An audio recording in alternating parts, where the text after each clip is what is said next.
The 21 Irrefutable Laws of Leadership. Follow them and people will follow you by John C. Maxwell. 1. The law of the lid. Leadership ability determines a person's level of effectiveness. I often open my leadership conferences by explaining the law of the lid because it helps people understand the value of leadership.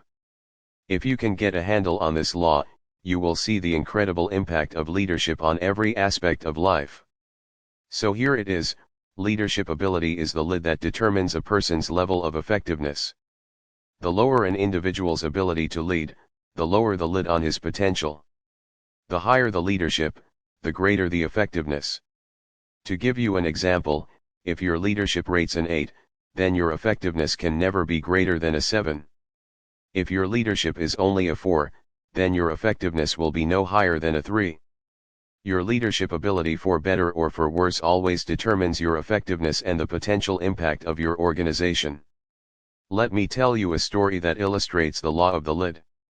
In 1930, two young brothers named Dick and Maurice moved from New Hampshire to California in search of the American dream. They had just gotten out of high school, and they saw few opportunities back home. So they headed straight for Hollywood, where they eventually found jobs on a movie studio set. After a while, their entrepreneurial spirit and interest in the entertainment industry prompted them to open a theater in Glendale, a town about 5 miles northeast of Hollywood. But despite all their efforts, the brothers just couldn't make the business profitable. In the 4 years they ran the theater, they weren't able to consistently generate enough money to pay the $100 a month rent that their landlord required. A new opportunity. The brothers' desire for success was strong, so they kept looking for better business opportunities. In 1937, they finally struck on something that worked. They opened a small drive-in restaurant in Pasadena, located just east of Glendale.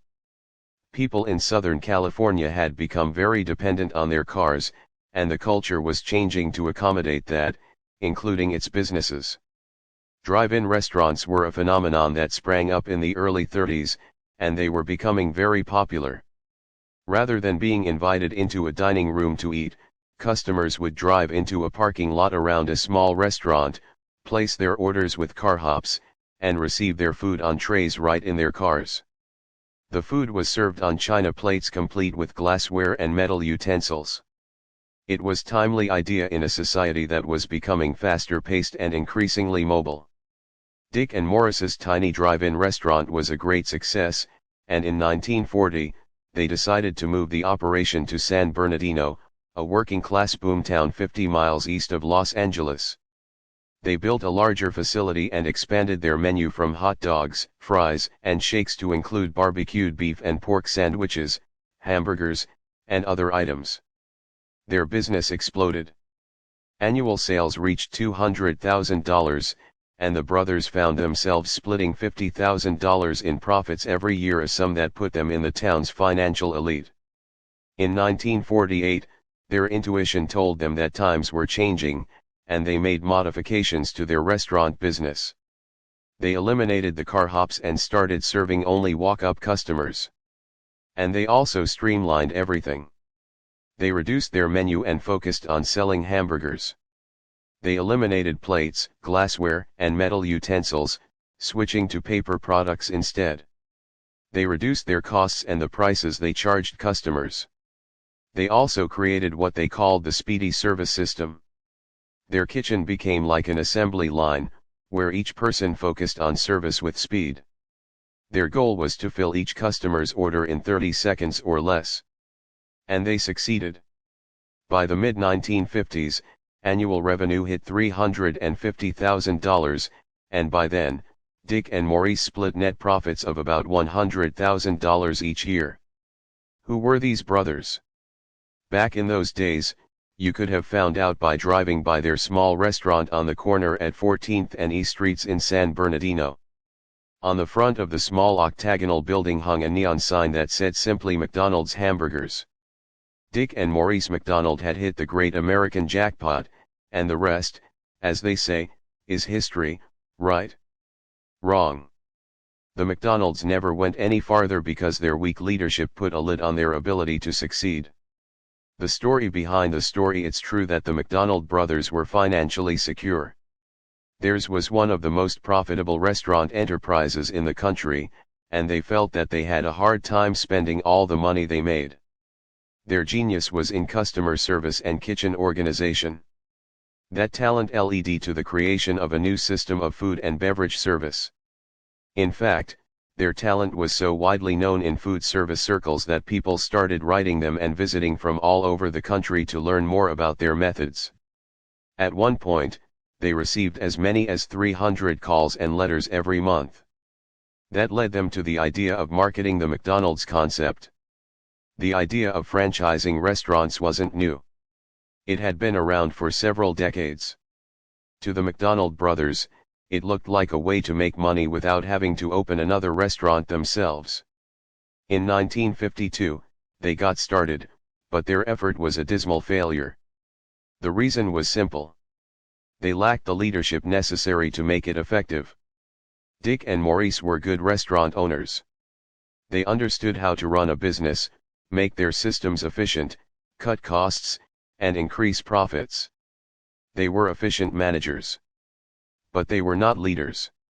Their thinking patterns clamped a lid down on what they could do and become. At the height of their success, Dick and Maurice found themselves smack dab against the law of the lid. The brothers partnered with a leader in 1954. The brothers hooked up with a man named Ray Kroc who was a leader. Kroc had been running a small company he founded, which sold machines for making milkshakes.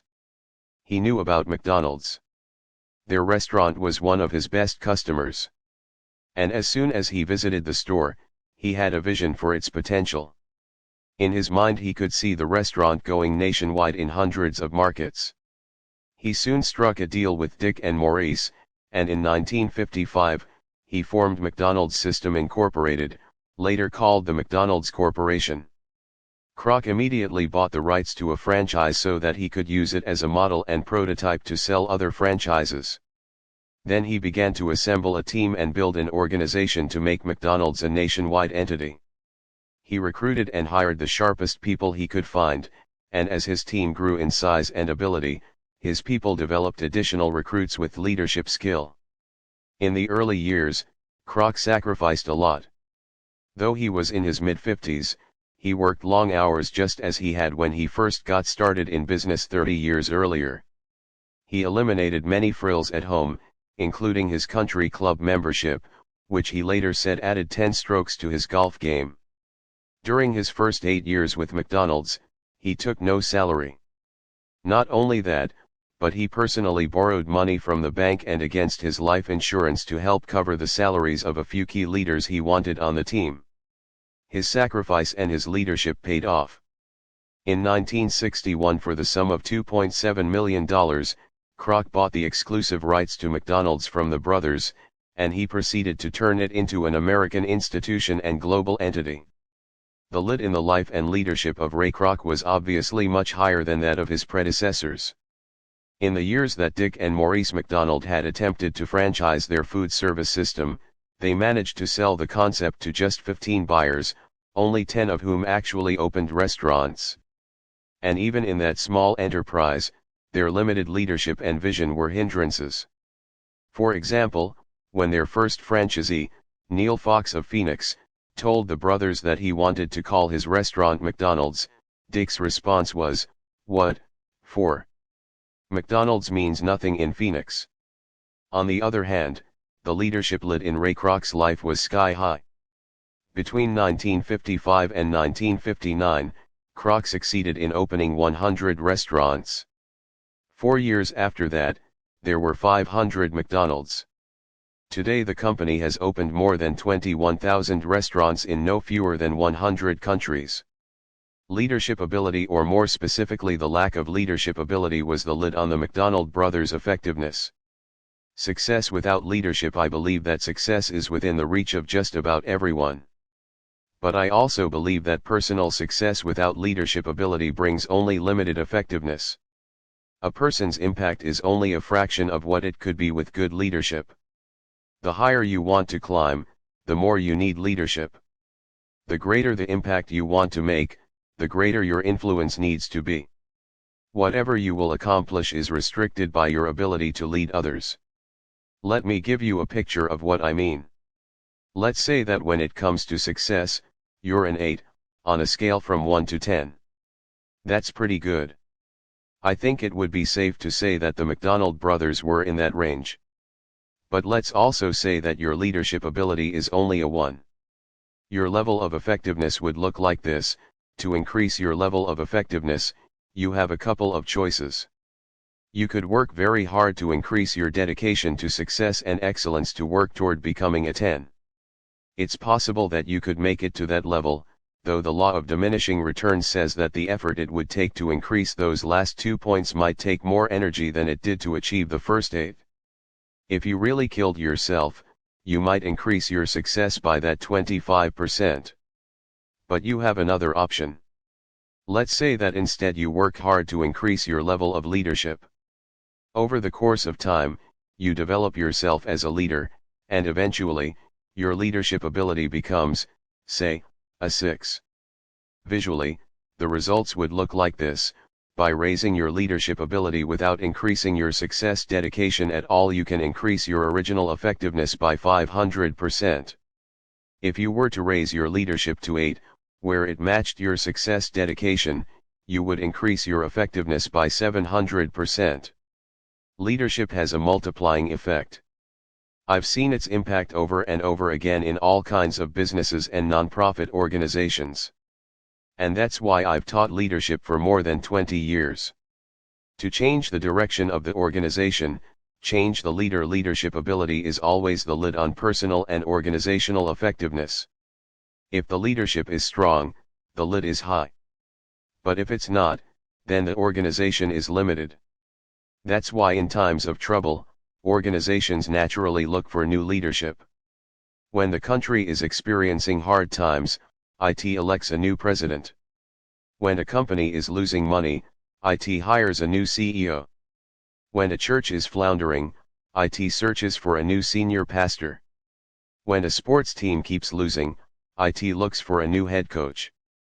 The relationship between leadership and effectiveness is evident in sports. For example, if you look at professional sports organizations, the talent on the team is rarely the issue. Just about every team has highly talented players. The leadership provided by the coach and several key players makes the difference. To change the effectiveness of the team, lift up the leadership of the coach. That's the law of the lid. A sports team with a long history of leadership and effectiveness is Notre Dame. The school's football teams have won more national championships than any other team in the country. Over the years, the Fighting Irish have won more than 3/4 of all their games, an incredible .759 winning percentage. In fact, 2 of their former head coaches, Knute Rockne and Frank Leahy, have the highest winning percentages in NCAA history.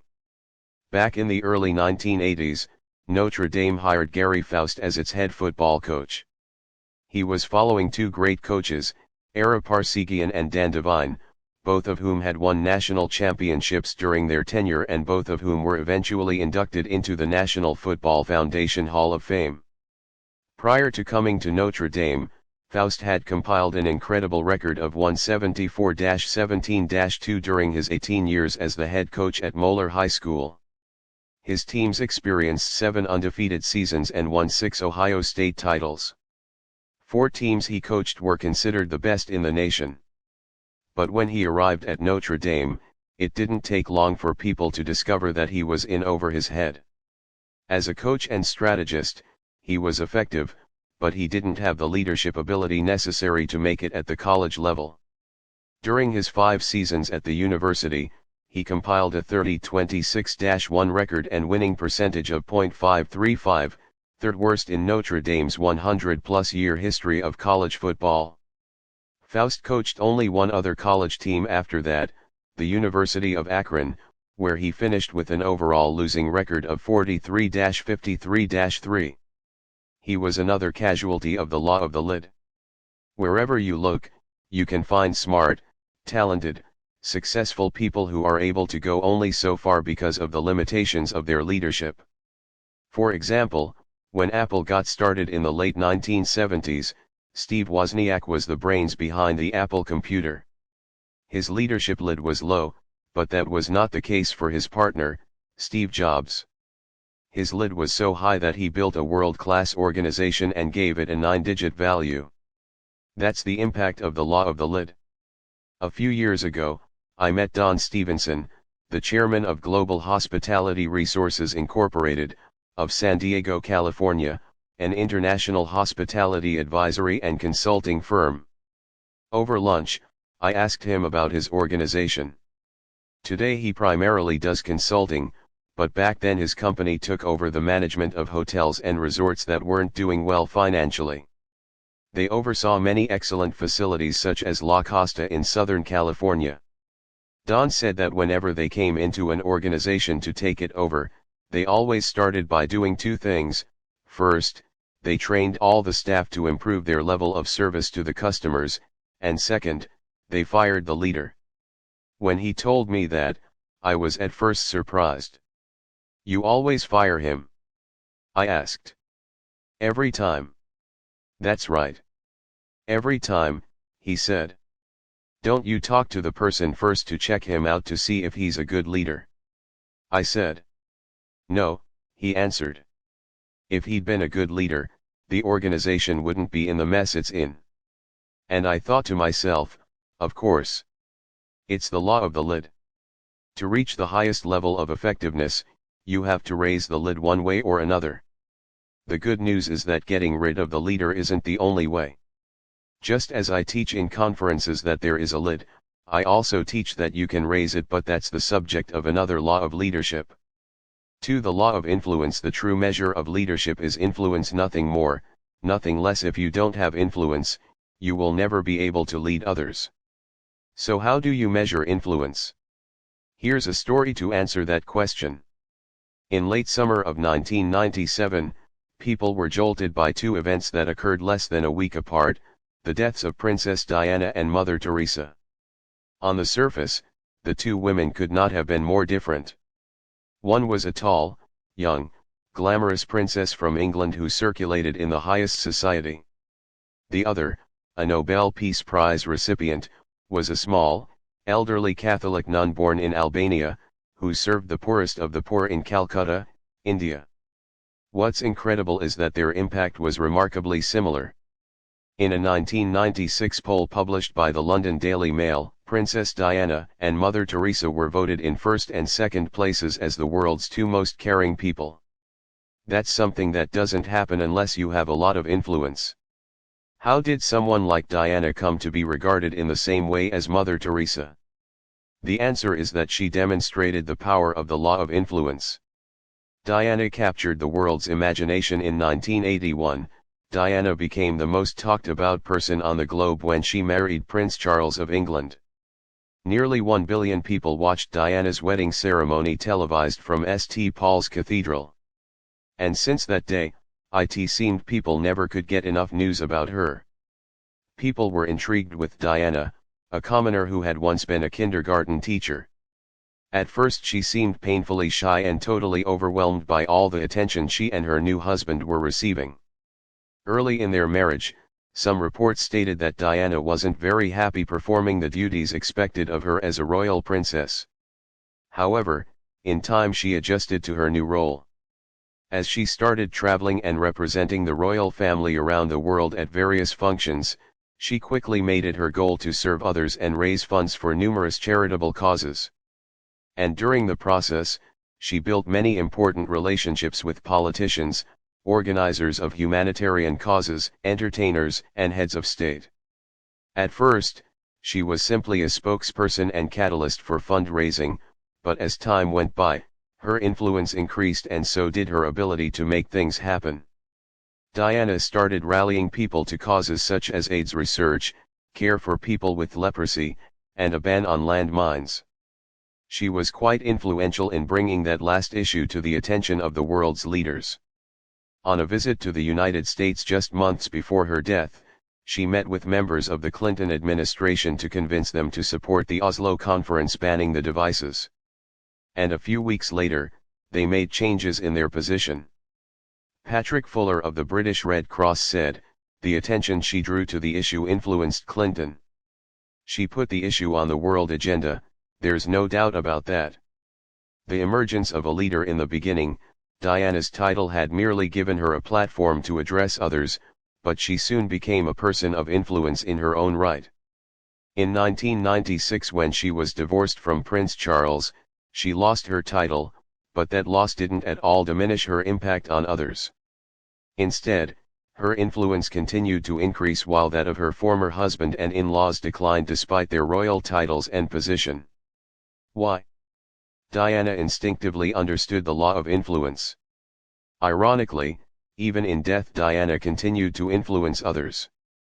When her funeral was broadcast on television and BBC radio, it was translated into 44 languages. NBC estimated that the total audience numbered as many as 2.5 billion people, more than twice the number of people who watched her wedding. The question of leadership. Princess Diana has been characterized in many ways. But one word that I've never heard used to describe her is leader. Yet that's what she was. Ultimately, she didn't make an impact because she once had a title. She made things happen because she was an influencer, and leadership is influence, nothing more, nothing less. Leadership is not. People have so many misconceptions about leadership. When they hear that someone has an impressive title or an assigned leadership position, they assume that he is a leader. Sometimes that's true. But titles don't have much value when it comes to leading. True leadership cannot be awarded, appointed, or assigned. It comes only from influence, and that can't be mandated. It has to be earned. The only thing a title can buy is a little time, either to increase your level of influence with others or to erase it.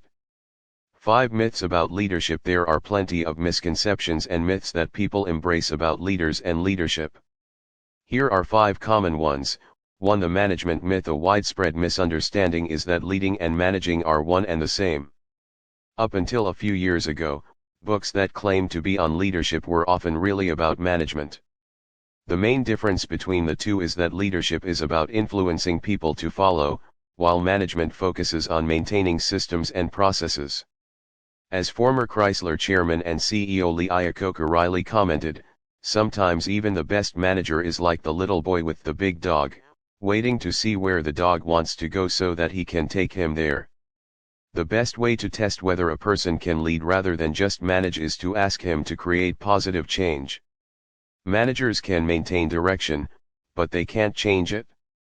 To move people in a new direction, you need influence. 2. The entrepreneur myth. Frequently, people assume that all salespeople and entrepreneurs are leaders. But that's not always the case. You may remember the Ronco commercials that appeared on television years ago. They sold items such as the Veg-O-Matic, Pocket Fisherman, and Inside Thesha Leg Scrambler. Those products were the brainchildren of an entrepreneur named Ron Popeil. Called the salesman of the century, he has also appeared in numerous infomercials for products such as spray-on relief for baldness and food dehydrating devices. Popeil is certainly enterprising, innovative, and successful, especially if you measure him by the $300 million in sales his products have earned. But that doesn't make him a leader. People may be buying what he has to sell, but they're not following him. At best, he is able to persuade people for a moment, but he holds no long-term influence with them. 3. The knowledge myth. Sir Francis Bacon said, "Knowledge is power." Most people, believing power is the essence of leadership, naturally assume that those who possess knowledge and intelligence are leaders. But that isn't automatically true. You can visit any major university and meet brilliant research scientists and philosophers whose ability to think is so high that it's off the charts, but whose ability to lead is so low that it doesn't even register on the charts. IQ doesn't necessarily equate to leadership. 4. The pioneer myth. Another misconception is that anyone who is out in front of the crowd is a leader. But being first isn't always the same as leading. For example, Sir Edmund Hillary was the first man to reach the summit of Mount Everest. Since his historic ascent in 1953, many people have followed him in achieving that feat, but that doesn't make Hillary a leader. He wasn't even the leader on that particular expedition. John Hunt was.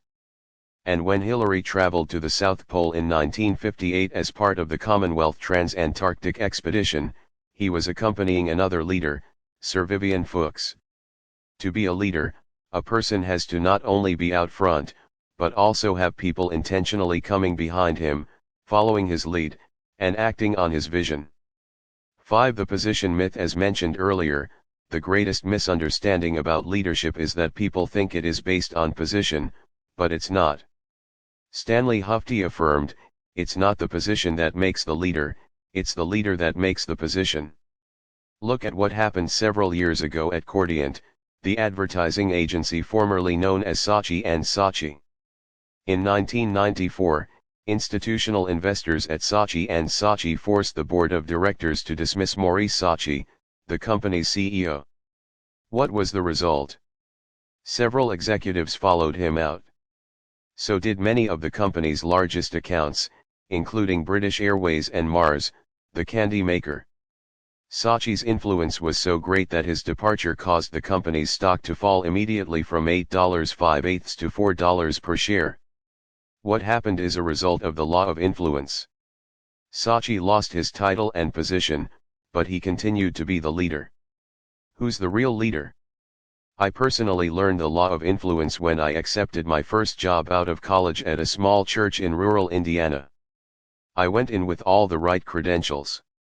I was hired as the senior pastor, which meant that I possessed the position and title of leader in that organization. I had the proper college degree. I had even been ordained. In addition, I had been trained by my father, who was an excellent pastor and a very high-profile leader in the denomination. It made for a good-looking resume, but it didn't make me a leader. At my first board meeting, I quickly found out who was the real leader of that church. I'll tell you the whole story in the Law of E.F. Hutton. By the time I took my next position 3 years later, I had learned the law of influence. I recognized that work was necessary to gain influence in any organization and to earn the right to become the leader. Leadership is influence, nothing more, nothing less.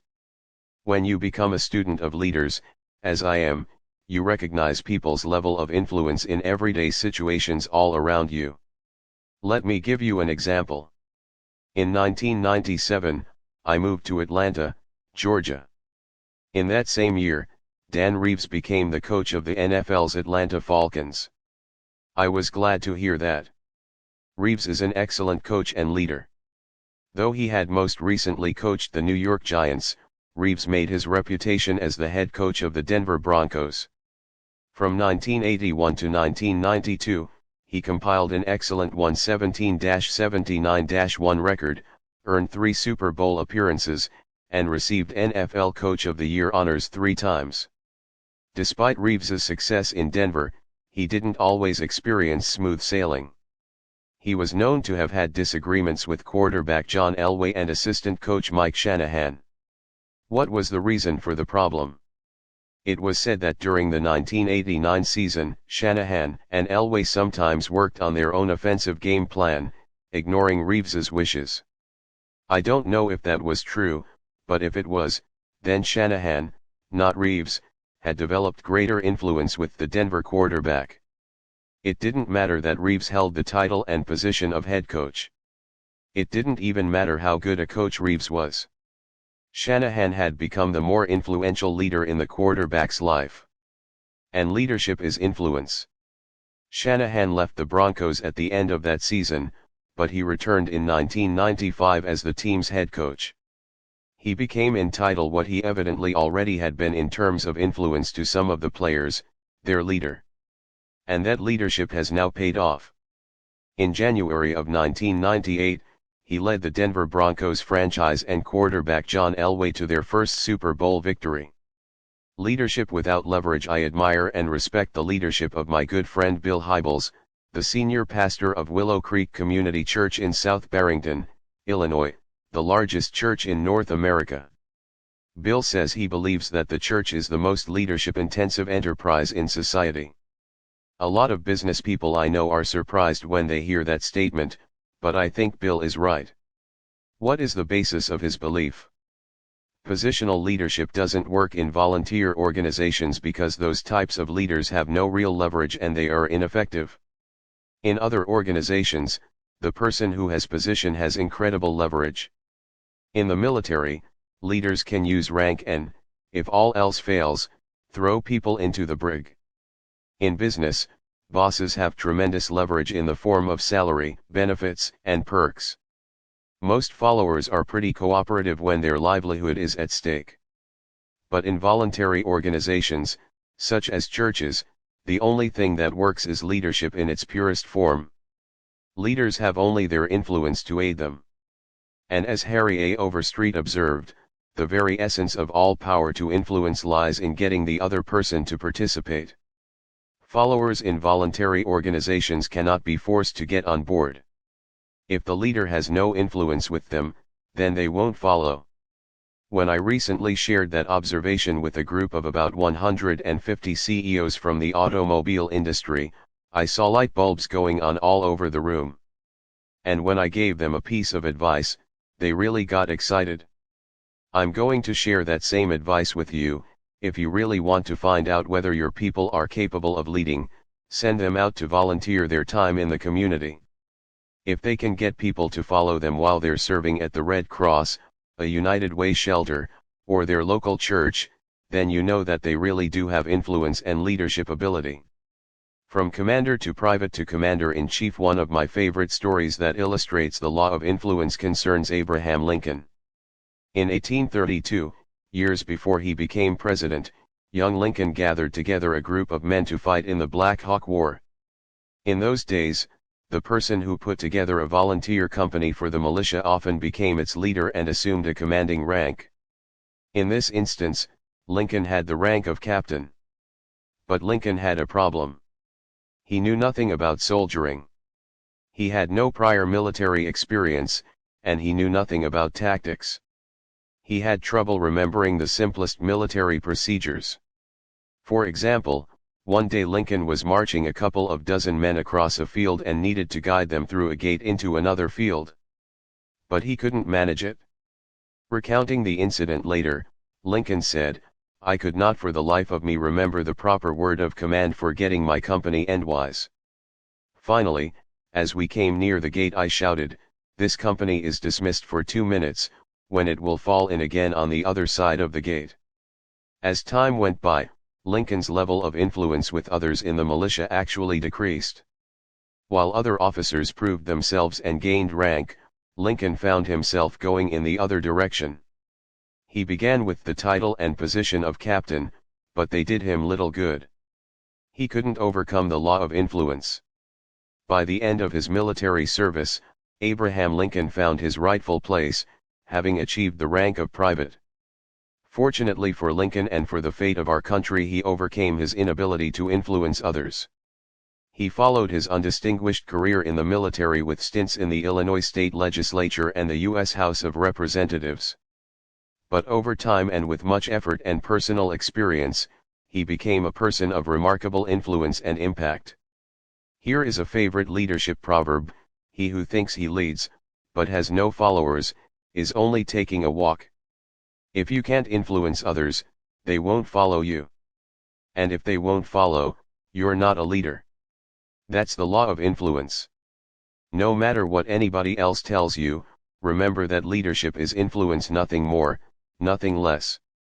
3. The law of process leadership develops daily, not in a day. And Schreiber was an aged woman when she died in January of 1995. She was 101. For years she had lived in a tiny rundown rent-controlled studio apartment in Manhattan.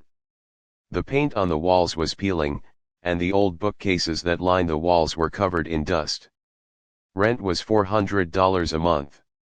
Schreiber lived on Social Security and a small monthly pension, which she started receiving in 1943 when she retired as an auditor for the Internal Revenue Service. She hadn't done very well at the IRS. More specifically, the agency hadn't done right by her. Despite having a law degree and doing excellent work, she was never promoted. And when she retired at age 51, she was making only $3,150 a year. She was treated very very shabbily, said Benjamin Clark, who knew her as well as anyone did. She really had to fend for herself in every way. It was really quite a struggle. Schreiber was the model of thrift. She didn't spend money on herself. She didn't buy new furniture as the old pieces she owned became worn out. She didn't even subscribe to a newspaper. About once a week, she used to go to the public library to read the Wall Street Journal. Windfall. Imagine the surprise of Norman Lamb, the president of Yeshiva University in New York City, when he found out that Ann Schreiber, a little old lady whom he had never heard of and who had never attended yeshiva, left nearly her entire estate to the university. When I saw the will, it was mind-blowing, such an unexpected windfall, said Lamb. This woman has become a legend overnight. The estate Ann Schreiber left to Yeshiva University was worth $22 million. How in the world did a spinster who had been retired for 50 years build an 8-figure fortune? Here's the answer. By the time she retired from the IRS in 1943, Ann Schreiber had managed to save $5,000. She invested that money in stocks. By 1950, she had made enough profit to buy 1,000 shares of Schering-Plough Corporation stock, then valued at $10,000. And she held on to that stock, letting its value build. Today, those original shares have split enough times to produce 128,000 shares, worth $7.5 million. The secret to Schreiber's success was that she spent most of her life building her worth. Whether her stock's values went up or down, she never sold it off with the thought, "I'm finished building, now it's time to cash out." She was in for the long haul, the really long haul. When she earned dividends which kept getting larger and larger, she reinvested them. She spent her whole lifetime building. While other older people worry that they may run out of funds before the end of their lives, the longer she lived, the wealthier she became. When it came to finances, Schreiber understood and applied the law of process. Leadership is like investing. It compounds. Becoming a leader is a lot like investing successfully in the stock market. If your hope is to make a fortune in a day, you're not going to be successful. What matters most is what you do day by day over the long haul. My friend Tag Short maintains that, the secret of our success is found in our daily agenda. If you continually invest in your leadership development, letting your assets compound, the inevitable result is growth over time. When I teach leadership at conferences, people inevitably ask me whether leaders are born. I always answer, yes, of course they are. I've yet to meet one that came into the world any other way. We all laugh, and then I answer the real question whether leadership is something a person either possesses or doesn't. Although it's true that some people are born with greater natural gifts than others, the ability to lead is really a collection of skills, nearly all of which can be learned and improved. But that process doesn't happen overnight. Leadership is complicated.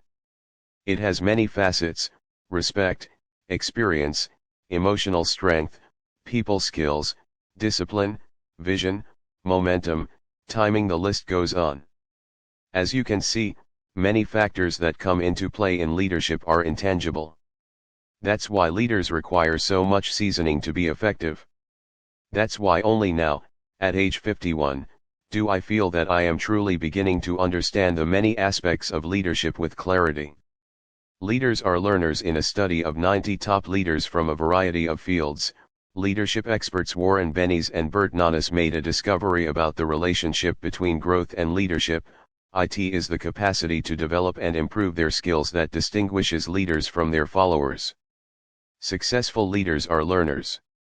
And the learning process is ongoing, a result of self-discipline and perseverance.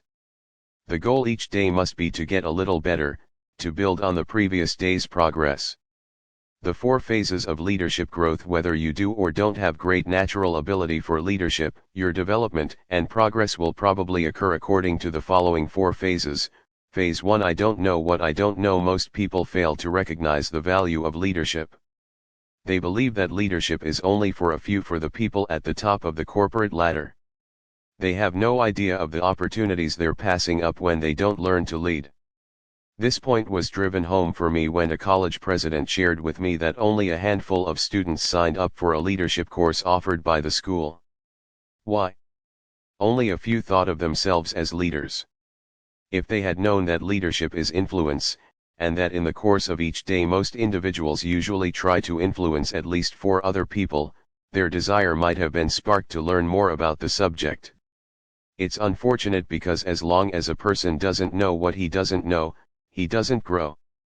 Phase 2. I know what I don't know. Usually at some point in life, we are placed in a leadership position only to look around and discover that no one is following us. That's when we realize that we need to learn how to lead. And of course, that's when it's possible for the process to start. English Prime Minister Benjamin Disraeli wisely commented, "To be conscious that you are ignorant of the facts is a great step to knowledge." That's what happened to me when I took my first leadership position in 1969. I had captained sports teams all my life and had been the student government president in college, so I already thought I was a leader. But when I tried to lead people in the real world, I found out the awful truth. That prompted me to start gathering resources and learning from them. I also had another idea. I wrote to the top 10 leaders in my field and offered them $100 for a half hour of their time so that I could ask them questions. That was quite a sum for me in 1969. For the next several years, my wife, Margaret, and I planned every vacation around where those people lived. If a great leader in Cleveland said yes to my request, then that year we vacationed in Cleveland so that I could meet him. And my idea really paid off.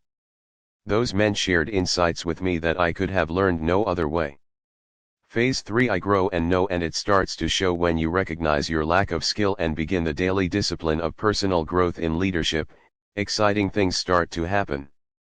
A while back I was teaching a group of people in Denver, and in the crowd I noticed a really sharp 19-year-old named Brian. For a couple of days, I watched as he eagerly took notes. I talked to him a few times during breaks. When I got to the part of the seminar where I teach the law of process, I asked Brian to stand up so that I could talk while everyone listened. I said, "Brian, I've been watching you here, and I'm very impressed with how hungry you are to learn and glean and grow. I want to tell you a secret that will change your life." Everyone in the whole auditorium seemed to lean forward.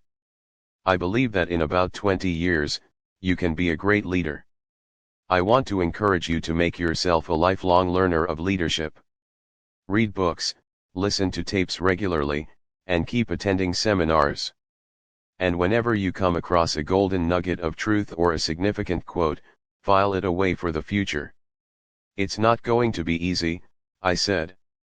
But in 5 years, you'll see progress as your influence becomes greater. In 10 years you'll develop a competence that makes your leadership highly effective. And in 20 years, when you're only 39 years old, if you've continued to learn and grow, others will likely start asking you to teach them about leadership. And some will be amazed. They'll look at each other and say, "How did he suddenly become wise?" Brian, you can be a great leader, but it won't happen in a day. Start paying the price now. What's true for Brian is also true for you. Start developing your leadership today, and someday you will experience the effects of the law of process. Phase 4. I simply go because of what I know. When you're in Phase 3, you can be pretty effective as a leader, but you have to think about every move you make. However, when you get to Phase 4, your ability to lead becomes almost automatic. And that's when the payoff is larger than life. But the only way to get there is to obey the law of process and pay the price. To lead tomorrow, learn today. Leadership is developed daily, not in a day. That is the reality dictated by the law of process. Benjamin Disraeli asserted, "The secret of success in life is for a man to be ready for his time when it comes." What a person does on a disciplined, consistent basis gets him ready, no matter what the goal. Basketball legend Larry Bird became an outstanding free throw shooter by practicing 500 shots each morning before he went to school. Demosthenes of ancient Greece became the greatest orator by reciting verses with pebbles in his mouth and speaking over the roar of the waves at the seashore, and he did it despite having been born with a speech impairment. The same dedication is required for you to become a great leader. The good news is that your leadership ability is not static. No matter where you're starting from, you can get better. That's true even for people who have stood on the world stage of leadership. While most presidents of the United States reach their peak while in office, others continue to grow and become better leaders afterward, such as former President Jimmy Carter. Some people questioned his ability to lead while in the White House. But in recent years, Carter's level of influence has continually increased. His high integrity and dedication in serving people through Habitat for Humanity and other organizations have made his influence grow. And now he has been recognized in Mali, where he was knighted for his work eradicating guinea worm disease. People now are truly impressed with his life. Fighting your way up there is an old saying. Champions don't become champions in the ring, they are merely recognized there. That's true. If you want to see where someone develops into a champion, look at his daily routine. Former heavyweight champ Joe Frazier stated, "You can map out a fight plan or a life plan. But when the action starts, you're down to your reflexes. That's where your road work shows. If you cheated on that in the dark of the morning, you're getting found out now under the bright lights." Boxing is a good analogy for leadership development because it is all about daily preparation. Even if a person has natural talent, he has to prepare and train to become successful. One of this country's greatest leaders was a fan of boxing, President Theodore Roosevelt. In fact, one of his most famous quotes uses a boxing analogy: "It is not the critic who counts, not the man who points out how the strong man stumbled, or where the doer of deeds could have done them better. The credit belongs to the man who is actually in the arena, whose face is marred by dust and sweat and blood, who strives valiantly, who errs and comes short again and again, who knows the great enthusiasms, the great devotions, and spends himself in a worthy cause, who, at best, knows in the end the triumph of high achievement, and who, at the worst, if he fails, at least fails while daring greatly, so that his place shall never be with those cold and timid souls who know neither victory nor defeat." Roosevelt, a boxer himself, was the ultimate man of action. Not only was he an effective leader, but he was the most flamboyant of all U.S. presidents.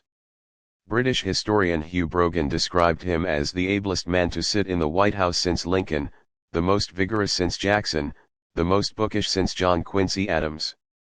A man of action Tr, which was Roosevelt's nickname, is remembered as an outspoken man of action and proponent of the vigorous life. While in the White House, he was known for regular boxing and judo sessions, vigorous horseback rides, and long, strenuous hikes. A French ambassador who visited Roosevelt used to tell about the time that he accompanied the president on a walk through the woods. When the two men came to the banks of a stream that was too deep to cross by foot, Tr stripped off his clothes and expected the dignitary to do the same so that they could swim to the other side. Nothing was an obstacle to Roosevelt. At different times in his life, Roosevelt was a cowboy in the Wild West, an explorer and bigamy hunter, and a rough-riding cavalry officer in the Spanish-American War. His enthusiasm and stamina seemed boundless. As the vice presidential candidate in 1900, he gave 673 speeches and traveled 20,000 miles while campaigning for President McKinley. And years after his presidency, while preparing to deliver a speech in Milwaukee, Roosevelt was shot in the chest by a would-be assassin. With a broken rib and a bullet in his chest, Roosevelt insisted on delivering his one-hour speech before allowing himself to be taken to the hospital. Roosevelt started slow. Of all the leaders this nation has ever had, Roosevelt was one of the toughest both physically and mentally. But he didn't start that way. America's cowboy president was born in Manhattan to a prominent wealthy family. As a child, he was puny and very sickly. He had debilitating asthma, possessed very poor eyesight, and was painfully thin. His parents weren't sure he would survive. When he was 12, Young Roosevelt's father told him, "You have the mind, but you have not the body, and without the help of the body the mind cannot go as far as it should. You must make the body." And make it he did. He lived by the law of process. Tr began spending time every day building his body as well as his mind, and he did that for the rest of his life. He worked out with weights, hiked, ice skated, hunted, rode horseback, and boxed. In later years, Roosevelt assessed his progress, admitting that as a child he was nervous and timid.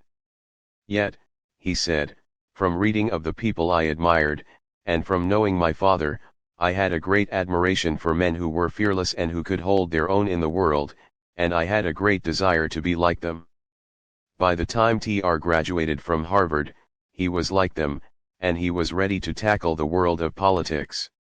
No overnight success. Roosevelt didn't become a great leader overnight, either. His road to the presidency was one of slow, continual growth. As he served in various positions, ranging from New York City Police Commissioner to President of the United States, he kept learning and growing. He improved himself, and in time he became a strong leader. That was further evidence that he lived by the law of process. Roosevelt's list of accomplishments is remarkable. Under his leadership, the United States emerged as a world power. He helped the country develop a first-class navy. He saw that the Panama Canal was built. He negotiated peace between Russia and Japan, winning a Nobel Peace Prize in the process. And when people questioned Tr's leadership since he had become president when McKinley was assassinated, he campaigned and was re-elected by the largest majority of any president up to his time. Ever the man of action, when Roosevelt completed his term as president in 1909, he immediately traveled to Africa where he led a scientific expedition sponsored by the Smithsonian Institution. A few years later, in 1913, he co-led a group to explore the uncharted River of Doubt in Brazil. "It was a great learning adventure," he said he could not pass up. "It was my last chance to be a boy," he later admitted. He was 55 years old. On January 6, 1919, at his home in New York, Theodore Roosevelt died in his sleep.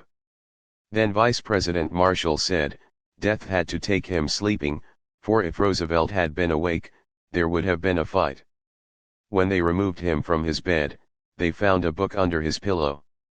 Up to the very last, Tr was still striving to learn and improve himself.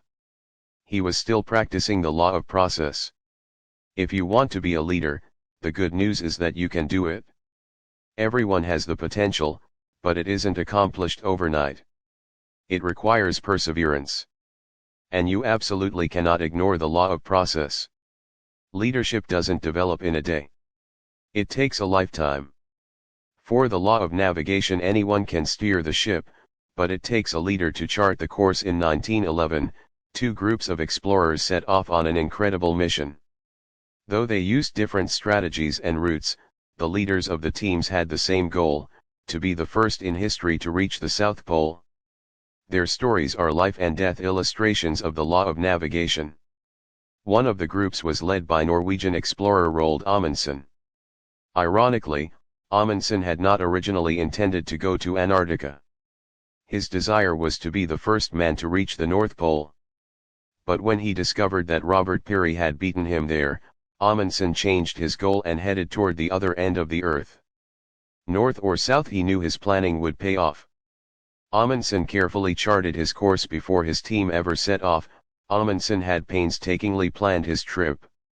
He studied the methods of the Eskimos and other experienced Arctic travelers and determined that their best course of action would be to transport all their equipment and supplies by dog sled. When he assembled his team, he chose expert skiers and dog handlers. His strategy was simple. The dogs would do most of the work as the group traveled 15 to 20 miles in a 6-hour period each day. That would allow both the dogs and the men plenty of time to rest each day for the following day's travel. Amundsen's forethought and attention to detail were incredible. He located and stocked supply depots all along the route. That way they would not have to carry every bit of their supplies with them the whole trip. He also equipped his people with the best gear possible.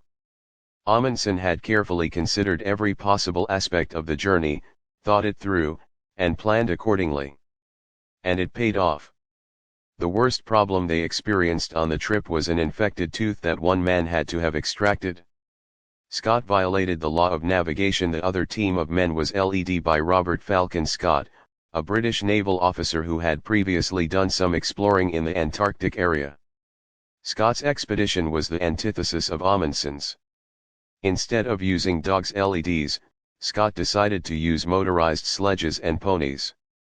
Their problems began when the motors on the sledges stopped working only 5 days into the trip. The ponies didn't fare well either in those frigid temperatures. When they reached the foot of the Transantarctic Mountains, all of the poor animals had to be killed. As a result, the team members themselves ended up hauling the 200-pound sledges. It was arduous work. Scott hadn't given enough attention to the team's other equipment. Their clothes were so poorly designed that all the men developed frostbite. One team member required an hour every morning just to get his boots onto his swollen, gangrenous feet. And everyone became snowblind because of the inadequate goggles Scott had supplied. On top of everything else, the team was always low on food. That was also due to Scott's poor planning. The depots of supplies Scott established were inadequately stocked, too far apart, and often poorly marked, which made them very difficult to find. Because they were continually low on fuel to melt snow, everyone became dehydrated. Making things even worse was Scott's last-minute decision to tail along a fifth man, even though they had prepared enough supplies only for 4. After covering a grueling 800 miles in 10 weeks, Scott's exhausted group finally arrived at the South Pole on January 17, 1912. There they found the Norwegian flag flapping in the wind and a letter from Amundsen. The other well-led team had beaten them to their goal by more than a month. If you don't live by the law of navigation. As bad as their trip to the pole was, that isn't the worst part of their story. The trek back was horrific. Scott and his men were starving and suffering from scurvy. But Scott, unable to navigate to the very end, was oblivious to their plight. With time running out and desperately low on food, Scott insisted that they collect 30 pounds of geological specimens to take back more weight to be carried by the worn-out men. Their progress became slower and slower. One member of the party sank into a stupor and died. Another, Lawrence Oates, was in terrible shape. The former army officer, who had originally been brought along to take care of the ponies, had frostbite so severe that he had trouble going on. Because he believed he was endangering the team's survival, it's said that he purposely walked out into a blizzard to relieve the group of himself as a liability. Before he left the tent and headed out into the storm, he said, "I am just going outside, I may be some time." Scott and his final 2 team members made it only a little farther north before giving up. The return trip had already taken 2 months, and still they were 150 miles from their base camp. There they died. We know their story only because they spent their last hours writing in their diaries. Some of Scott's last words were these: "We shall die like gentlemen." I think this will show that the spirit of pluck and power to endure has not passed out of our race. Scott had courage, but not leadership. Because he was unable to live by the law of navigation, he and his companions died by it. Followers need leaders who are able to effectively navigate for them. When they're facing life and death situations, that necessity becomes painfully obvious. At other times, even though the consequences are not as serious, the need is just as great. The truth is that just about anyone can steer the ship, but it takes a leader to chart the course. That is the law of navigation. Navigators see the trip ahead. General Electric Chairman Jack Welch asserts that, a good leader remains focused. Controlling your direction is better than being controlled by it. Welch is right, but leaders who navigate do even more than control the direction in which they and their people travel. They see the whole trip in their minds before they leave the dock. They have a vision for their destination, they understand what it will take to get there, they know who they'll need on the team to be successful, and they recognize the obstacles long before they appear on the horizon. Leroy Eims, author of Be the Leader You Were Meant to Be, writes, "A leader is one who sees more than others see, who sees farther than others see, and who sees before others do." The larger the organization, the more clearly the leader has to be able to see ahead. That's true because sheer size makes mid-course corrections more difficult. And if there are errors, many more people are affected than when you're traveling alone or with only a few people. The disaster shown in the recent film Titanic was a good example of that kind of problem. The crew could not see far enough ahead to avoid the iceberg altogether, and they could not maneuver enough to change course once it was spotted because of the size of the ship, the largest built at that time. The result was that it cost more than 1,000 people their lives. Where the leader goes. First-rate navigators always have in mind that other people are depending on them and their ability to chart a good course.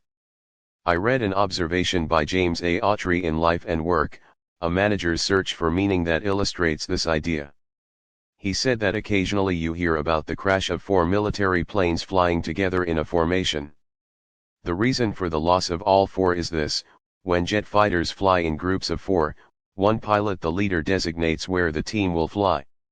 The other 3 planes fly on the leader's wing, watching him and following him wherever he goes. Whatever moves he makes, the rest of his team will make along with him.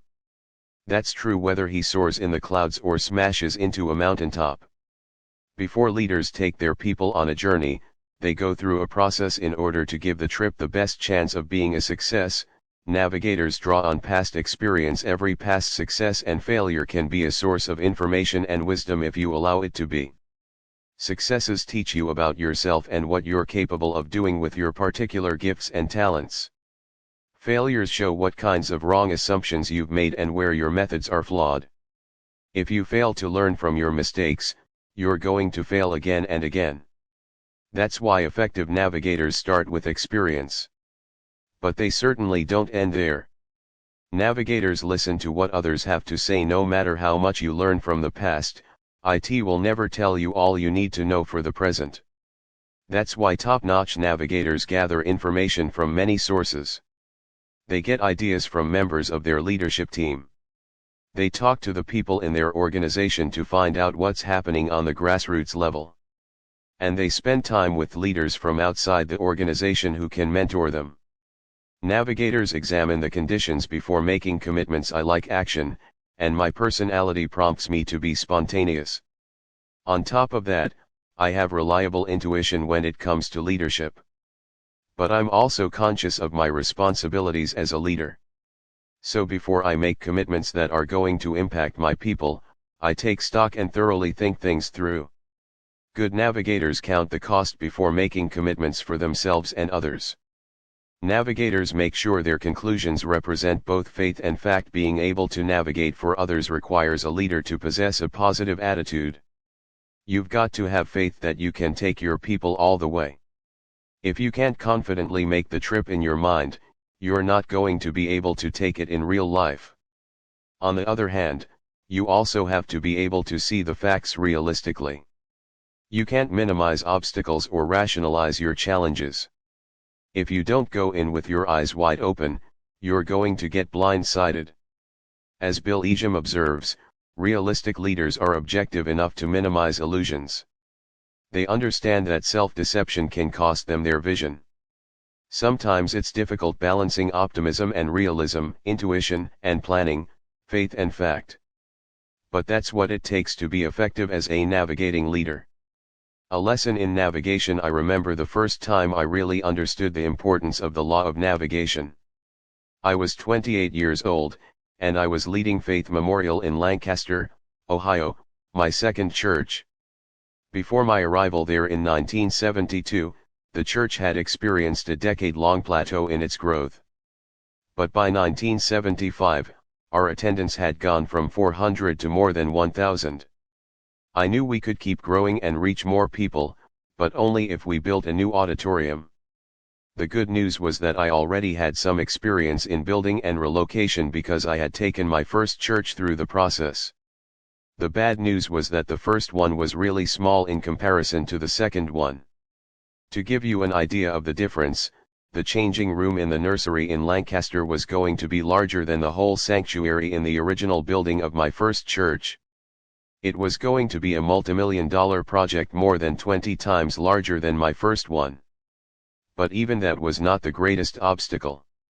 Right before I came on board at Faith Memorial, there had been a huge battle over another building proposal, and the debate had been vocal, divisive, and bitter. For that reason, I knew that I would experience genuine opposition to my leadership for the first time. There were rough waters ahead, and if I as the leader didn't navigate us well, I could sink the ship. Charting the course with a navigation strategy at that time, I developed a strategy that I have used repeatedly in my leadership. I wrote it as an acrostic so that I would always be able to remember it. Predetermine a course of action. Lay out your goals. Adjust your priorities. Notify key personnel. Allow time for acceptance. Head into action. Expect problems. Always point to the successes. Daily review your planning. That became my blueprint as I prepared to navigate for my people. Back then, I knew exactly what our course of action needed to be. If we were going to keep growing, we needed to build a new auditorium. I had looked at every possible alternative, and I knew that was our only viable solution. My goal was to design and build the facility, pay for it in 10 years, and unify all the people in the process.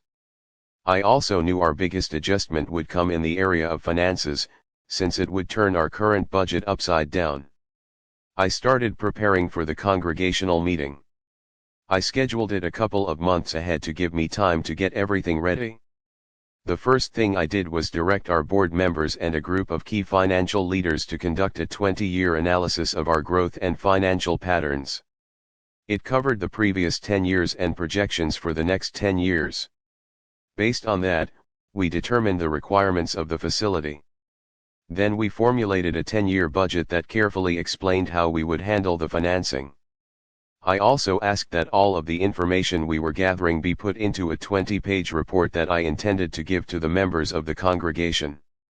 I knew that major barriers to successful planning are always fear of change, ignorance, uncertainty about the future, and lack of imagination. I was going to do everything I could to prevent those factors from hindering us. My next step was to notify the key leaders. I started with the ones who had the most influence, meeting with them individually and sometimes in small groups. Over the course of several weeks, I met with about 100 leaders. I cast the vision for them and fielded their questions.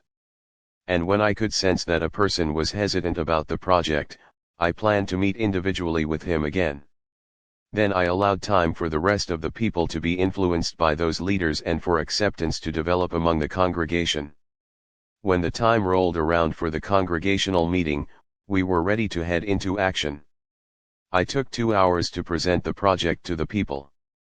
I handed out my 20-page report with the floor plans, financial analysis, and budgets. I tried to answer every question the people would have before they had a chance to ask it. I also asked some of the most influential people in the congregation to speak. I had expected some opposition, but when I opened the floor for questions, I was shocked. There were only 2 questions. One person wanted to know about the placement of the building's water fountains, and the other asked about the number of restrooms. That was when I knew we had navigated the tricky waters successfully. When it was time for the motion asking everyone to vote, the church's most influential layperson made it. And I had arranged for the leader who had previously opposed building to second the motion. When the final count was tallied, 98% of the people had voted in favor. Once we had navigated through that phase, the rest of the project wasn't difficult. I continually kept the vision in front of the people by giving them good news reports to acknowledge our successes. And I periodically reviewed our plans and their results to make sure we were on track. The course had been charted. All we had to do was steer the ship. That was a wonderful learning experience for me. Above everything else, I found out that the secret to the law of navigation is preparation. When you over-prepare, you convey confidence and trust to the people. Lack of preparation has the opposite effect. You see, it's not the size of the project that determines its acceptance, support, and success. It's the size of the leader. That's why I say that anyone can steer the ship, but it takes a leader to chart the course. Leaders who are good navigators are capable of taking their people just about anywhere. 5. The Law of E.F. Hutton. When the real leader speaks, people listen. Young, inexperienced leaders often walk confidently into a room full of people only to discover that they have totally misjudged the leadership dynamics of the situation. I know that's happened to me. But when it did, it usually didn't take me very long to recognize my blunder. That was the case when I presided over my very first board meeting as a young leader. It occurred in the first church I led in rural Indiana, right after I graduated from college at age 22. I hadn't been at the church for much more than a month, and I was leading a group of people whose average age was about 50. Most of the people in the meeting had been at that church longer than I'd been alive. I went into the meeting with no preconceptions, no agenda, and no clue. I figured that I was the appointed leader and just assumed everyone would follow me because of that. With all the wisdom and knowledge of my 2 decades of life experience, I opened the meeting and asked whether anyone had an issue to discuss. There was a brief pause as I looked around the table, and then a man in his 60s named Claude cleared his throat and said, "Mr. Maxwell, I've got something." "Go right ahead, Claude," I said. "Well," he said, "I've noticed lately that the piano seems to be out of tune when it's played in the service." "You know, I've noticed the same thing," said one of the other board members. "I make a motion that we spend the money to get a piano tuner to come out from Louisville and take care of it," said Claude. "Hey, that's a great idea," everyone at the table started saying. "I second the motion," said Benny, the board member sitting next to Claude. "That's great," I said. "Does anybody else have anything?" "Yep," said Claude, "I noticed the other day that there's a pane of glass in one of the Sunday school rooms that's busted. I've got a piece of glass out at the farm that would fit that." "Benny, you're a pretty good glazer. How about you put that glass in?" "Sure, Claude," said Benny, "I'd be glad to." "Good. There's one other thing," said Claude. "This year's picnic. I was thinking maybe this time we ought to have it down by the lake. I think it would be good for the kids." "Oh, that would be perfect." "What a good idea," everyone started saying. "Let's make it official," Benny said. As everyone nodded agreement, we all waited to see if Claude had anything else to say. "That's all I've got," said Claude. "Pastor, why don't you close us in prayer?" And that's what I did. That was pretty much the whole content of my first board meeting. And it was also the day I realized who the real leader in that church was. I held the position, but Claude had the power. That's when I discovered the law of E.F. Hutton. You've probably heard of E.F. Hutton, the financial services company. Years ago, their motto was, "When E.F. Hutton speaks, people listen." Maybe you remember their old television commercials. The setting was typically a busy restaurant or other public place. 2 people would be talking about financial matters, and the first person would repeat something his broker had said concerning a certain investment. The second person would say, "Well, my broker is E.F. Hutton, and E.F. Hutton says." At that point every single person in the bustling restaurant would stop dead in his tracks, turn, and listen to what the man was about to say. That's why I call this leadership truth the law of E.F. Hutton. Because when the real leader speaks, people do listen. What could I do? After my first board meeting, I had to determine how I was going to handle the situation in my church. I had several options. For example, I could have insisted on my right to be in charge. I've seen a lot of positional leaders do that over the years. They tell their people something like this: "Hey, wait. I'm the leader. You're supposed to follow me." But that doesn't work.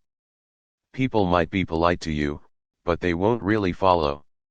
It's similar to something former British Prime Minister Margaret Thatcher once said, Being in power is like being a lady. If you have to tell people you are, you aren't.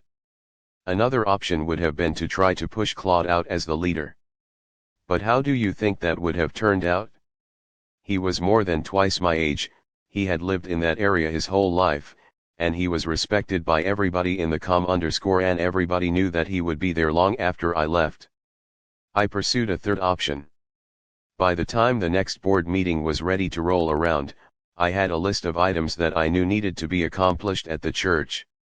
So about a week before we were scheduled to meet, I called Claude and asked him if I could come out to the farm and spend some time with him. As we did chores together throughout the day, he and I talked. "Claude," I said, "you know, I've noticed that the front door on the church is cracked and peeling. It would look terrible to any new people coming to the church for the first time. Do you think we could do something about that?" "Sure," said Claude, "that would be no problem." I continued, "I went down into the basement the other day. Did you know there's water down in there? Shoot, there are frogs hopping around down there, tadpoles swimming, and crawdads crawling. What do you think we ought to do?" "Well, John," Claude said, "I think we ought to have a work day and get that basement all cleaned out." "That's a great idea," I said. "Would you bring that up at our next board meeting?" "I sure will." "There's another thing that's been worrying me," I continued. "Right now we've got only 3 rooms in the building besides the auditorium. One is being used as a storage room for a bunch of junk. The other 2 are for Sunday school, but one of them has an awful lot of kids and is getting pretty full." "Don't say another word," said Claude. "We'll get that room all cleaned out." "Oh, that would be great. Thank you, Claude." At the next board meeting, when I called for new business, Claude said, "You know, I think it's about time for us to have a work day around here." "That's a great idea," everyone around the table started saying. "We'll have it a week from Saturday," said Claude. "I'll bring my truck, and, Benny, you bring yours too. We're going to do some painting, clean out that basement, and get the junk out of that storage room. We need it for a new Sunday school class." Then he turned to one of the board members and said, "And Sister Maxine, you're going to teach it?" "I second that," said Benny, and that was it. From then on, if I wanted to accomplish anything at that church, I just went out to the farm and did chores with Claude. I could always count on him to bring those things before the people, and whenever Claude spoke, people listened. The eyes have it, once you learn the law of E.F. Hutton, you'll never have trouble figuring out who the real leader is in just about any situation. For example, go to a meeting with a group of people you've never met before and watch them for 5 minutes. You'll know who the leader is. When somebody asks a question, who do people watch? Who do they wait to hear? The person they look to is the real leader. Try it. The next time you're in a meeting, look around you. See if you notice a difference between these 2 kinds of leaders. Positional leaders: real leaders speak first, speak later, need the influence of the real leader to get things done, need only their own influence to get things done, influence only the other. Positional leaders influence everyone in the room. If you see a disparity between who's leading the meeting and who's leading the people, then the person running the meeting is not the real leader. I have never been the real leader at any job when I started it, other than at the companies I founded. When I took that first position in Hillham, Indiana, Claude was the leader. In my second church in Ohio, the real leader was a man named Jim. And when I went to Skyline in San Diego, the staff first followed Steve, not me. If you're starting in a new position and you're not the leader, don't let it bother you. The real test of leadership isn't where you start out. It's where you end up. Will the real leader please stand up? Many years ago, there was a game show called To Tell the Truth. Here's how it worked. At the opening of the show, 3 contestants claimed to be the same person. One of them was telling the truth, the other 2 were actors. A panel of celebrity judges took turns asking the 3 people questions, and when time was up, each panelist guessed which person was the real truth teller. Many times, the actors bluffed well enough to fool the panelists and the members of the audience. When it comes to identifying a real leader, that task can be much easier if you remember what you're looking for. Don't listen to the claims of the person professing to be the leader. Instead, watch the reactions of the people around him. The proof of leadership is found in the followers. Think about the reactions certain people get when they speak. When Alan Greenspan speaks before Congress, everybody listens.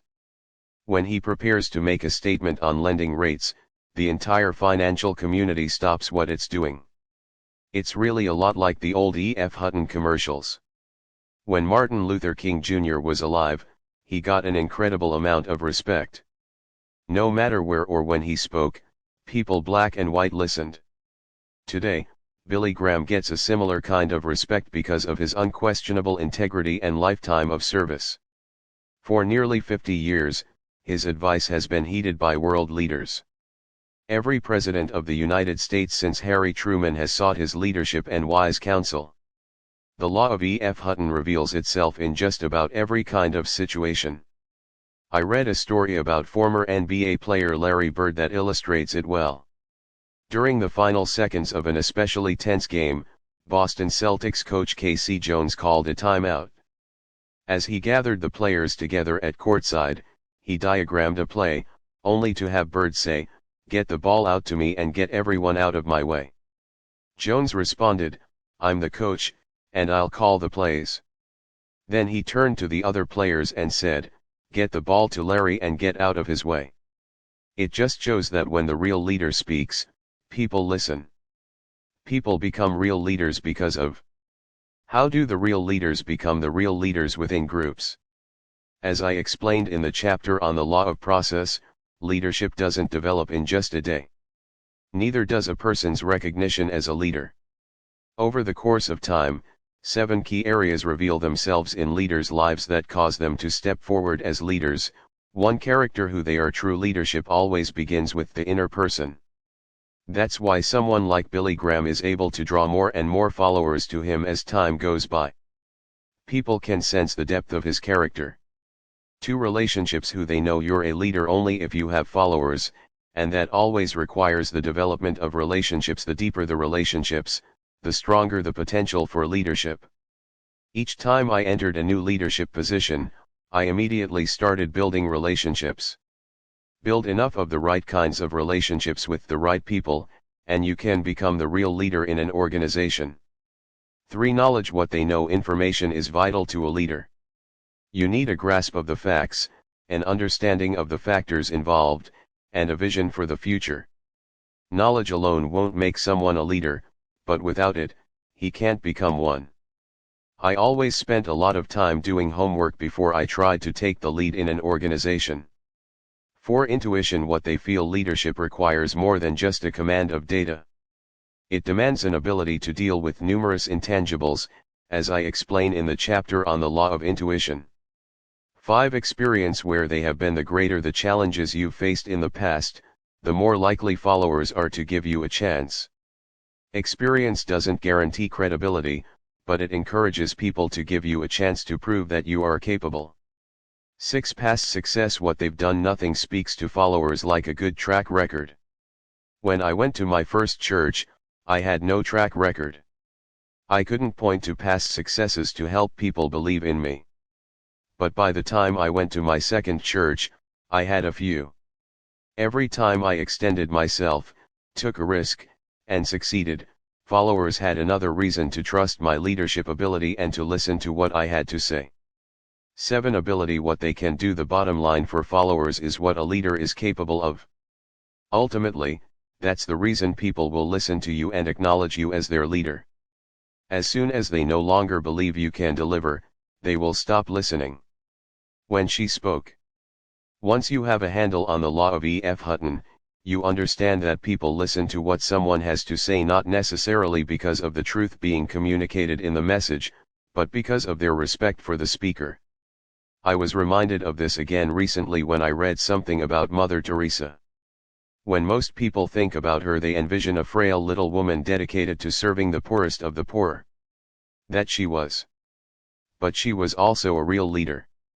Lucinda Varday, who worked with Mother Teresa on the book The Simple Path, described the nun as the quintessential, energetic entrepreneur, who has perceived a need and done something about it, built an organization against all odds, formulated its constitution, and sent out branches all over the world. The organization Mother Teresa founded and led is called the Missionaries of Charity. While other vocational orders in the Catholic Church declined, hers grew rapidly, reaching more than 4,000 members during her lifetime, not including numerous volunteers. Under her direction, her followers served in 25 countries on 5 continents. In Calcutta alone, she established a children's home, a center for people with leprosy, a home for people who were dying and destitute, and a home for people with tuberculosis and mentally disabled people. That kind of organizational building can be accomplished only by a true leader. Author and former presidential speechwriter Peggy Noonan wrote about Mother Teresa's speech at the National Prayer Breakfast in 1994. Noonan said, "The Washington establishment was there, plus a few thousand born-again Christians, Orthodox Catholics, and Jews. Mother Teresa spoke of God, of love, of families. She said we must love one another and care for one another." There were great purrs of agreement. But as the speech continued, it became more pointed. She spoke of unhappy parents in old people's homes who are hurt because they are forgotten. She asked, "Are we willing to give until it hurts in order to be with our families, or do we put our own interests first?" The baby boomers in the audience began to shift in their seats. And she continued, "I feel that the greatest destroyer of peace today is abortion," she said, and told them why, in uncompromising terms. For about 1.3 seconds there was silence, then applause swept the room. But not everyone clapped. The President and First Lady, the Vice President and Mrs. Gore looked like seated statues at Madame Tussauds, moving not a muscle. Mother Teresa didn't stop there either. When she was finished, there was almost no one she hadn't offended. If just about any other person in the world had made those statements, people's reactions would have been openly hostile. They would have booed, jeered, or stormed out. But the speaker was Mother Teresa. She was probably the most respected person on the planet at that time. So everyone listened to what she had to say, even though many of them violently disagreed with it. In fact, every time that Mother Teresa spoke, people listened. Why? She was a real leader, and when the real leader speaks, people listen. So I must ask you this: how do people react when you communicate? When you speak, do people listen? I mean really listen. Or do they wait to hear what someone else has to say before they act? You can find out a lot about your level of leadership if you have the courage to ask and answer that question. That's the power of the law of E.F. Hutton. 6. The law of solid ground. Trust is the foundation of leadership. I personally learned the power of the law of solid ground in the fall of 1989. It happened during a very busy time when I was the senior pastor at Skyline Church in San Diego. Every year, we created and performed a major Christmas production. It was a really big deal. The cast included more than 300 people. The staging was elaborate on the level of most professional productions. Each year more than 25,000 people saw the show, and it had become a San Diego tradition, having been produced annually for more than 2 decades. That year the fall season was very hectic for me. We had several new programs starting at the church. Preparations for the Christmas show were in full swing. In addition, I was doing quite a bit of speaking and traveling around the country. And because I was so busy, I let my choleric nature get the better of me, and I made a big mistake. I very quickly made 3 major decisions and implemented them without providing the right kind of leadership. In 1 week, I changed some components of the Christmas show, I permanently discontinued our Sunday evening service, and I fired a staff member. It wasn't the decisions, it was the leadership. What's interesting is that none of my 3 decisions was wrong. The change in the Christmas program was beneficial. The Sunday evening service, though enjoyed by some of the older members of the congregation, wasn't building the church or serving a need that wasn't already being met elsewhere. And the particular staff member I fired had to go, and it was important that I not delay in dismissing him. My mistake was the way I made those 3 decisions. Because everything in the church was going so well, I thought I could act on the decisions without taking everyone through the deliberate steps needed to process them. Ordinarily, I would gather my leaders, cast vision for them, answer questions, and process them through the issues.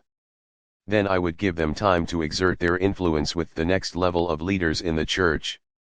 And finally, once the timing was right, I would make a general announcement to all, letting them know about the decisions, giving them plenty of reassurance, and encouraging them to be a part of the new vision. But I didn't do any of those things, and I should have known better. The result was mistrust. It wasn't long afterward that I began to sense unrest among the people. I also heard some rumblings. At first, my attitude was that everyone should get over it and move on. But then I realized that the problem wasn't them. It was me. I had handled things badly. And on top of that, my attitude wasn't very positive. Not good when you're the guy who wrote a book called The Winning Attitude. That's when I realized that I had broken the law of solid ground. For the first time in my life, my people didn't completely trust me. As soon as I realized I was wrong, I publicly apologized to my people and asked for their forgiveness. Your people know when you make mistakes. The real question is whether you're going to fess up. If you do, you can often quickly regain their trust. That's what happened with me once I apologized. And from then on, I made sure to do things right. I learned firsthand that when it comes to leadership, you just can't take shortcuts, no matter how long you've been leading your people. It didn't take long for me to get back onto solid ground with everyone. As I've explained in Developing the Leader Within You, a leader's history of successes and failures makes a big difference in his credibility. It's a little like earning or spending pocket change. Each time you make a good leadership decision, it puts change into your pocket. Each time you make a poor one, you have to pay out some of your change to the people. Every leader has a certain amount of change in his pocket when he starts in a new leadership position. From then on, he either builds up his change or pays it out.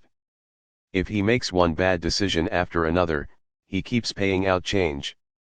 Then one day, after making one last bad decision, he is going to reach into his pocket and realize he is out of change. It doesn't even matter if the blunder was big or small. When you're out of change, you're out as the leader. A leader who keeps making good decisions and keeps recording wins for the organization builds up his change. Then even if he makes a huge blunder, he can still have plenty of change left over. That's the kind of history I had at Skyline, which is why I was able to rebuild trust with the people very quickly. Trust is the foundation of leadership. Trust is the foundation of leadership. To build trust, a leader must exemplify these qualities: competence, connection, and character. People will forgive occasional mistakes based on ability, especially if they can see that you're still growing as a leader. But they won't trust someone who has slips in character. In that area, even occasional lapses are lethal. All effective leaders know this truth. PepsiCo chairman and CEO Craig Weatherup acknowledges that people will tolerate honest mistakes, but if you violate their trust, you will find it very difficult to ever regain their confidence. That is one reason that you need to treat trust as your most precious asset. You may fool your boss, but you can never fool your colleagues or subordinates. General H. Norman Schwarzkopf points to the significance of character. Leadership is a potent combination of strategy and character. But if you must be without one, be without strategy. Character and leadership credibility always go hand in hand. Anthony Harrigan, president of the U.S. Business and Industrial Council, said, "The role of character always has been the key factor in the rise and fall of nations. And one can be sure that America is no exception to this rule of history. We won't survive as a country because we are smarter or more sophisticated, but because we hope, stronger inwardly." In short, Character is the only effective bulwark against internal and external forces that lead to a country's disintegration or collapse. Character makes trust possible. And trust makes leadership possible. That is the law of solid ground. Character communicates whenever you lead people, it's as if they consent to take a journey with you. The way that trip is going to turn out is predicted by your character. With good character, the longer the trip is, the better it gets. But if your character is flawed, the longer the trip is, the worse it will seem to them. Why? Because no one enjoys spending time with someone he doesn't trust. Character communicates many things to followers. Character communicates consistency. Leaders without inner strength can't be counted on day after day because their ability to perform changes constantly. NBA great Jerry West commented, "You can't get too much done in life if you only work on the days when you feel good." If your people don't know what to expect from you as a leader, at some point they won't look to you for leadership. Think about what happened in the late 1980s. Several high-profile Christian leaders stumbled and fell due to moral issues. That lack of consistency compromised their ability to lead their people. In fact, it gave a black eye to every pastor across the nation because it caused people to become suspicious of all church leaders, regardless of their personal track records. The flawed character of those fallen leaders destroyed the foundation for their leadership. When I think of leaders who epitomize consistency of character, the first person who comes to mind is Billy Graham. Regardless of personal religious beliefs, everybody trusts him. Why? Because he has modeled high character for more than half a century. He lives out his values every day. He never makes a commitment unless he is going to keep it. And he goes out of his way to personify integrity. Character communicates potential. John Morley observed, "No man can climb out beyond the limitations of his own character." That's especially true when it comes to leadership. Take, for instance, the case of NHL coach Mike Keenan. As of mid-1997, he had a noteworthy record of professional hockey victories, the fifth greatest number of regular season wins, the third greatest number of playoff victories, 6 division titles, 4 NHL Finals appearances, and 1 Stanley Cup. Yet despite those commendable credentials, Keenan was unable to stay with a single team for any length of time. In 11.5 seasons, he coached 4 different teams. And after his stint with the 4th team, the St. Louis Blues, he was unable to land a job for a long time. Why? Sports writer E.M. Swift said of Keenan, "The reluctance to hire Keenan is easily explicable. Everywhere he has been, he has alienated players and management. Evidently, his players didn't trust him. Neither did the owners, who were benefiting from seeing their teams win. It seems he kept violating the law of solid ground." Craig Weatherup explains, "You don't build trust by talking about it. You build it by achieving results, always with integrity and in a manner that shows real personal regard for the people with whom you work. When a leader's character is strong, people trust him, and they trust in his ability to release their potential. That not only gives followers hope for the future, but it also promotes a strong belief in themselves and their organization. Character communicates respect. When you don't have strength within, you can't earn respect without. And respect is absolutely essential for lasting leadership. How do leaders earn respect? By making sound decisions, admitting their mistakes when they make them, and putting what's best for their followers and the organization ahead of their personal agendas. Several years ago, a movie was made about the 54th Massachusetts Infantry Regiment and its colonel, Robert Gould Shaw. The film was called Glory, and though some of its plot was fictionalized, the Civil War story of Shaw's journey with his men and of the respect he earned from them was real. The movie recounted the formation of this first unit in the Union Army composed of African American soldiers. Shaw, a white officer, took command of the regiment, oversaw recruiting, selected the white officers, equipped the men, and trained them as soldiers. He drove them hard, knowing that their performance in battle would either vindicate or condemn the value of black people as soldiers and citizens in the minds of many white Northerners. In the process, both the soldiers and Shaw earned one another's respect. A few months after their training was complete, the men of the 54th got the opportunity to prove themselves in the Union assault on Confederate Fort Wagner in South Carolina. Shaw's biographer Russell Duncan said of the attack, with the final admonition to "prove yourselves men," Shaw positioned himself in front and ordered, "Forward." Years later, one soldier remembered that the regiment fought hard because Shaw was in front, not behind. Almost half of the 600 men from the 54th who fought that day were wounded, captured, or killed. Though they fought valiantly, they were unable to take Fort Wagner. And Shaw, who had courageously led his men to the top of the fort's parapet in the first assault, was killed along with his men. Shaw's actions on that final day solidified the respect his men already had for him. 2 weeks after the battle, Albinus Fisher, a sergeant in the 54th, said, "I still feel more eager for the struggle than I ever yet have, for I now wish to have revenge for our gallant colonel." J.R. Miller once observed, "The only thing that walks back from the tomb with the mourners and refuses to be buried is the character of a man." This is true. What a man is survives him. It can never be buried. Shaw's character, strong to the last, had communicated a level of respect to his men that lived beyond him. A leader's good character builds trust among his followers. But when a leader breaks trust, he forfeits his ability to lead. That's the law of solid ground. I was again reminded of this while listening to a lesson taught by my friend Bill Hybels. 4 times a year, he and I teach a seminar, Leading and Communicating to Change Lives. Bill was conducting a session titled Lessons from a Leadership Nightmare, and he shared observations and insights on some of the leadership mistakes made by Robert McNamara and the Johnson administration during the Vietnam War, the administration's inability to prioritize multiple challenges, its acceptance of faulty assumptions, and Johnson's failure to face serious staff conflicts.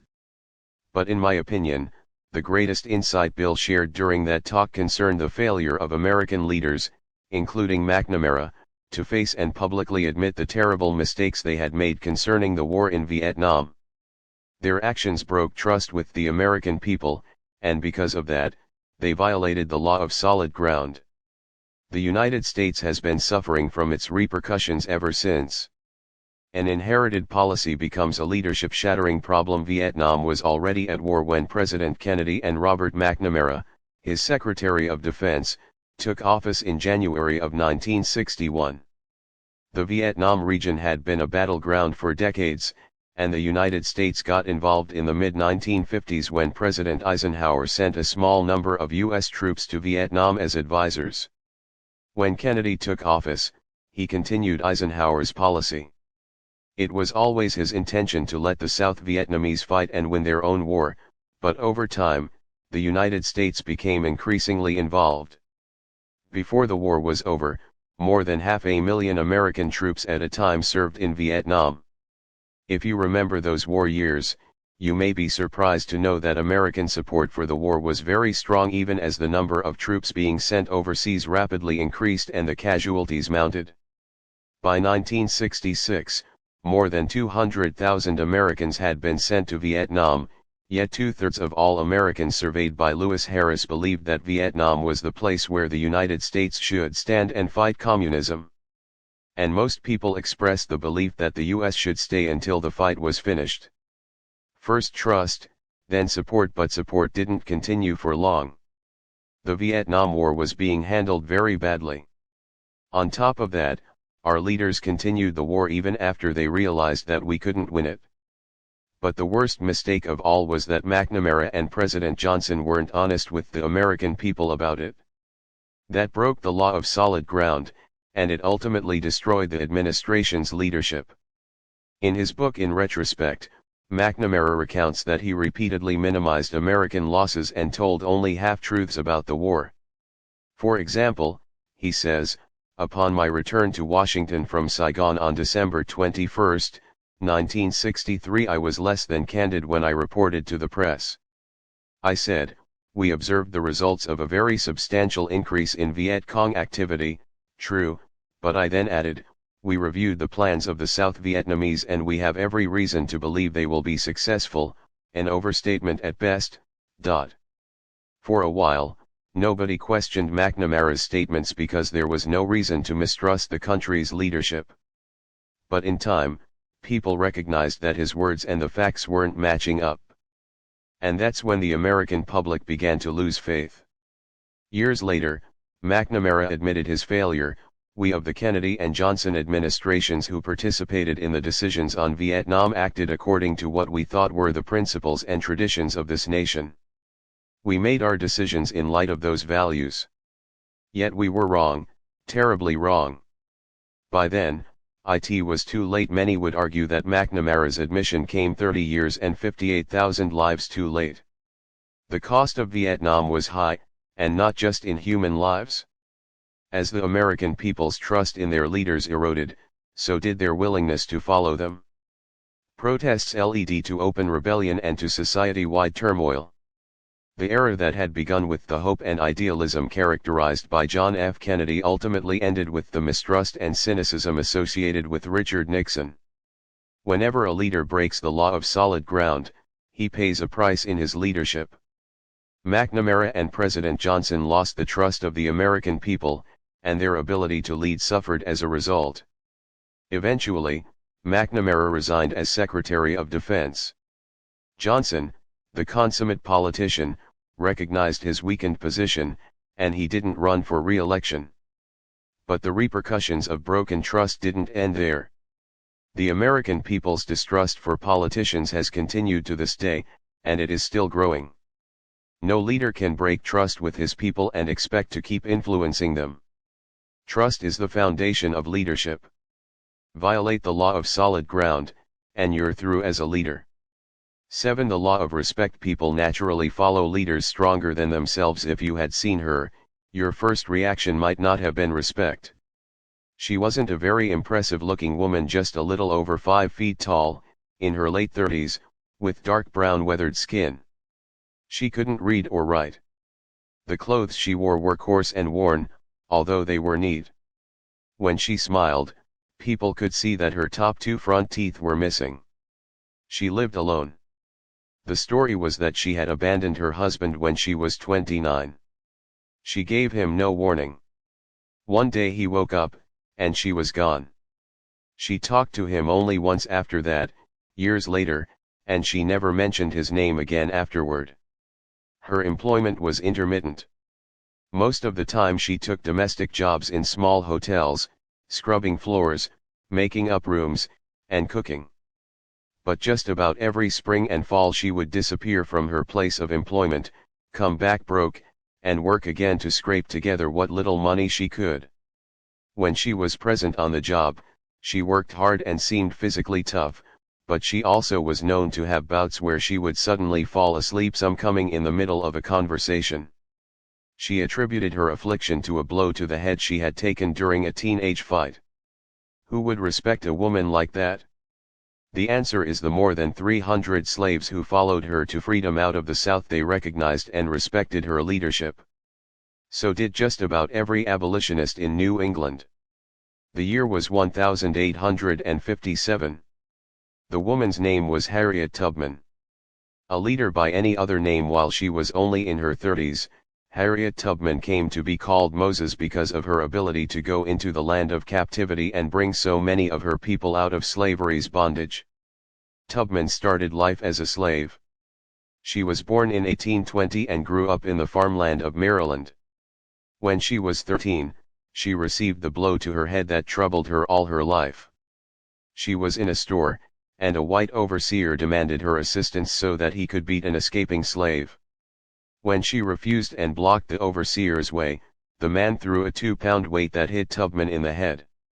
She nearly died, and her recovery took months. At age 24, she married John Tubman, a free black man. But when she talked to him about escaping to freedom in the North, he wouldn't hear of it. He said that if she tried to leave, he'd turn her in. When she resolved to take her chances and go north in 1849, she did so alone, without a word to him. Her first biographer, Sarah Bradford, said that Tubman told her, "I had reasoned this out in my mind, there was one of two things I had a right to, liberty or death. If I could not have one, I would have the other, for no man should take me alive. I should fight for my liberty as my strength lasted, and when the time came for me to go, the Lord would let them take me." Tubman made her way to Philadelphia, Pennsylvania, via the Underground Railroad, a secret network of free blacks, white abolitionists, and Quakers who helped escaping slaves on the run. Though free herself, she vowed to return to Maryland and bring her family out. In 1850, she made her first return trip as an Underground Railroad conductor, someone who retrieved and guided out slaves with the assistance of sympathizers along the way. A liter of steel each summer and winter, Tubman worked as a domestic, scraping together the funds she needed to make return trips to the South. And every spring and fall, she risked her life by going south and returning with more people. She was fearless, and her leadership was unshakable. It was extremely dangerous work, and when people in her charge wavered, she was strong as steel.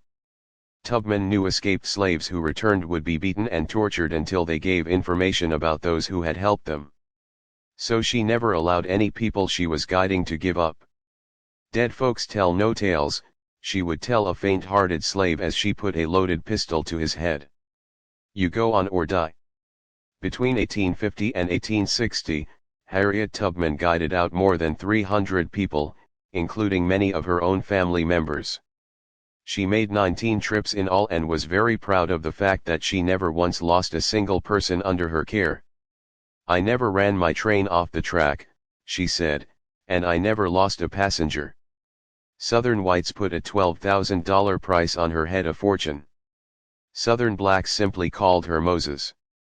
By the start of the Civil War, she had brought more people out of slavery than any other American in history, black or white, male or female.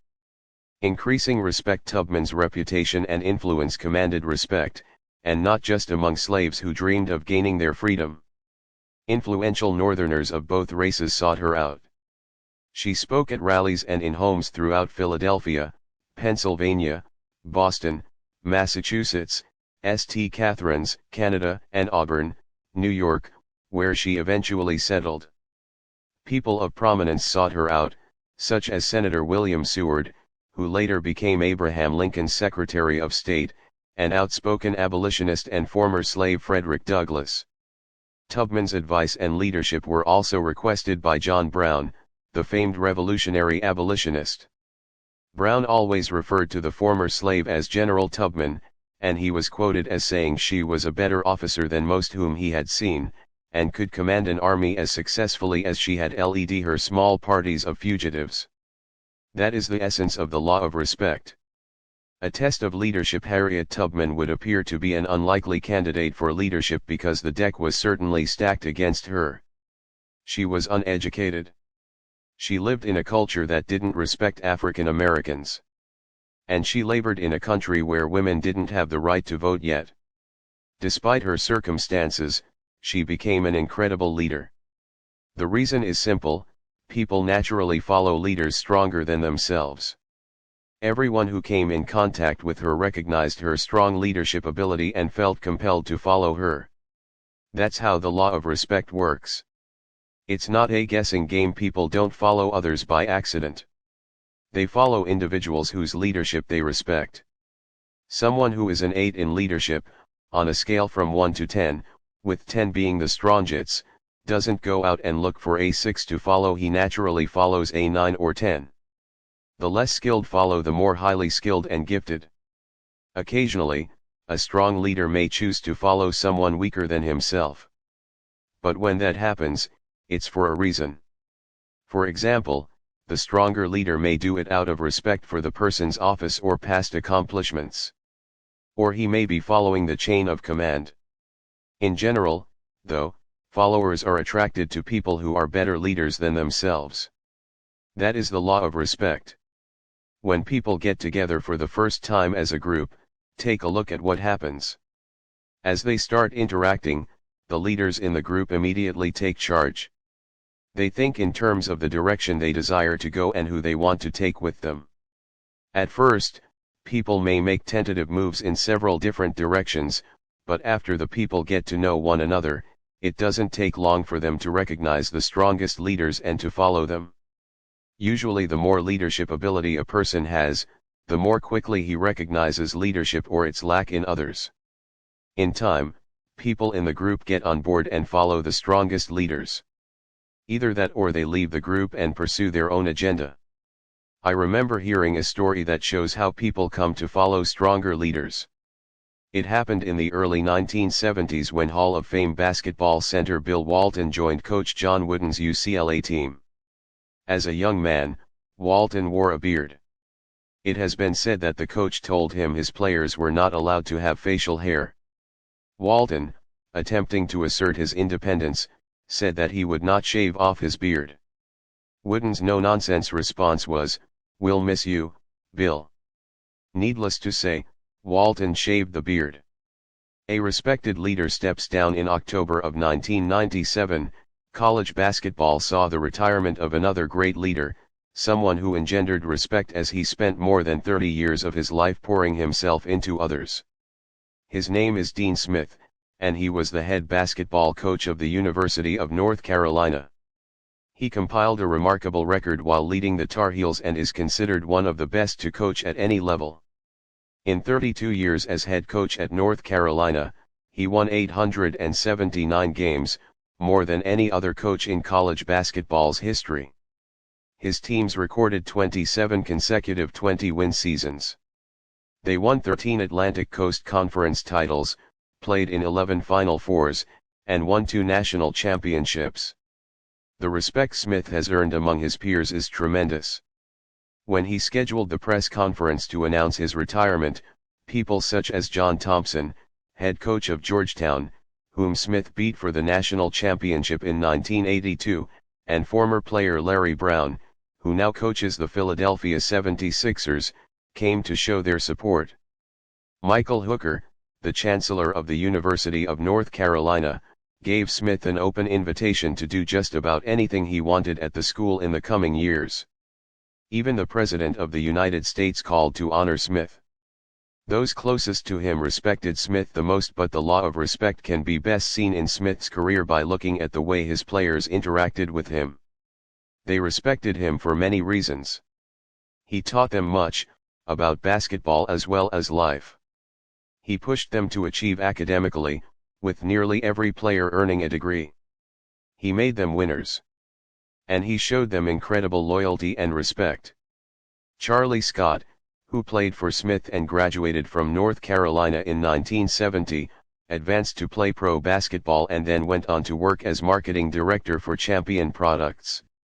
Concerning his time with Smith, he said, "As one of the first black college athletes in the ACC, I experienced many difficult moments during my time at North Carolina, but Coach Smith was always there for me. On one occasion, as we walked off the court following a game at South Carolina, one of their fans called me a big black baboon.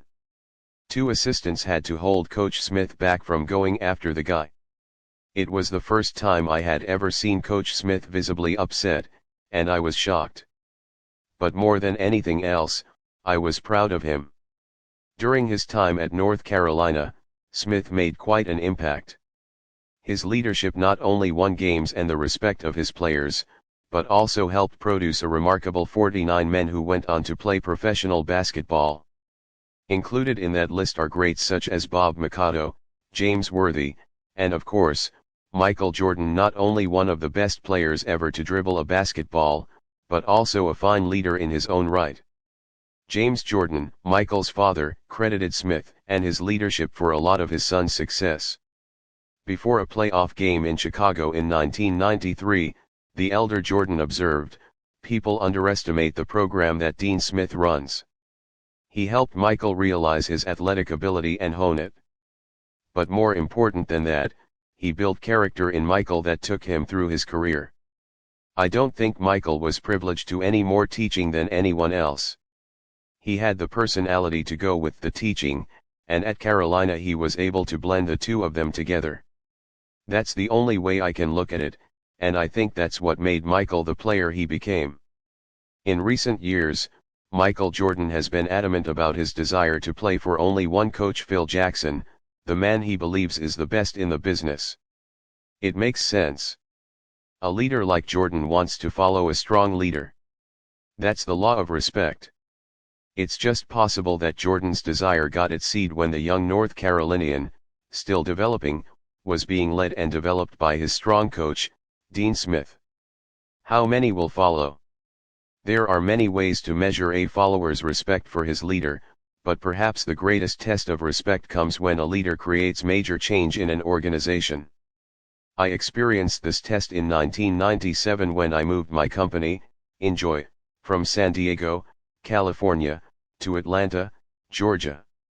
I made the decision to move in early 1996 while I was on a cruise in China with my wife, Margaret. As we discussed the move and our expectations, I began weighing my influence with my core leaders. After mentally reviewing my personal history with each leader and the strength of my leadership with them, I estimated that about 50% of them would be willing to uproot themselves and make the move across country with me and the organization. And Margaret agreed with my assessment. A few months later, after Enjoy President Dick Peterson and I had worked through all the preliminaries of the move, I began the task of approaching my leaders individually to tell them about the decision to go to Atlanta. And one after another, the leaders told me they wanted to take the trip. I had expected about half to go.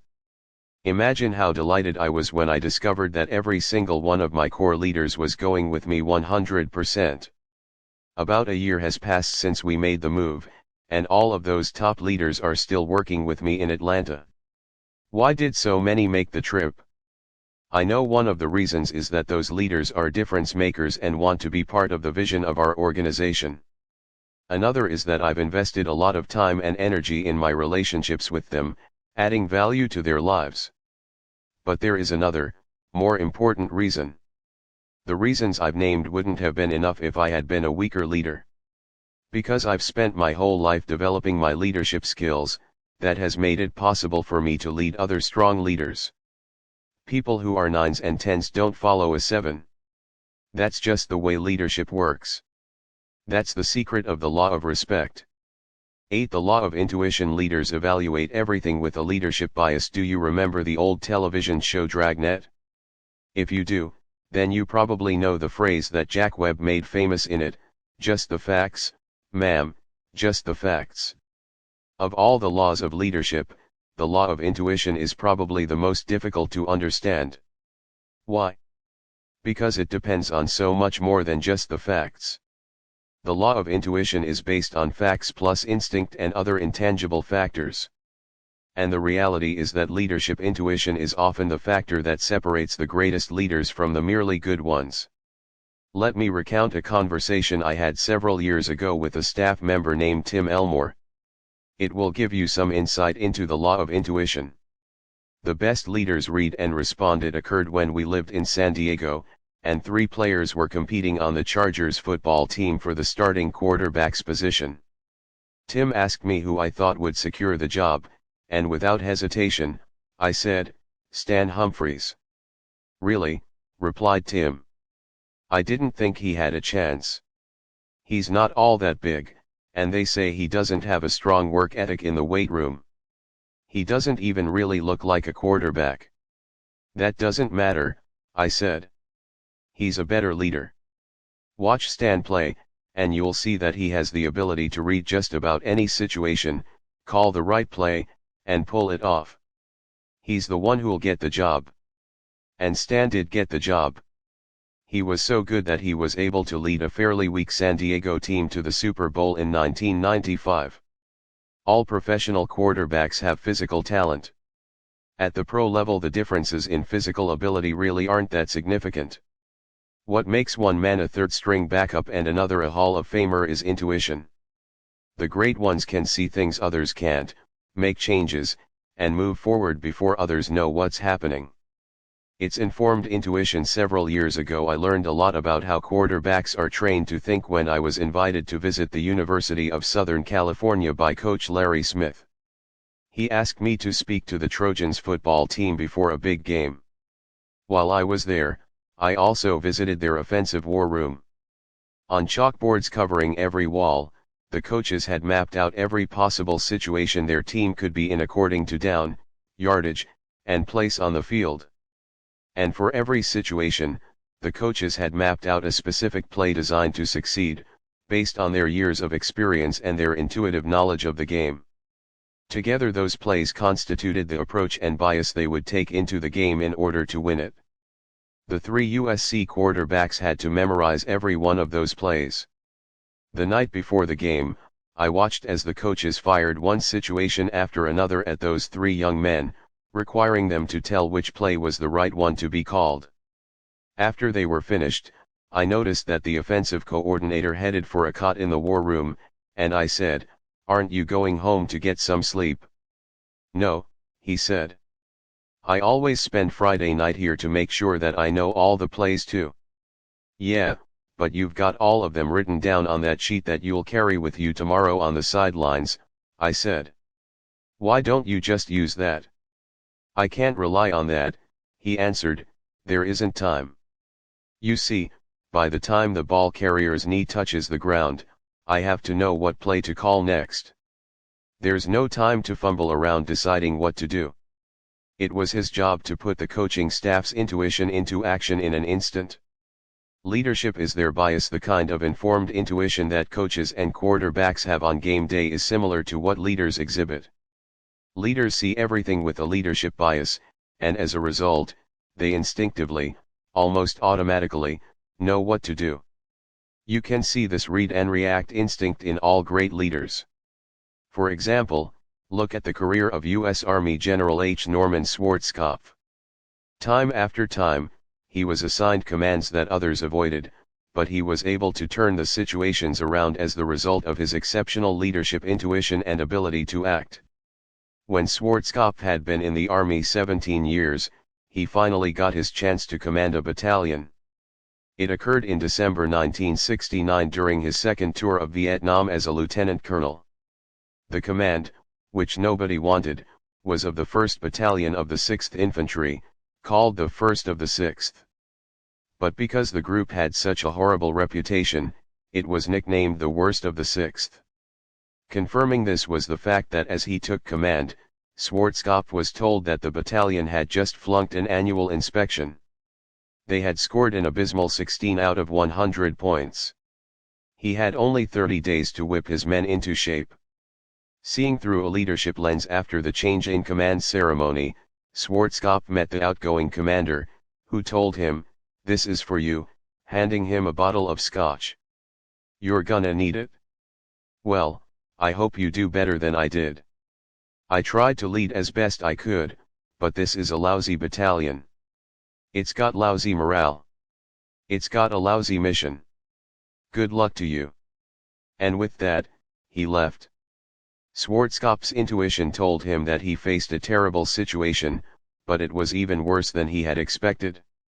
His predecessor hadn't known the first thing about leadership. The man had never ventured outside the safety of the base camp to inspect his troops. And the results were appalling. The entire battalion was in chaos. The officers were indifferent, the most basic military security procedures weren't being followed, and soldiers were dying needlessly. The departing commander was right, it was a lousy battalion with lousy morale. But he didn't say that it was his fault. Based on Schwarzkopf's description, it's obvious that the previous commander had displayed no ability to read the situation, and he had failed his people as a leader. During the next few weeks, Schwarzkopf's intuition kicked in, and he took action. He implemented military procedures, retrained the troops, developed his leaders, and gave the men direction and a sense of purpose. When it was time for the 30-day inspection, they achieved a passing score. And the men started to think to themselves, "Hey, we can do it right. We can be a success.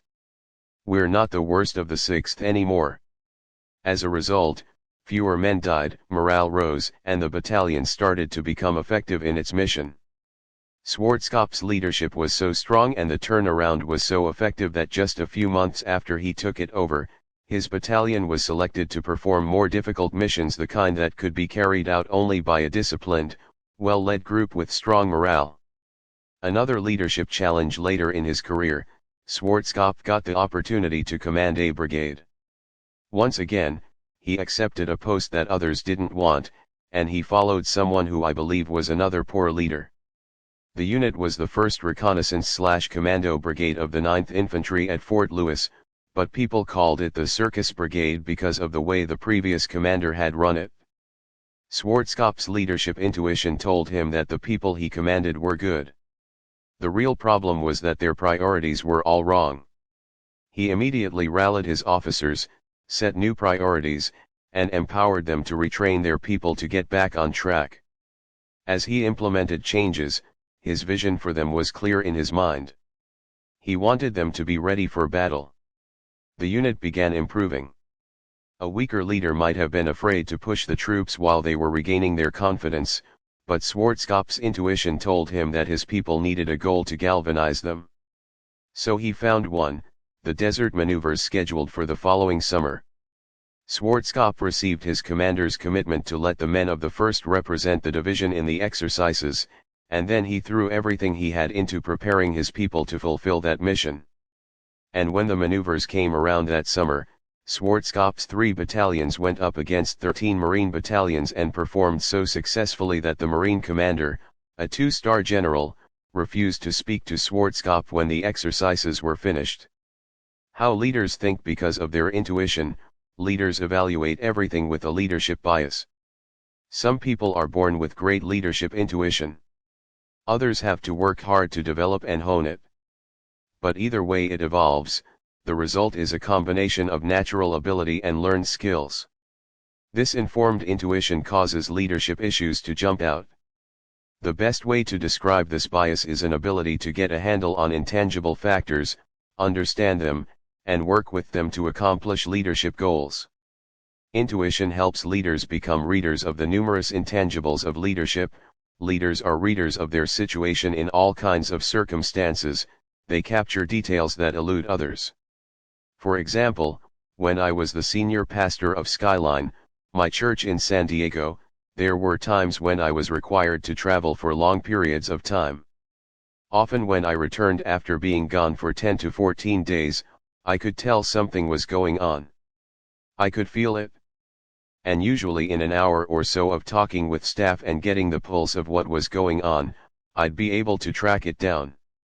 Leaders are readers of trends. Everything that happens around us does so in the context of a bigger picture. Leaders have the ability to step back from what's happening at the moment and see not only where they and their people have gone, but also where they are headed in the future. It's as if they can smell change in the wind. Leaders are readers of their resources. A major difference between achievers and leaders is the way they see resources. Successful individuals think in terms of what they can do. Successful leaders, on the other hand, see every situation in terms of available resources, money, raw materials, technology and, most important, people. They never forget that people are their greatest asset. Leaders are readers of people. President Lyndon Johnson once said that when you walk into a room, if you can't tell who's for you and who's against you, you don't belong in politics. That statement also applies to leadership. Intuitive leaders can sense what's happening among people and almost instantly know their hopes, fears, and concerns. Leaders are readers of themselves. Finally, good leaders develop the ability to read themselves, their strengths, skills, weaknesses, and current state of mind. They recognize the truth of what James Russell Lowell said: no one can produce great things who is not thoroughly sincere in dealing with himself. What you see results from who you are. How was Schwarzkopf able to turn around difficult assignments again and again? The answer lies in the law of intuition. All officers had the benefit of the same training in soldiering and tactics. And they all had access to the same resources, so that wasn't the answer. Schwarzkopf wasn't necessarily smarter than his counterparts, either. What he brought to the table was strong leadership intuition. He saw everything with a leadership bias. Who you are dictates what you see. If you've seen the movie The Great Outdoors, you may remember a scene that illustrates this idea perfectly. In the movie, John Candy plays Chet, a man vacationing with his family at a small lake community in the woods. He is unexpectedly visited by his sister-in-law and her husband, Roman, played by Dan Aykroyd, who is kind of a shady character. As the two men sit on the porch of their cabin overlooking the lake and miles of beautiful forest, they start to talk. And Roman, who sees himself as a wheeler-dealer, shares his vision with Chet. "I'll tell you what I see when I look out there. I see the underdeveloped resources of northern Minnesota, Wisconsin, and Michigan. I see a syndicated development consortium exploiting over $1.5 billion in forest products. I see a paper mill, and if the strategic metals are there, a mining operation, a green belt between the condos on the lake, and a waste management facility. Now I ask you, what do you see?" I just see trees," answers Chet.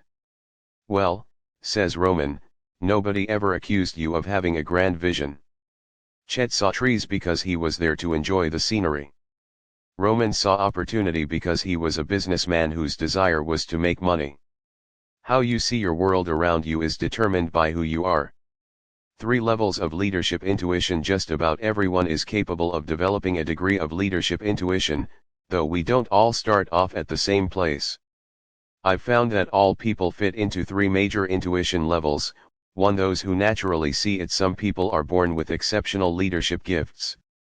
They instinctively understand people and know how to move them from point A to point B. Even when they're kids, they act as leaders. Watch them on the playground, and you can see everyone is following them. People with natural leadership intuition can build upon it and become world-class leaders of the highest caliber. This natural ability is often the difference between a 9, an excellent leader, and a 10, a world-class leader. To those who are nurtured to see it, not everyone starts off with great instincts, but whatever abilities people have can be nurtured and developed. The ability to think like a leader is informed intuition. Even someone who doesn't start off as a natural leader can become an excellent one. People who don't develop their intuition are condemned to be blindsided in their leadership for the rest of their lives. 3. Those who will never see it. I believe nearly everyone is capable of developing leadership skills and intuition. But occasionally, I run across someone who doesn't seem to have a leadership bone in his body and who has no interest in developing the skills necessary to lead. Those people will never think like anything but followers. Leaders solve problems using the law of intuition. Whenever leaders find themselves facing a problem, they automatically measure it and begin solving it using the law of intuition. They evaluate everything with a leadership bias. For example, you can see where leadership intuition came into play recently at Apple Computer. Just about everybody knows the success story of Apple. The company was created in 1976 by Steve Jobs and Steve Wozniak in Jobs' father's garage. Just 4 years later, the business went public, opening at $22 a share and selling 4.6 million shares. It made more than 40 employees and investors millionaires overnight. But Apple's story isn't all positive. Since those early years, Apple's success, stock value, and ability to capture customers have fluctuated wildly. Jobs left Apple in 1985, having been pushed out in a battle with CEO John Sculley, the former Pepsi president whom Jobs had recruited in 1983. Sculley was followed by Michael Spindler in 1993 and then Gilbert Amelio in 1996. None of them was able to re-establish Apple's previous success. In its glory days, Apple had sold 14.6% of all personal computers in the United States. By 1997, sales were depressed to 3.5%. That was when Apple looked to the leadership of its original founder, Steve Jobs, for help. The failing company believed he could save it. Reinventing Apple, Jobs intuitively reviewed the situation and immediately took action. He knew that improvement was impossible without a change in leadership, so he quickly dismissed all but 2 of the previous board members and installed new ones. Executive leadership also experienced positive change at his hands. Once new leaders were in place, he looked at the company's focus. Jobs wanted to get back to the basics of what Apple had always done best, use its individuality to create products that made a difference. Jobs said, "We've reviewed the roadmap of new products and axed more than 70% of the projects, keeping the 30% that were gems. Plus we're adding new ones that are a whole new paradigm of looking at computers." He also sensed a problem with the company's marketing, so he fired the ad agency and held a competition for the account among 3 firms. None of those actions was especially surprising. But Jobs also did something that really showed the law of intuition in action. He made a leadership decision that went absolutely against the grain of Apple's previous thinking. It was an incredible intuitive leadership leap.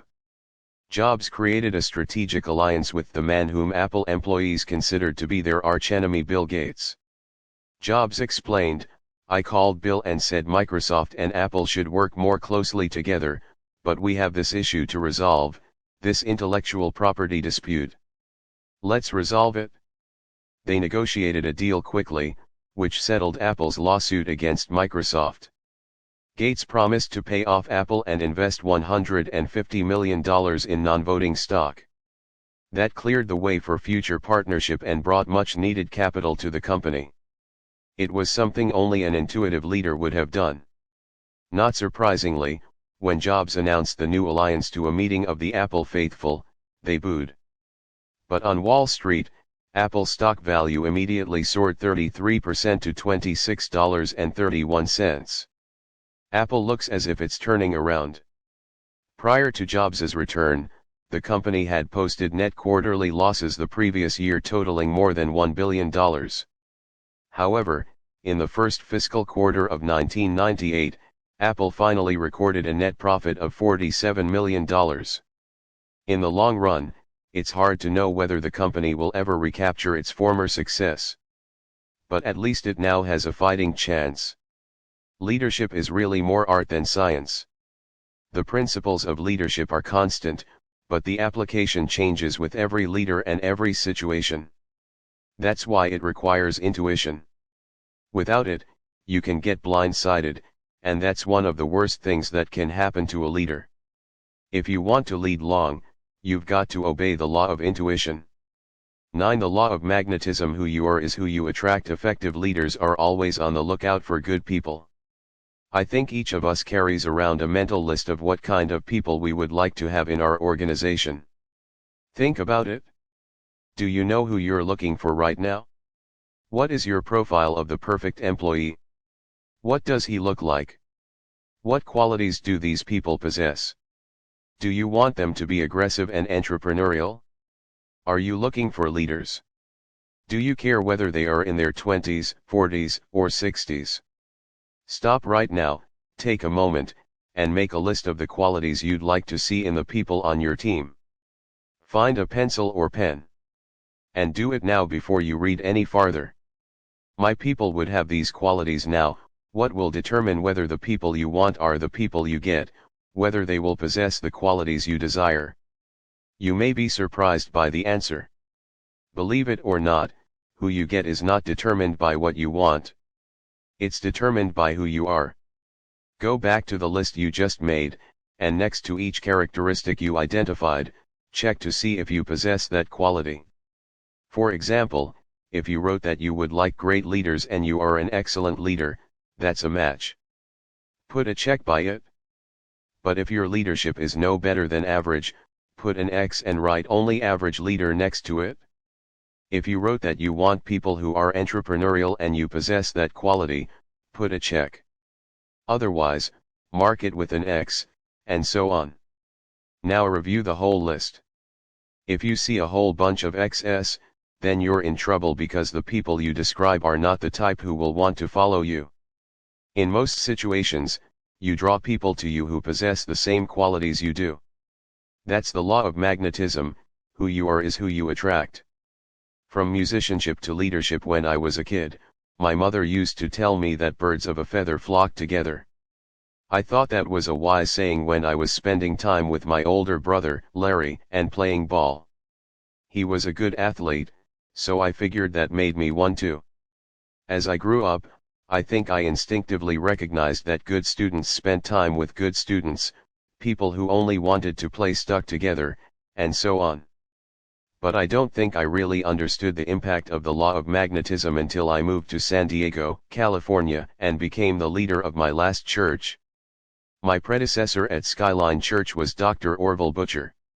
He is a wonderful man with many fine qualities. One of his best is his musicianship. He plays piano and has a beautiful Irish tenor voice, even today in his 80s. At the time I arrived in 1981, Skyline had a solid reputation for fine music. It was nationally known for its outstanding musical productions. In fact, the church was filled with talented musicians and vocalists. And in the 27 years Dr. Butcher led the church, only 2 music directors worked for him, an unbelievable track record. In comparison, during my 14 years there, I employed 5 people in that capacity. Why were there so many exceptional musicians at Skyline? The answer lies in the law of magnetism. People with musical talent were naturally attracted to Dr. Butcher. They respected him and understood him. They shared his motivation and values. They were on the same page with him. In contrast, I enjoy music, but I am not a musician. It's funny, but when I interviewed for the position at Skyline, one of the first questions they asked me was whether I could sing. They were very disappointed when I told them no. After I came on board at the church, the number of new musicians declined quickly. We still had more than our share, because Dr. Butcher had created momentum and a wonderful legacy in that area. But do you know what kind of people started coming instead? Leaders. By the time I left Skyline, not only was the church filled with hundreds of excellent leaders, but the church had also equipped and sent out hundreds of men and women as leaders during the time I was there. The reason was the law of magnetism. Our organization became a magnet for people with leadership ability. People like you will seek you out. Of course, it is possible for a leader to go out and recruit people unlike himself.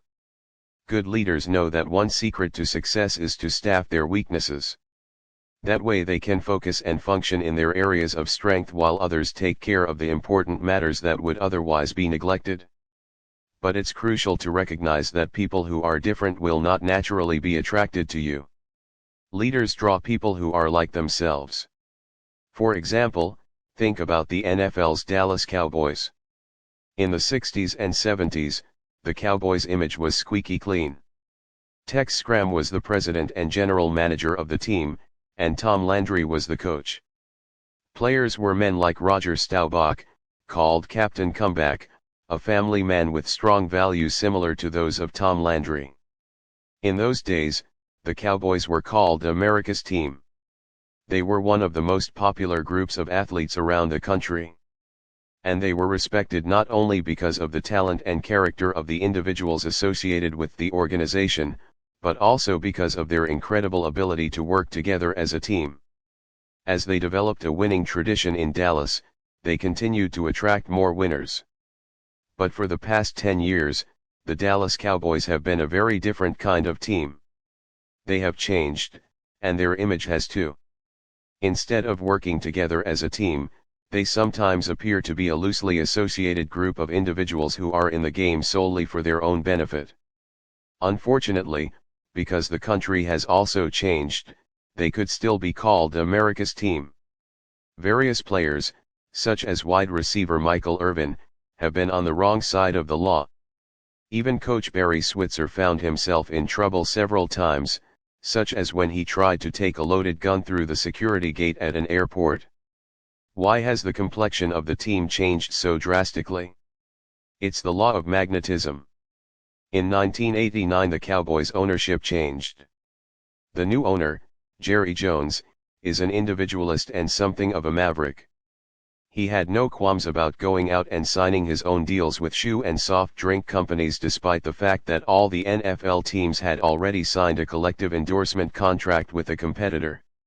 It's little wonder that the Cowboys don't enjoy the reputation they once had, even with their recent Super Bowl victories. Al McGuire, former head basketball coach of Marquette University, once said, "A team should be an extension of the coach's personality." My teams were arrogant and obnoxious. I say that teams cannot be anything but an extension of the coach's personality. Fortunately, Dallas just brought on board a new coach, Chan Gailey. He is a good leader with strong character and values. If he is given enough time and authority, he may be able to attract enough additional people like himself to turn the Cowboys around. Then the law of magnetism will be able to work for Dallas, but it won't happen overnight. Where do they match up? Maybe you've started thinking about the people that you have attracted in your organization. You might say to yourself, wait a minute. I can name 20 things that make my people different from me. And my response would be, of course, you can. But the people who are drawn to you probably have more similarities than differences, especially in a few key areas. Take a look at the following characteristics. You will probably find that you and the people who follow you share common ground in several of these key areas. Attitude. Rarely have I seen positive and negative people attracted to one another. People who view life as a series of opportunities and exciting challenges don't want to hear others talk about how bad things are all the time. I know that's true for me. I can't think of a single negative person in my organizations. And if you were to talk to my 4 company presidents and all my top managers, you'd find that every one of them is an especially positive person. Generation people tend to attract others of roughly the same age. My top leaders are a good example. 3 of my 4 company presidents are only 1 or 2 years different in age from me. The 4th is fewer than 10 years younger. And that same pattern can be seen in other areas of my companies, such as among some managers at Enjoy.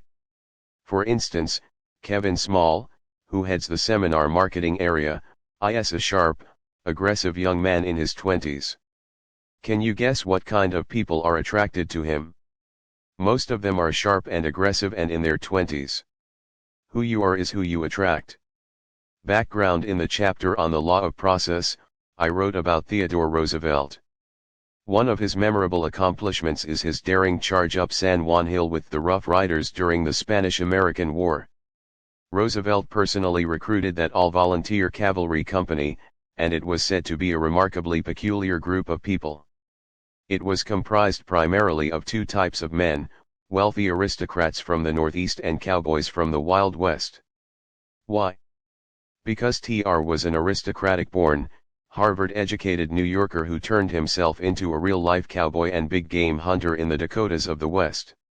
He was a strong and genuine leader in both worlds, and as a result, he attracted both kinds of people.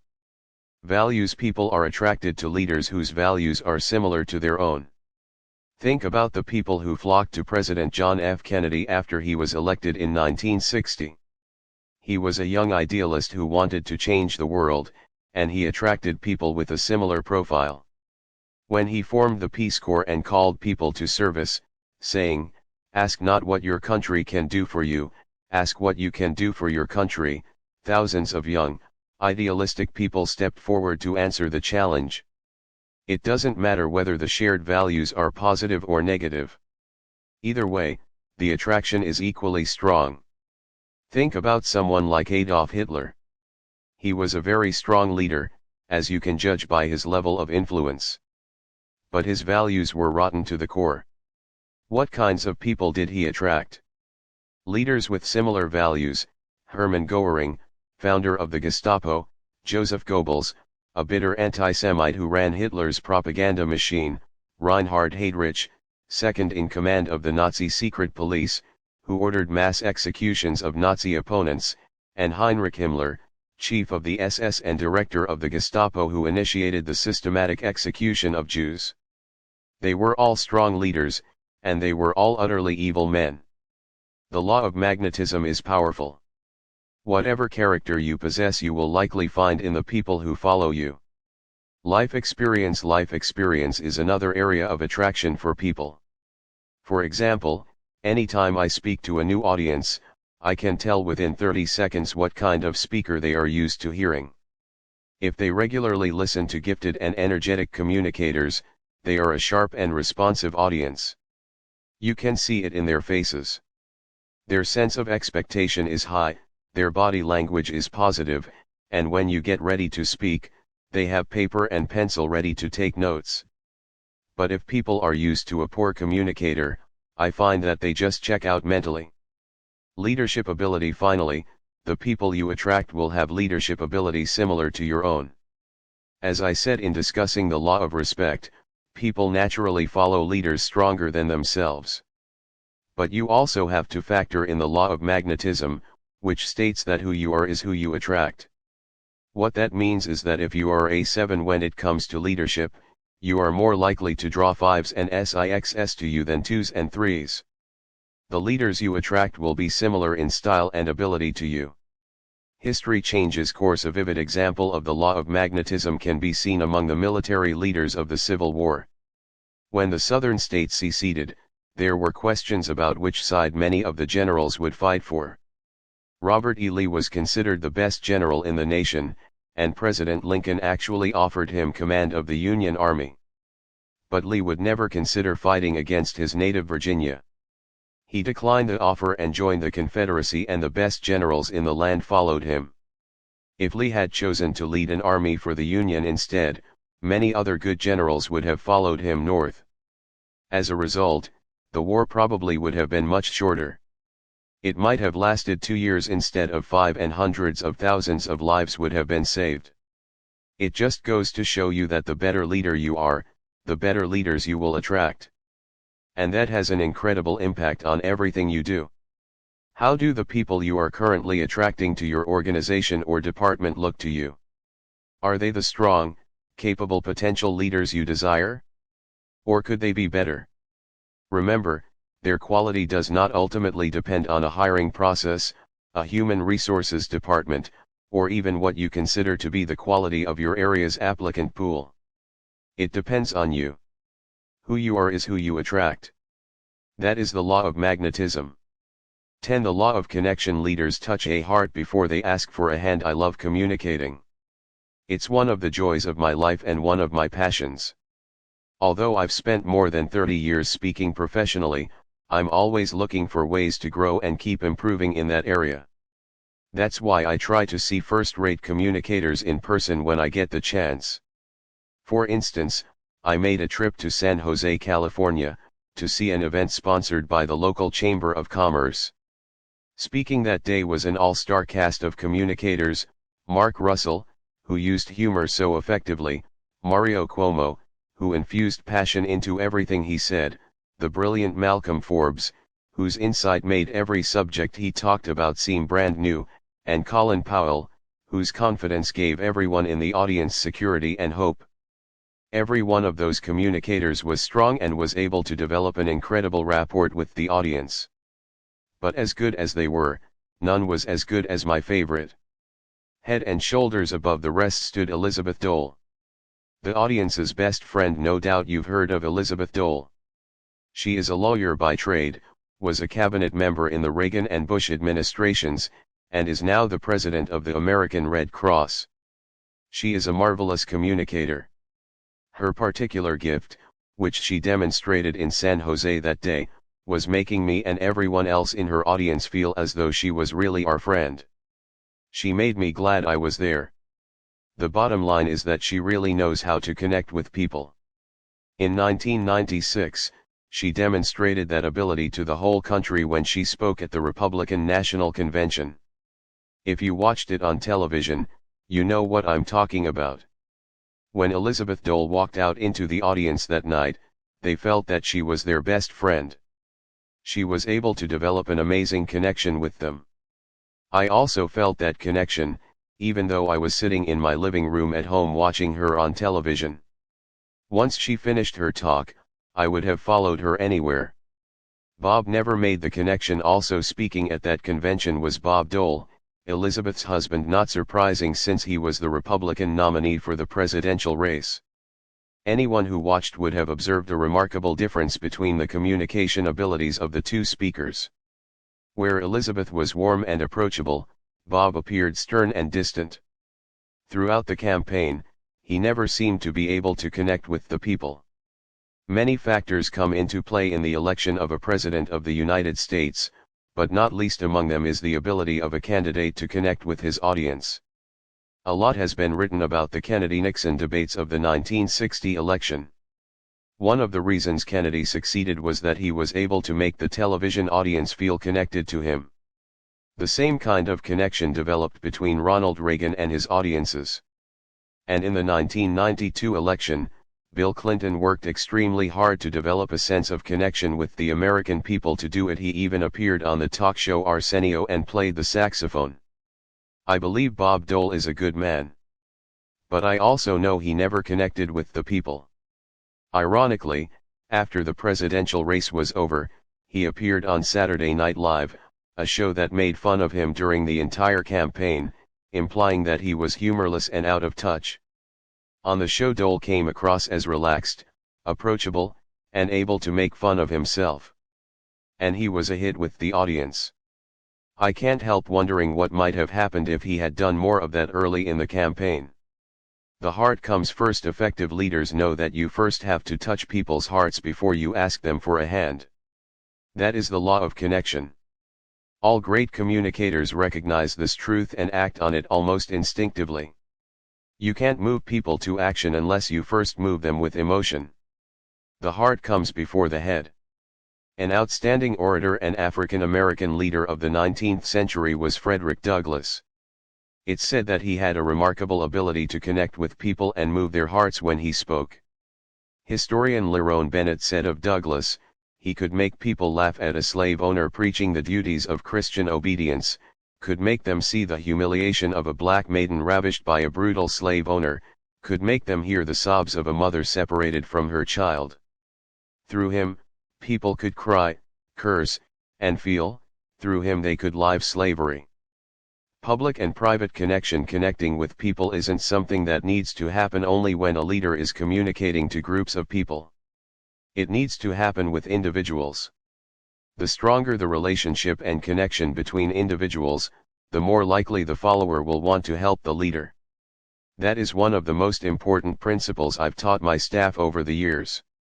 My staff at Skyline used to groan every time I would say, people don't care how much you know until they know how much you care, but they also knew that it was true. You develop credibility with people when you connect with them and show that you genuinely want to help them. The greatest leaders are able to connect on both levels, with individuals and with an audience.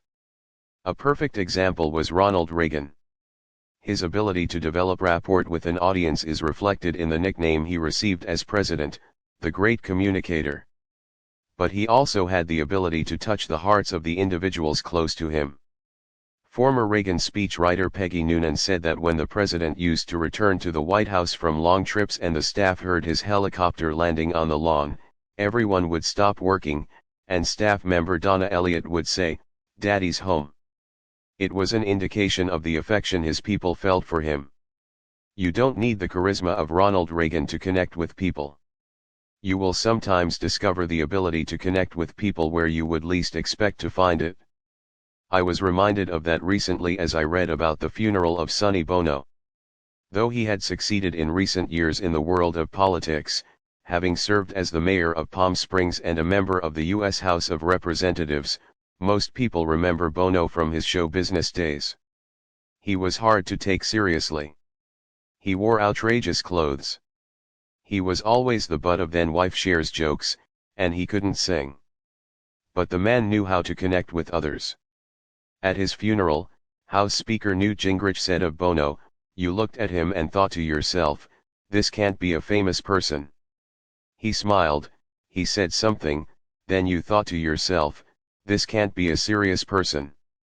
4 jokes and 2 stories later you were pouring your heart out to him, he was helping you solve a problem and you began to realize this is a very hard-working, very thoughtful man who covered up a great deal of his abilities with his wonderful sense of humor and his desire to make you bigger than him so he could serve you, which would then make it easier for you to do something the two of you needed to do together. Bono understood the law of connection. He won people over before he enlisted their help. He knew that you have to touch a heart before you ask for a hand. Connect with people one at a time. A key to connecting with others is recognizing that even in a group, you have to relate to people as individuals. General Norman Schwarzkopf remarked, I have seen competent leaders who stood in front of a platoon and all they saw was a platoon. But great leaders stand in front of a platoon and see it as 44 individuals, each of whom has aspirations, each of whom wants to live, each of whom wants to do good. I've had the opportunity to speak to some wonderful audiences during the course of my career. The largest have been in stadiums where 60,000 to 70,000 people were in attendance. Some of my colleagues who also speak for a living have asked me, how in the world do you speak to that many people? The secret is simple. I don't try to talk to the thousands. I focus on talking to one person. That's the only way to connect with people. It's the leader's job. Some leaders have problems with the law of connection is because they believe that connecting is the responsibility of followers. That is especially true of positional leaders. They often think, I'm the boss. I have the position. These are my employees. Let them come to me. But successful leaders who obey the law of connection are always initiators. They take the first step with others and then make the effort to continue building relationships. That's not always easy, but if it's important to the success of the organization, a leader has to do it anyway, no matter how many obstacles there might be. I learned this lesson in 1972 when I was faced with a very difficult situation. I was moving to Lancaster, Ohio, where I would be taking over the leadership of a church. Before I accepted the position, I found out from a friend that the church had just gone through a big battle related to a building project. Heading up one of the factions was the number one influencer in the church, a man named Jim Butts, who was the elected lay leader of the congregation. And I also heard that Jim had a reputation for being negative and something of a maverick. He liked to use his influence to move the people in directions that didn't always help the organization. Because the previous senior pastor had butted heads with Jim more than a few times, I knew my best chance for being successful in leadership there was to make a connection with Jim. So the first thing I did when I got there was to make an appointment to meet him in my office. Jim was a big man. He was about 6 feet 4 inches tall and weighed about 250 pounds, the kind of guy who could go bear hunting with nothing but a switch. He was very intimidating, and he was about 65 years old. I, on the other hand, was only 25. When he came in, I said, Jim, I know you're the influencer in this church, and I want you to know that I've decided I'm going to do everything in my power to build a good relationship with you. I'd like to meet with you every Tuesday for lunch at the Holiday Inn to talk through issues. While I'm the leader here, I'll never take any decision to the people without first discussing it with you. I really want to work with you. But I also want you to know that I've heard you're a very negative person, I said, and that you like to fight battles. If you decide to work against me, I'll guess we'll just have to be on opposite sides. And because you have so much influence, I know you'll win most of the time in the beginning. But I'm going to develop relationships with people and draw new people to this church, and someday, I'll have greater influence than you. But I don't want to battle you, I continued. You're 65 years old right now. Let's say you've got another 10 to 15 years of good health and productivity ahead of you. If you want, you can make these years your very best and make your life count. We can do a lot of great things together at this church, but the decision is yours. When I finished, Jim didn't say a word. He got up from his seat, walked into the hall, and stopped to take a drink at the water fountain. I followed him out and waited. After a long time, he stood up straight and turned around. When he did, I could see that tears were rolling down his cheeks. And then he gave me a great big bear hug and said, "You can count on me to be on your side." And Jim did get on my side. As it turned out, he did live about another 10 years, and because he was willing to help me, we accomplished some positive things together at that church. But it never would have happened if I hadn't had the courage to try to make a connection with him that first day in my office. The tougher the challenge, the greater the connection. Never underestimate the power of building relationships with people before asking them to follow you. If you've ever studied the lives of notable military commanders, You have probably noticed that the best ones practice the law of connection. I once read that during World War I in France, General Douglas MacArthur told a battalion commander before a daring charge, "Major, when the signal comes to go over the top, want you to go first, before your men. If you do, they'll follow." Then MacArthur removed the Distinguished Service Cross from his uniform and pinned it on the major. He had, in effect, awarded him for heroism before asking him to exhibit it. And of course, the major led his men, they followed him over the top, and they achieved their objective. Not all military examples of the law of connection are quite so dramatic. For example, it's said that Napoleon made it a practice to know every one of his officers by name and to remember where they lived and which battles they had fought with him. Robert E. Lee was known to visit the men in their campsites the night before any major battle. Often he met the next day's challenges without having slept. More recently, I read about how Norman Schwarzkopf often found ways of connecting with his troops. On Christmas in 1990 during the Persian Gulf War, he spent the day among the men and women who were so far away from their families. In his autobiography, he says, "I started at Lockheed Village. Some troops had already sat down to dinner, though it was only noon, because they were eating in shifts. I shook a lot of hands. Next I went back out to the Eskin village, where there were 3 huge mess halls in tents. At the first a long line of troops stretched out the entryway. I shook hands with everyone in the line, went behind the serving counter to greet the cooks and helpers, and worked my way through the mess hall, hitting every table, wishing everyone Merry Christmas. Then I went into the second and third dining facilities and did the same thing. I came back to the first mess tent and repeated the exercise, because by this time there was an entirely new set of faces. Then I sat down with some of the troops and had my dinner. In the course of 4 hours, I must have shaken 4,000 hands. Schwarzkopf didn't have to do that, but he did. He used one of the most effective methods for connecting with others, something I call walking slowly through the crowd. It may sound corny, but it's really true. People don't care how much you know until they know how much you care. The result of connection: when a leader has done the work to connect with his people, you can see it in the way the organization functions. Among employees there are incredible loyalty and a strong work ethic. The vision of the leader becomes the aspiration of the people. The impact is incredible. You can also see the results in other ways. On Boss's Day in 1994, a full-page ad appeared in USA Today. It was contracted and paid for by the employees of Southwest Airlines, and it was addressed to Herb Kelleher, the company's CEO. "Thanks, Herb, for remembering every one of our names. For supporting the Ronald McDonald House. For helping load baggage on Thanksgiving. For giving everyone a kiss, and we mean everyone. For listening. For running the only profitable major airline. For singing at our holiday party. For singing only once a year. For letting us wear shorts and sneakers to work. For golfing at the Love Classic with only one club. For out-talking Sam Donaldson. For riding your Harley Davidson into Southwest headquarters. For being a friend, not just a boss. Happy Boss's Day from each one of your 16,000 employees." A display of affection like that occurs only when a leader has worked hard to connect with his people.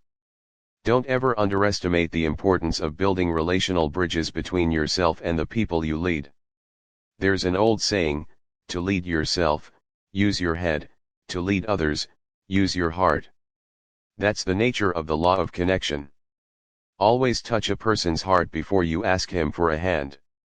11. The law of the inner circle. A leader's potential is determined by those closest to him. In 1981, I received a marvelous offer.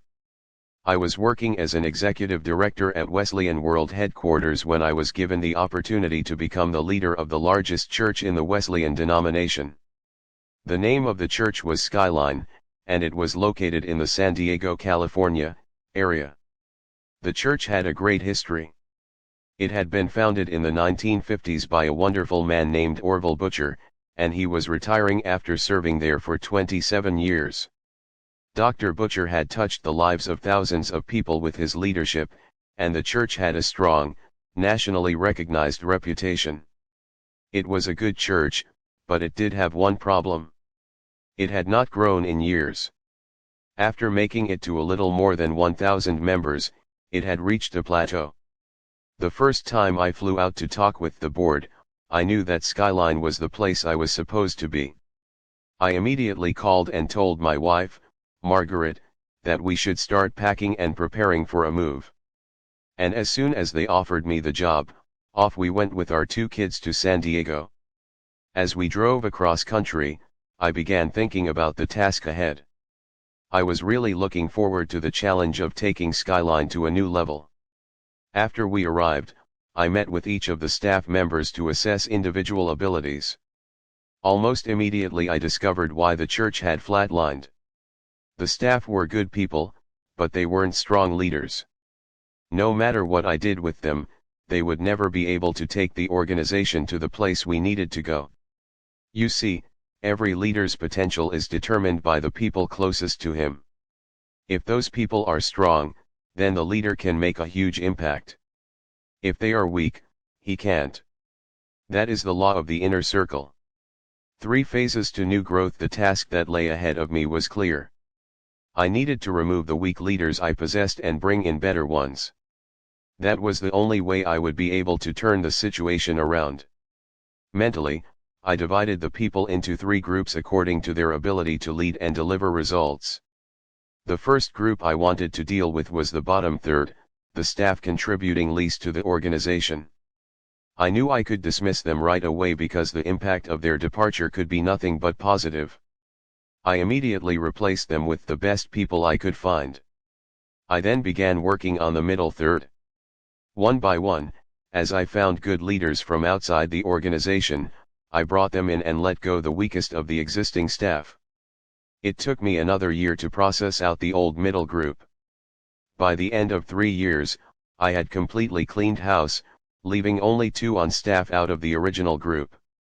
And because the inner circle had gone to a new level, the organization was able to go to a new level. On the new staff, even the weakest of the new people were stronger than all the old ones I had let go. The staff continued to grow in strength. I developed the people to make them better leaders. And any time a staff member left, I searched for someone even better as a replacement. As a result, the impact on Skyline was incredible. Almost as soon as I made the initial staff changes in 1981, we started growing again. In fewer than 10 years, the church became 3 times the size it had been when I started. And the annual budget, which was $800,000 when I arrived, grew to more than $5 million a year. The growth and success we experienced at Skyline were due to the law of the inner circle. When we had the right staff, our potential skyrocketed. And in 1995 when I left, other leaders from around the country sought to hire my key staff members for their own organizations. They recognized the power of the law of the inner circle and wanted to hire the very best they could find to boost their potential. Every organization has an inner circle. Look at an organization in just about any profession and you can see the law of the inner circle at work. For example, in 1997 baseball's Florida Marlins assembled an awesome group of players together as a team. What was the result? They won the World Series. But once their championship season was over, they began dismantling the team.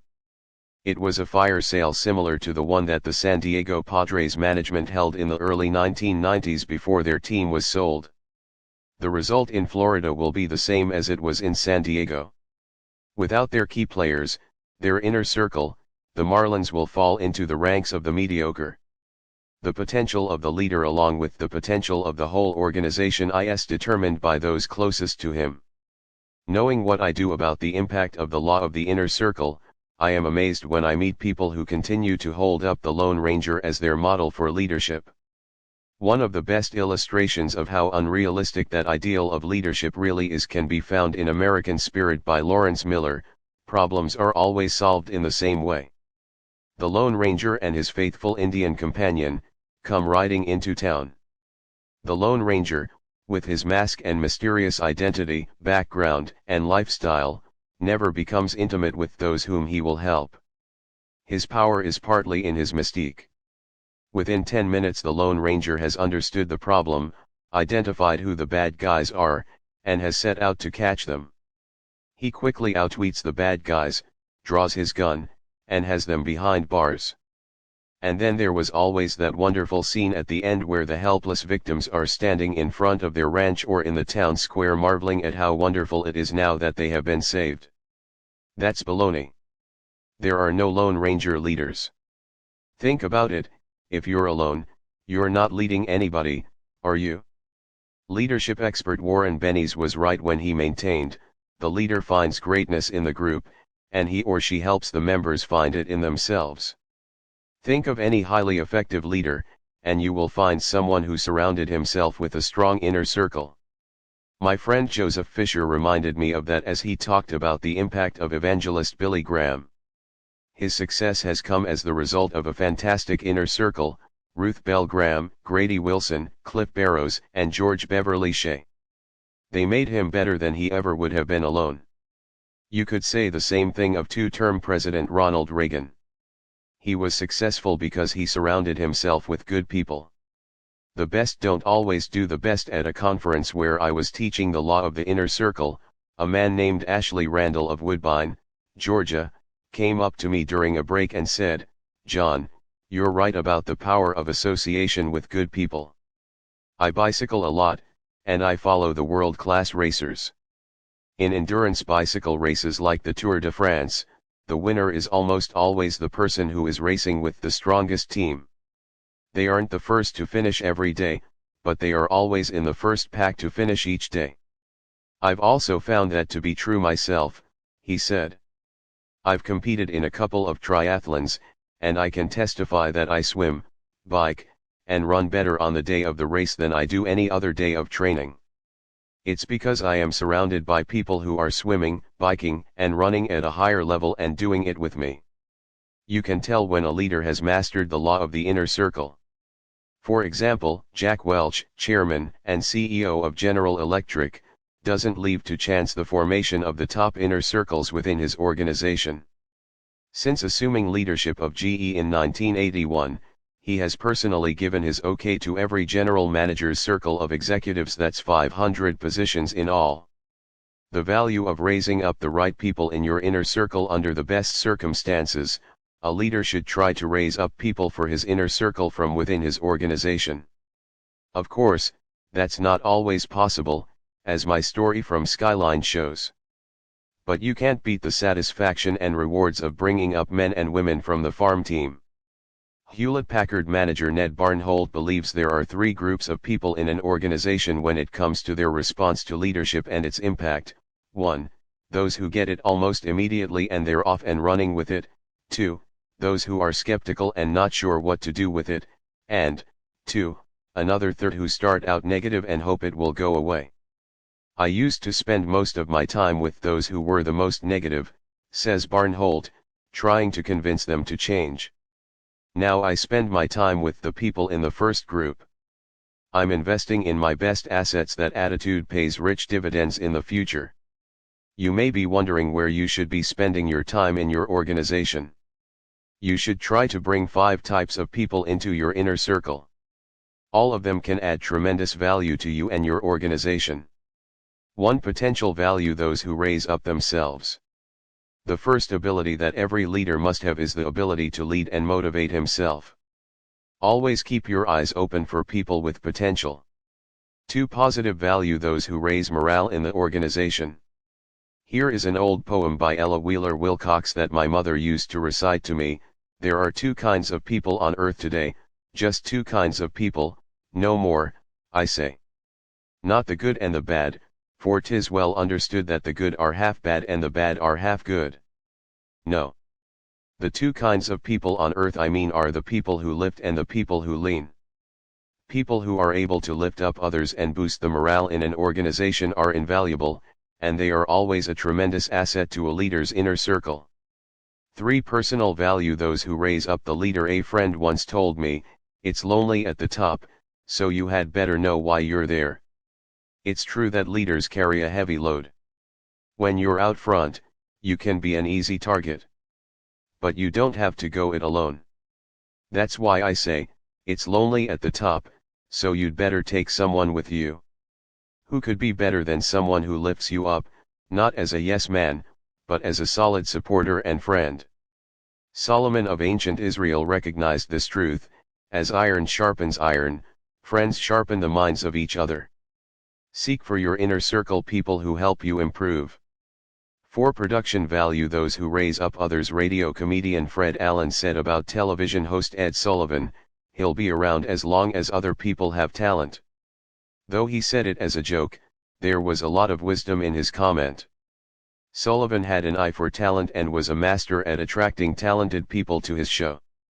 Many stand-up comics and musical groups who became famous in the 1960s can trace the beginning of their success back to an appearance on the Ed Sullivan Show. For your inner circle, value people capable of raising up others. 5. Proven value those who raise up people who raise up other people. The greatest value to any leader is someone who can raise up other leaders. That produces multi-generational leadership. The power of this can be seen in the law of explosive growth. Never stop improving your inner circle. In my book Developing the Leader Within You, I wrote about how I reviewed my life when I turned 40. I had the desire to keep going to a higher level and to make a greater impact, but I realized that I had leveraged my time as much as I possibly could, and it would have been impossible to sharpen the focus on my priorities any more than it already was. In other words, I could not work harder or smarter. That left me only one choice: learning to work through others.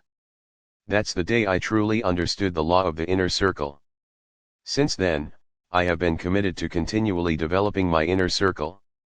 I hire the best staff I can find, develop them as much as I can, and hand off everything I possibly can. In 1994, I discovered one of the key members of my inner circle. At the time, Enjoy Stewardship Services, ISS, the second company I founded, was about 2 years old, and it wasn't doing all that well. It was succeeding in fulfilling its mission of capital campaign consulting, but it wasn't growing fast enough, and as a result, it was losing money. It needed a really good leader. Dick Peterson, the president of my first company, already had his hands full with Enjoy. And I didn't have the time to lead it myself, with my heavy speaking schedule, a church of 3,500, including a staff of 40, and a family with 2 kids in high school. At that time, I decided to go to Seattle to seek advice from Dave Sutherland, an IBM executive with a remarkable marketing background, an intuitive leadership ability, and one of the finest strategic minds I've ever encountered. I already knew Dave casually, and he had some experience interacting with ISS, so he was willing to sit down and talk to me as a favor to a friend.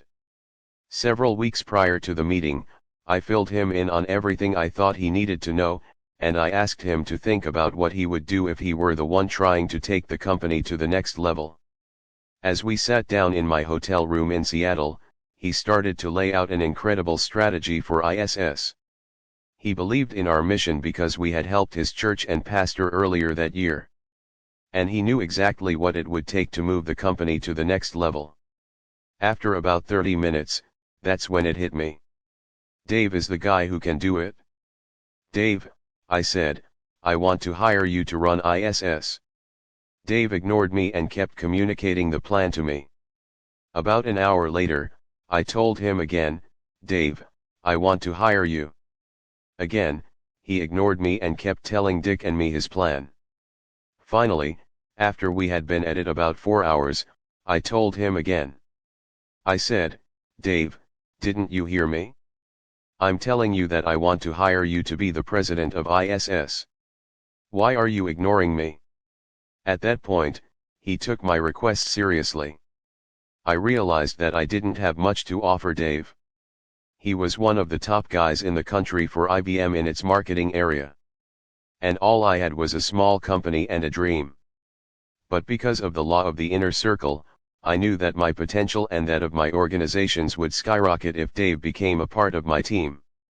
When I offered to give him my ISS salary if he came on board, he finally realized how serious I was. And though it meant taking a big pay cut, Dave took the job.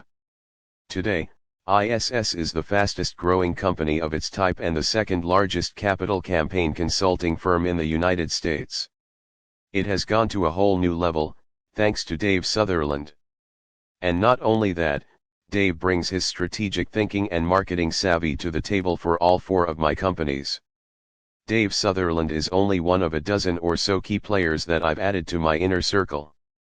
I've been strategically building that group for more than 10 years, ever since my 40th birthday. Dave is joined by Enjoy President Dick Peterson and longtime colleagues Dan Ryland and Tim Elmore, who feel like my right and left hands when it comes to creating resources for leaders. The three of them have been with me for well over a decade. Other more recent additions include Ron McManus and Chris Fryer, my other two company presidents. My assistant, Linda Eggers, does the impossible with my calendar and organizational needs every day, while Charlie Wetzel, my writer, makes it possible for me to keep producing books despite my demanding schedule. Up-and-coming leaders like young managers Dave Johnson, Kevin Small, and Larry Figueroa are also helping Enjoy make an incredible impact. And of course, I can't forget my good buddy Jim Dornan, my brother, Larry Maxwell, and my best friend in the whole world, Margaret, my wife. Lee Iacocca says that success comes not from what you know, but from who you know and how you present yourself to each of those people. There is a lot of truth in that. I must say that I'm blessed with an incredible team. But I'm not finished yet. I'll continue building and adding good people for another decade and longer. You see, I know I have more potential that I haven't yet reached, and if I want someday to get there, I've got to surround myself with the best people possible.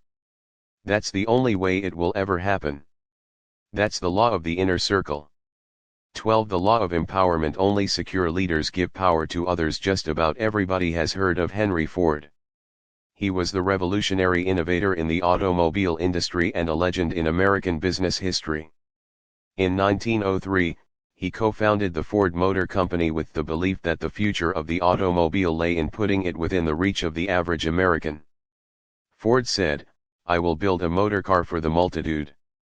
It will be large enough for the family but small enough for the individual to run and care for.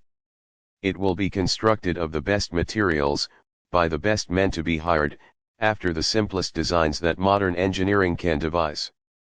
But it will be so low in price that no man making a good salary will be unable to own one and enjoy with his family the blessings of hours of pleasure in God's great open spaces."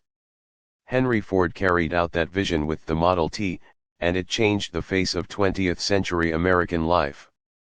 By 1914, Ford was producing nearly 50% of all automobiles in the United States.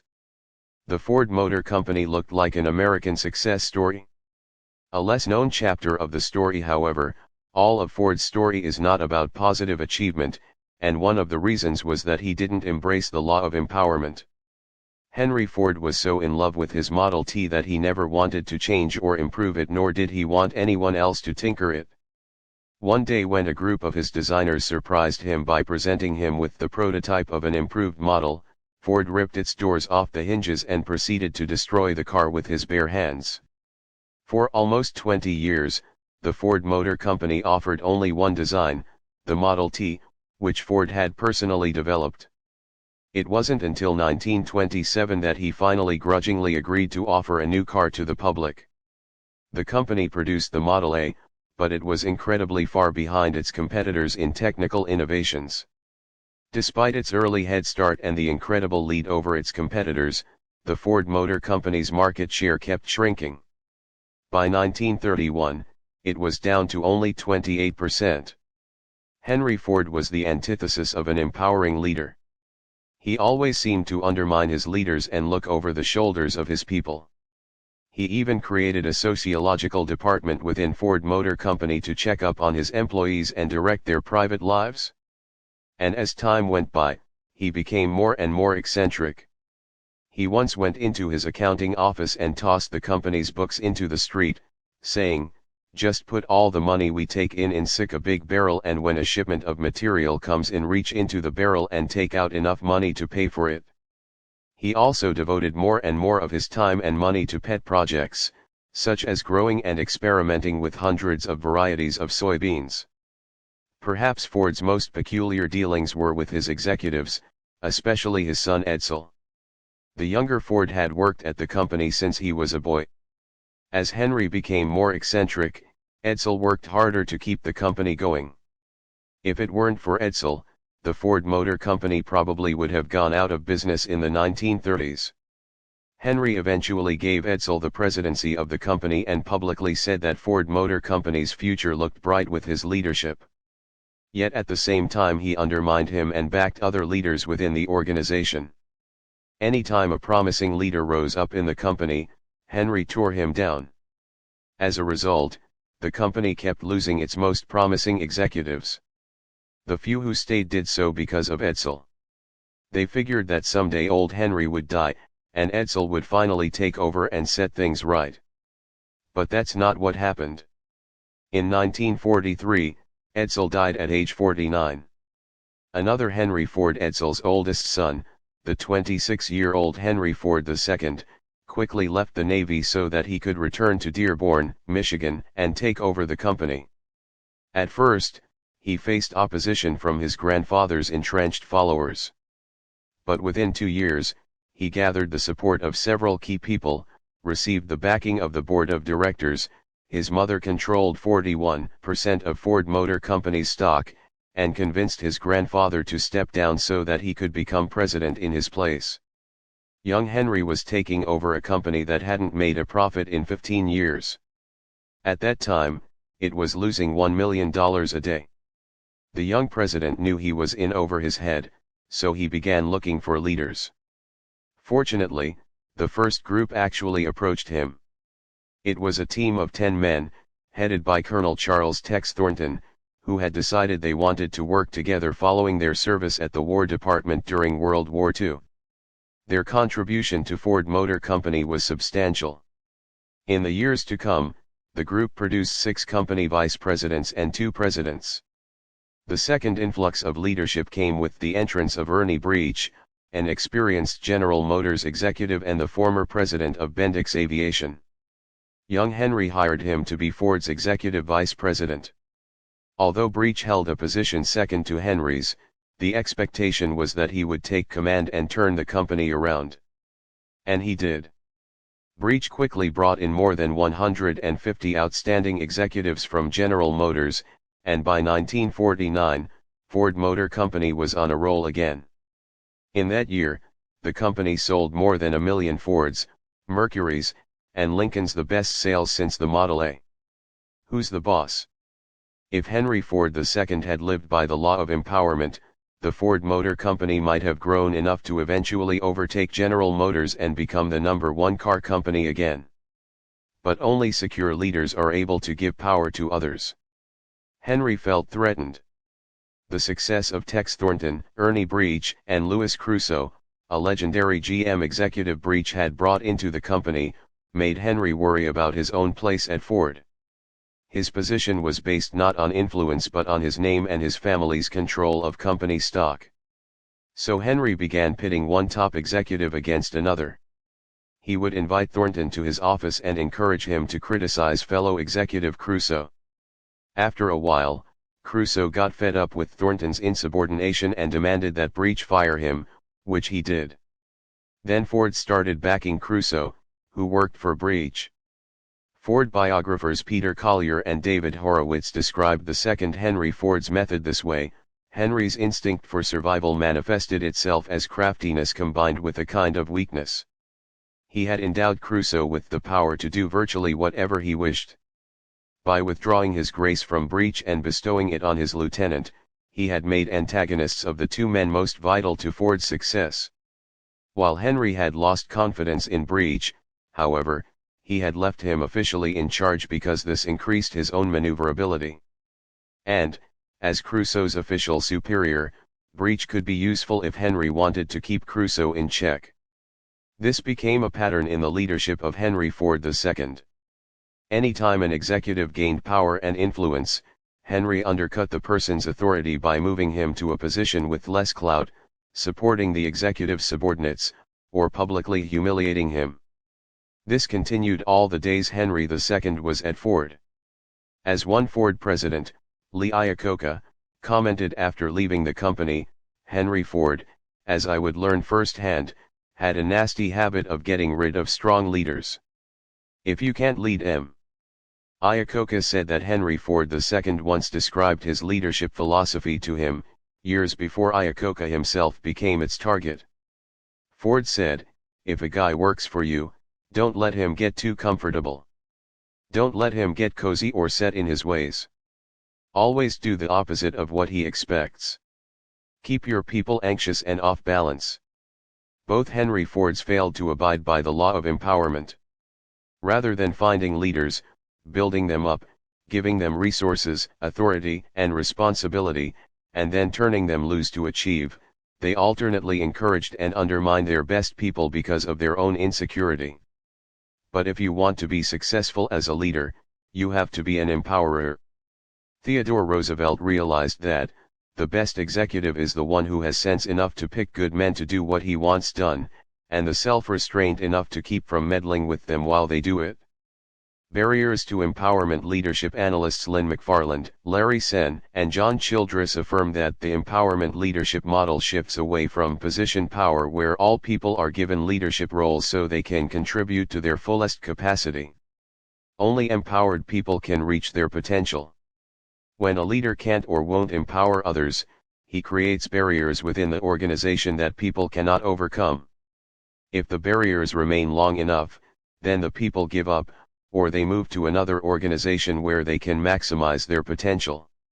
Why do some leaders violate the law of empowerment? Consider some common reasons. Desire for job security. The number one enemy of empowerment is the desire for job security.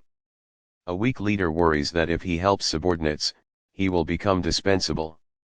But the truth is that the only way to make yourself indispensable is to make yourself dispensable. In other words, if you are able to continually empower others and help them develop so that they become capable of taking over your job, you will become so valuable to the organization that you become indispensable. That's a paradox of the law of empowerment. Resistance to change. Nobel Prize-winning author John Steinbeck asserted, "It is the nature of man as he grows older to protest against change, particularly change for the better." By its very nature, empowerment brings constant change because it encourages people to grow and innovate. Change is the price of progress. Lack of self-worth. Many people gain their personal value and esteem from their work or position. Threaten to change either of them, and you threaten their self-worth. On the other hand, author Buck Rogers says, to those who have confidence in themselves, change is a stimulus because they believe one person can make a difference and influence what goes on around them. These people are the doers and motivators. They are also the empowerers. Leading by lifting up others. Only secure leaders are able to give themselves away. Mark Twain once remarked that great things can happen when you don't care who gets the credit. But you can take that a step farther. I believe the greatest things happen only when you give others the credit. That's the law of empowerment in action. One-time vice presidential candidate Admiral James B. Stockdale declared, "Leadership must be based on goodwill. It means obvious and wholehearted commitment to helping followers. What we need for leaders are men of heart who are so helpful that they, in effect, do away with the need of their jobs. But leaders like that are never out of a job, never out of followers." Strange as it sounds, great leaders gain authority by giving it away. One of the greatest leaders of this nation was truly gifted at giving his power and authority to others. His name was Abraham Lincoln. The depth of Lincoln's security as a leader can be seen in the selection of his cabinet. Most presidents pick like-minded allies. But not Lincoln. At a time of turmoil for the country when disparate voices were many, Lincoln brought together a group of leaders who would unify his party and bring strength through diversity and mutual challenge. One Lincoln biographer said this of his method: for a president to select a political rival for a cabinet post was not unprecedented, but deliberately to surround himself with all of his disappointed antagonists seemed to be courting disaster. It was a mark of his sincere intentions that Lincoln wanted the advice of men as strong as himself or stronger. That he entertained no fear of being crushed or overridden by such men revealed either surpassing naivete or a tranquil confidence in his powers of leadership. Lincoln lived the law of empowerment. His security enabled him to give his power away. Finding strong leaders to empower. Lincoln's ability to empower played a major role in his relationship with his generals during the Civil War. In the beginning, he had trouble finding worthy recipients of his confidence. When the Southern states seceded, the finest generals in the land went south to serve the Confederacy. But Lincoln never lost hope, nor did he neglect to give his leaders power and freedom, even when that strategy had failed with previous generals. For example, in June of 1863, Lincoln put the command of the Army of the Potomac into the hands of General George G. Meade. Lincoln hoped that he would do a better job than had preceding Generals Ambrose E. Burnside and Joseph Hooker. Within hours of Meade's appointment, Lincoln sent a courier to him. The President's message, in part, said, "Considering the circumstances, no one ever received a more important command, and I cannot doubt that you will fully justify the confidence which the government has reposed in you. You will not be hampered by any minute instructions from these headquarters. Your army is free to act as you may deem proper under the circumstances as they arise. All forces within the sphere of your operations will be held subject to your orders." As it turned out, Meade's first significant challenge came as he commanded the army at a small Pennsylvania town named Gettysburg. It was a test he passed with authority. In the end, though, Meade was not the general who would make full use of the power Lincoln offered. It took Ulysses S. Grant to turn the war around. But Meade stopped Lee's army when it counted, and he prevented the Confederate general from moving on Washington. Lincoln's use of the law of empowerment was as consistent as Henry Ford's habit of breaking it. Even when his generals performed poorly, Lincoln took the blame. Lincoln expert Donald T. Phillips acknowledged, throughout the war Lincoln continued to accept public responsibility for battles lost or opportunities missed. Lincoln was able to stand strongly during the war and continually give power to others because of his rock-solid security. The power of empowerment. A key to empowering others is high belief in people. I feel I've been fortunate because believing in others has always been very easy for me. I recently received a note from the one person, outside my family, that I have worked hardest to empower. His name is Dan Ryland. He was my executive pastor when I was at Skyline, and today he is the vice president for leadership development at Enjoy. Dan wrote, "John, the ultimate in mentoring has come to pass. I am being asked to teach on the topic of empowerment. I can do this only because you first empowered me. The day is still crystal clear in my mind when you took a risk and chose me as your executive pastor. You trusted me with significant responsibility, the day-to-day leadership of the staff and ministries of your church. You released me with authority. You believed in me perhaps more than I believed in myself. You demonstrated your faith and confidence in me in such a way that I could tap into your belief, and eventually it became my own. I am so very grateful for your life-changing impact on my life. Saying thank you hardly touches it. I love and appreciate you is better. Perhaps the best way I can show my gratitude is to pass on the gift you have given me to other leaders in my life. Dan, I am grateful to Dan for all he has done for me, and I believe he has returned to me much more than I have given to him. And I've genuinely enjoyed the time I've spent with Dan helping him grow. The truth is that empowerment is powerful not only for the person being developed, but also for the mentor. Enlarging others makes you larger. Dan has made me better than I am, not just because he helped me achieve much more than I could have done on my own, but also because the whole process made me a better leader. That is the impact of the law of empowerment. 13. The law of reproduction. It takes a leader to raise up a leader. This year in my leadership conferences, I've been taking time to conduct an informal poll to find out what prompted the men and women who attend to become leaders.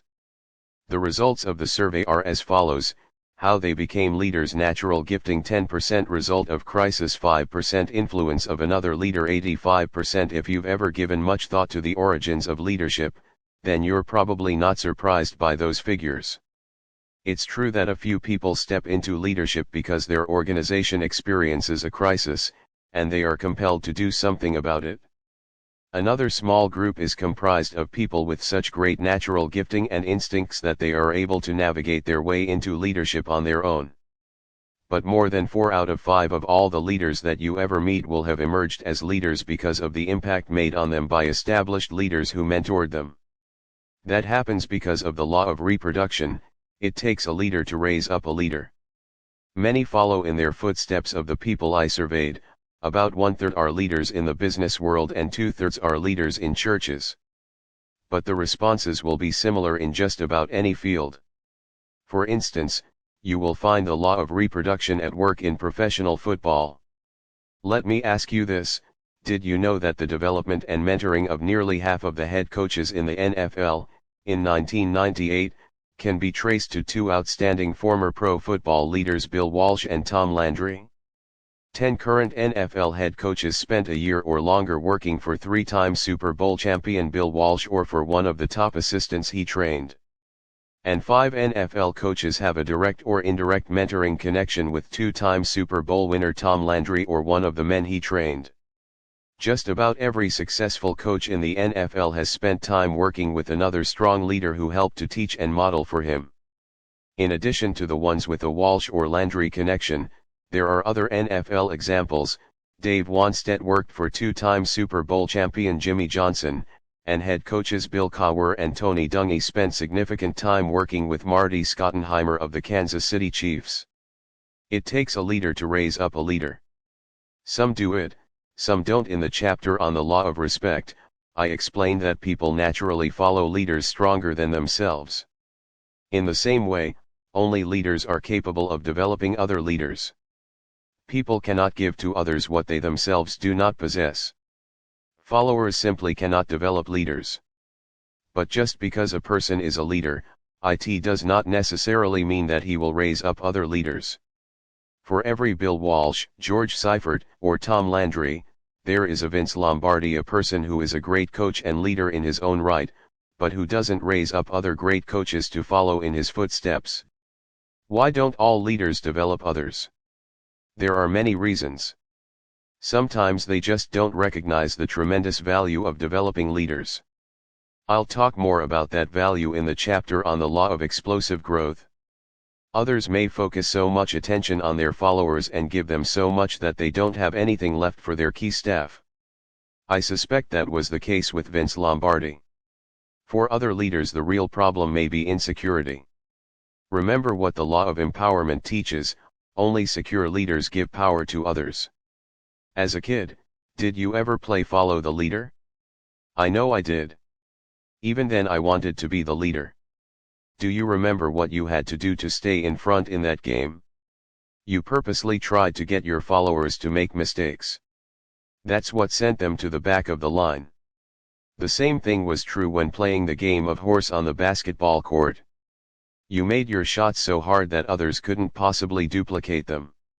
And if you were like me, you had a special home court, fail-safe shot that no other kid could make, and you used it to put the game away. The problem with the old follow the leader games is that to win, you had to make the other guy lose. That's opposite of the way you raise up leaders. Last year, as I conducted a leadership conference in Jakarta, Indonesia, I taught the law of reproduction and talked about the follow the leader game. I asked a volunteer to come up so that I could show visually what happens when a leader tries to keep others down instead of raising them up. I had the volunteer stand in front of me, and I put my hands on his shoulders. Then I began pushing him down. The lower I wanted to push him, the more I had to bend down to do it. The lower I wanted him to go, the lower I had to go. That's the same way it is in leadership. To keep others down, you have to go down with them. Raising up giant killers. One of my favorite stories that illustrates the law of reproduction is about David of ancient Israel. Just about everyone has heard the story of David and Goliath. When the armies of the Philistines faced off against King Saul and the people of Israel, Goliath, a large, powerful professional warrior, laid out a challenge. He said he'd fight Israel's greatest champion in a winner-take-all battle. And who stepped forward to accept the challenge? Not Saul, the mighty king, or any of his seasoned veterans. David, a lowly shepherd boy, stood to face him, and using a sling, he hurled a rock at Goliath, knocked him out, and then cut the big warrior's head off with Goliath's own sword. We all identify with a story like that because we like to cheer for the underdog. But many people don't know the rest of the story. David grew up to be a warrior and eventually became king. But along the way, he raised up a group of great warriors who were called his mighty men. No fewer than 5 of them also became giant killers, just like their leader. Had Saul, the previous king, done that? No. It took a person who had done it himself. And just as it takes a giant killer to produce other giant killers, it takes a leader to raise up other leaders. We teach what we know, we reproduce what we are. I was very fortunate growing up because I lived in the household of a leader, my father, Melvin Maxwell. Every day of my early life, I learned lessons about working with people, understanding priorities, developing myself through a personal growth plan, and paying the price of leadership. Some of what I learned came from his teaching. But even more of it came from being around him, watching him interact with others, and learning how he thought. As a result, by the time I went to college, I already had pretty good intuition and understood leadership better than most of my peers did. Since then, I've continued to learn about leadership. And I've sought out great leaders to mentor me so that I can keep learning.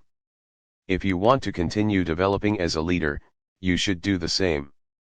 Spend time with the best leaders you can find. If you're just starting out, you may want to spend time with people in your field so that you can master the basics of your profession. But once you have that foundation, learn leadership from people in many professions. I've learned from business people, pastors, politicians, generals, ball players, entrepreneurs, you name it. No matter what the profession, the principles of leadership remain the same. Not everyone understands that immediately. For example, several years ago when I told my brother, Larry, that I was going to start spending more time teaching leadership in the corporate world, he was a little skeptical. Larry is a natural businessman. He achieved financial independence in real estate by the time he was in his 20s, and he sits on several corporate boards and is a trustee of one university. But he wasn't sure if business people would be receptive to learning leadership from someone with a pastoral background. But I knew that leadership is leadership, the principles apply no matter where you are. And sure enough, when I started teaching leadership to organizations such as Sam's Club, Walmart, Mary Kay, and Bailey Lumber, and the people saw that the principles worked, they kept asking for more.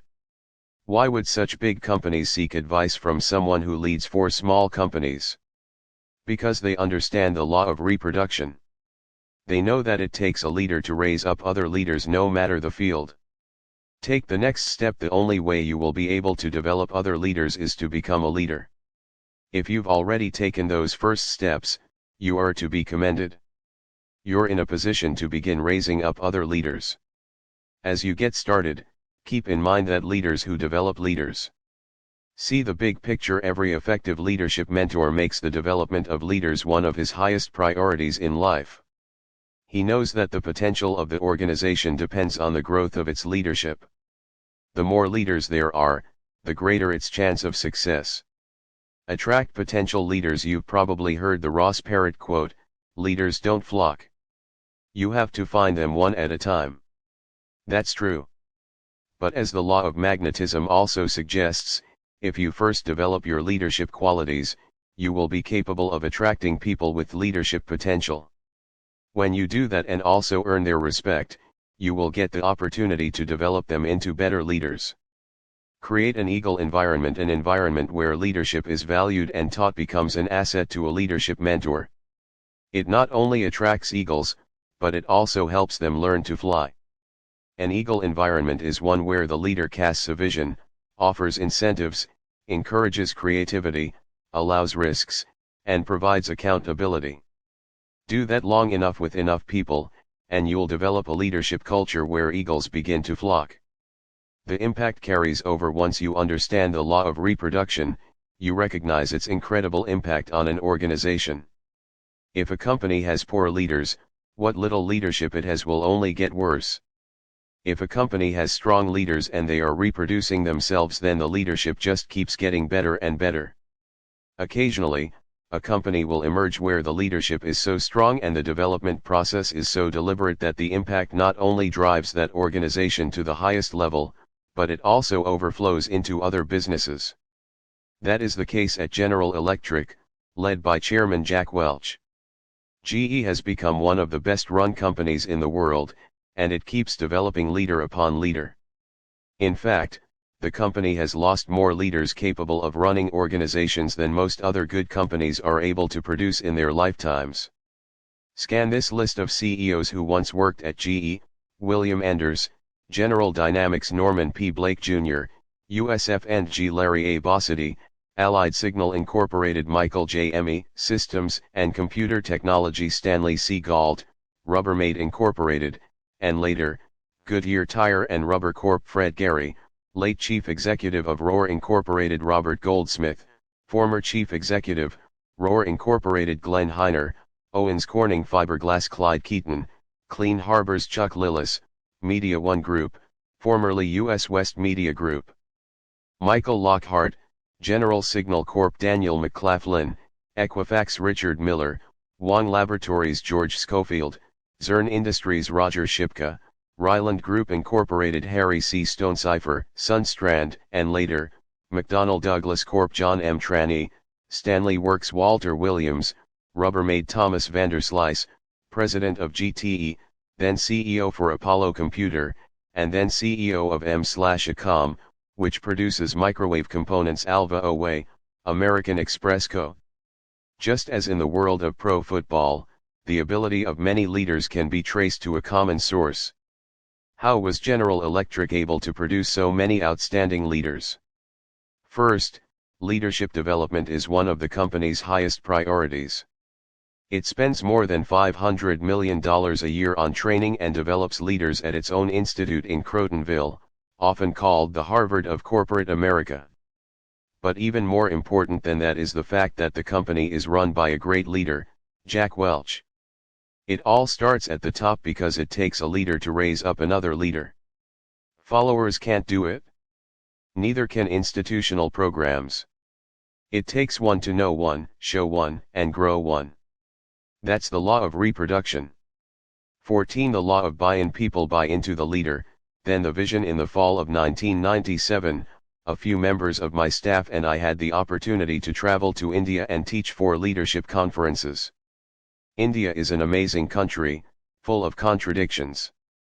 It's a place of beauty with warm and generous people, yet at the same time millions and millions of its inhabitants live in the worst poverty imaginable.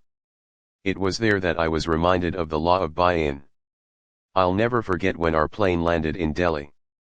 Exiting the airport, I felt as if we had been transported to another planet. There were crowds everywhere.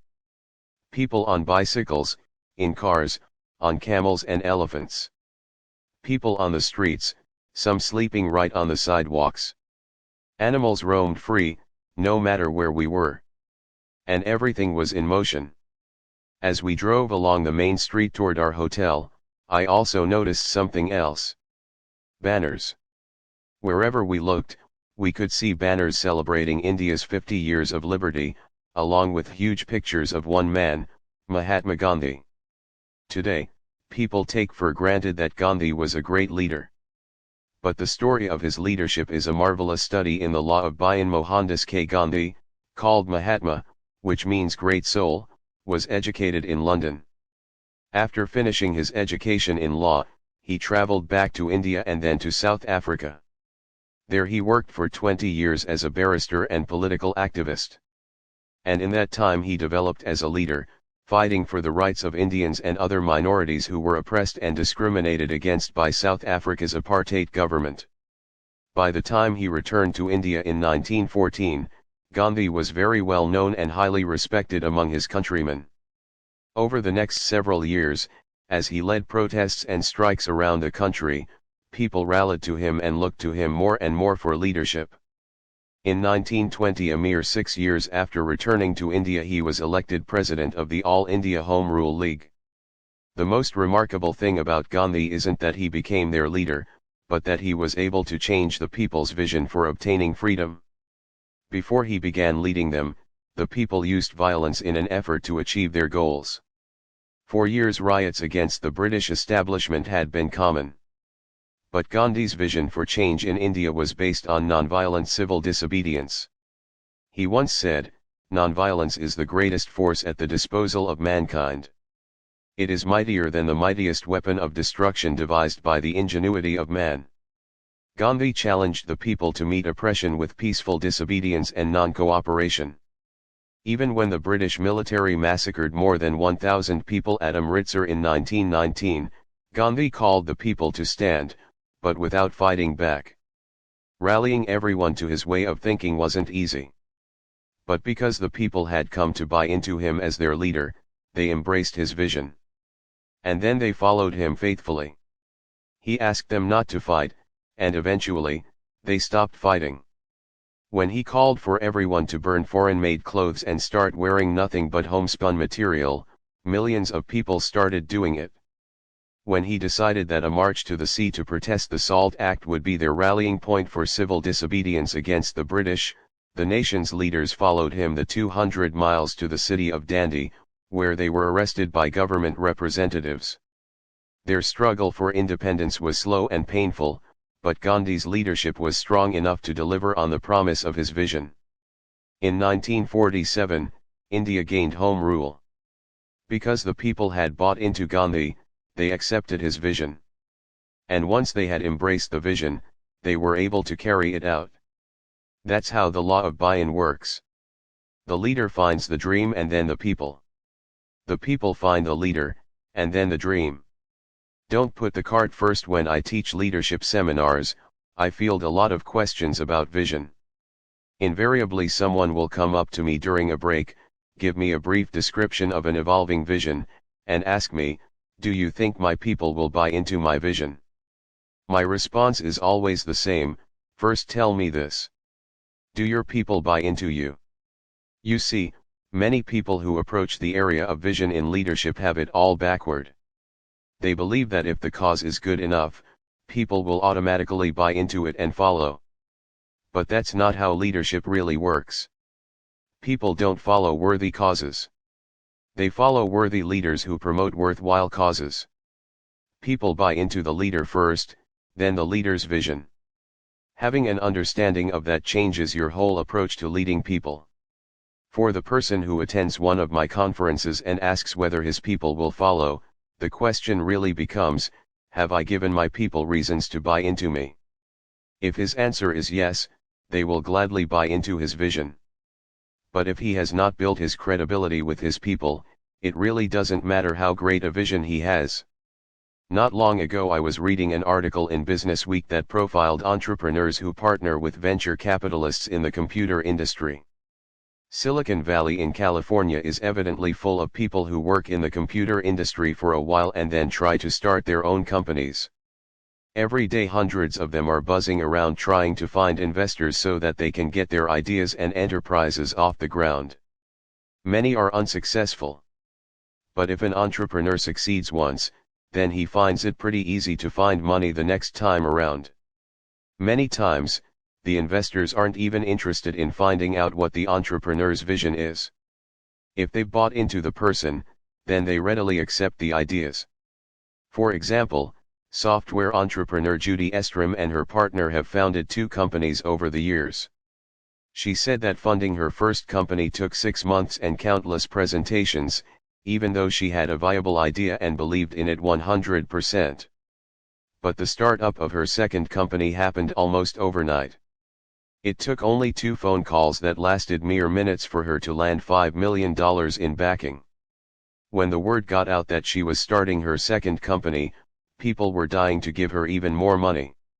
She said, we had venture capitalists calling us and begging us to take their money.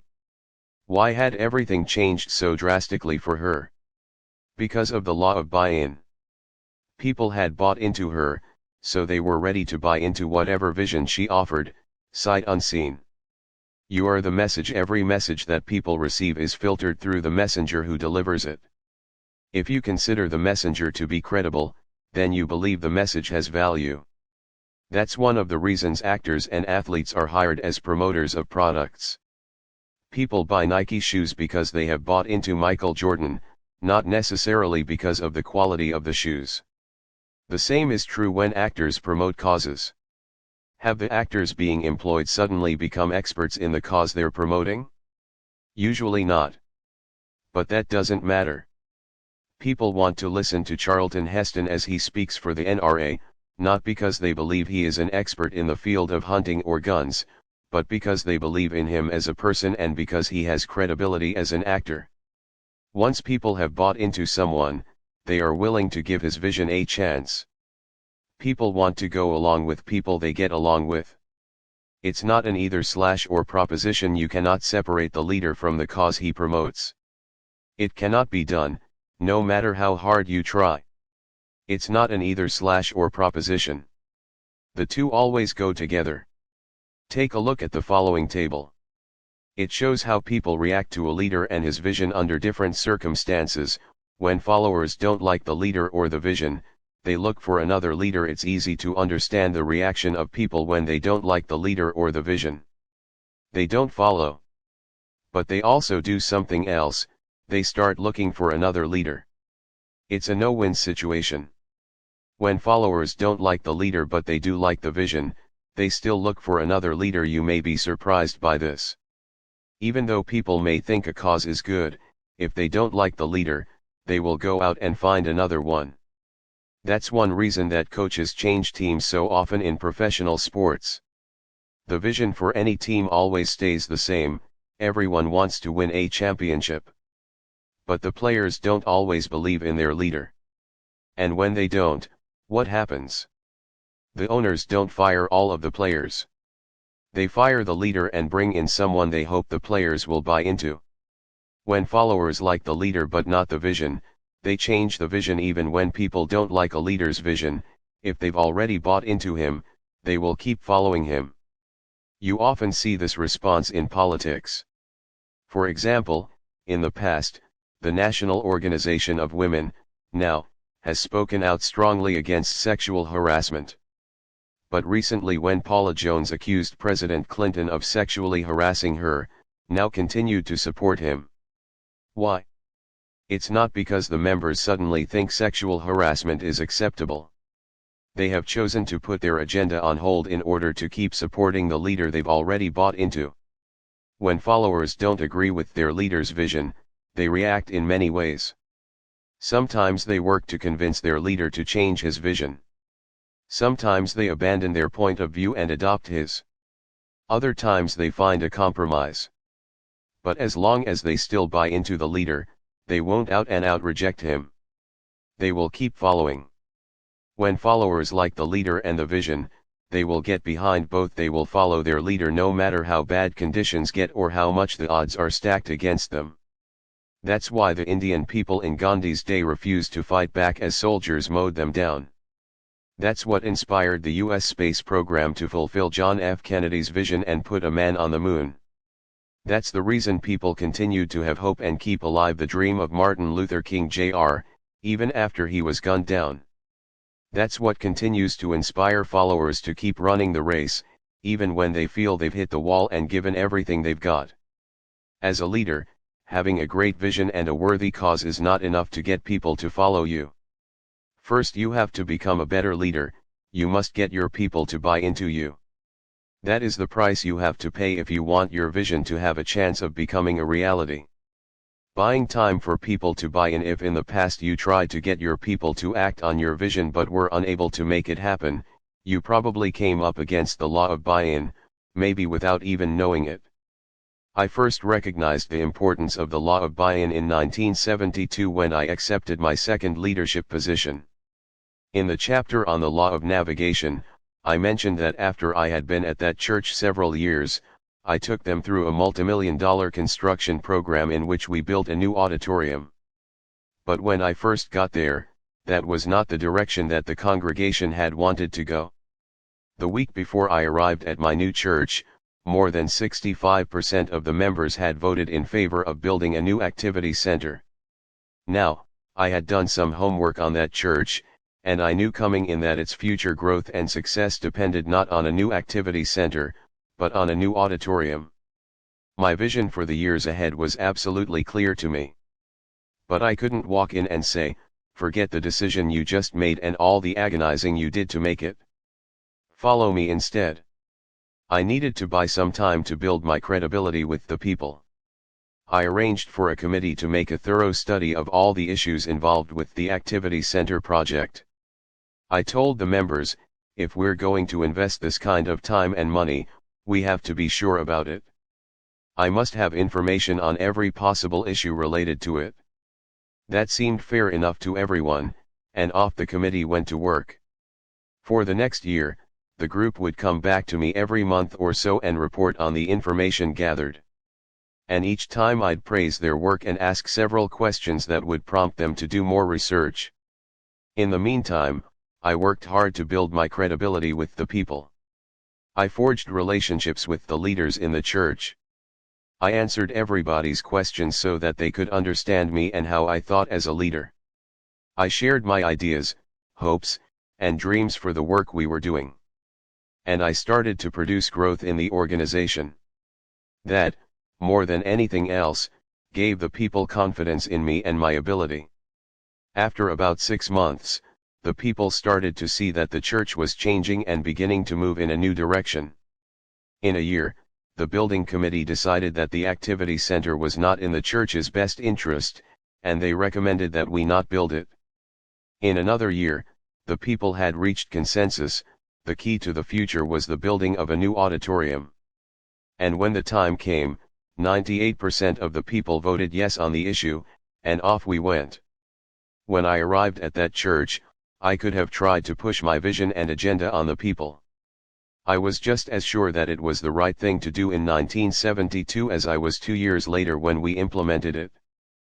But if I had approached it in that way, I wouldn't have succeeded in helping those people get where they needed to go. And in the process I would have undermined my ability to lead them.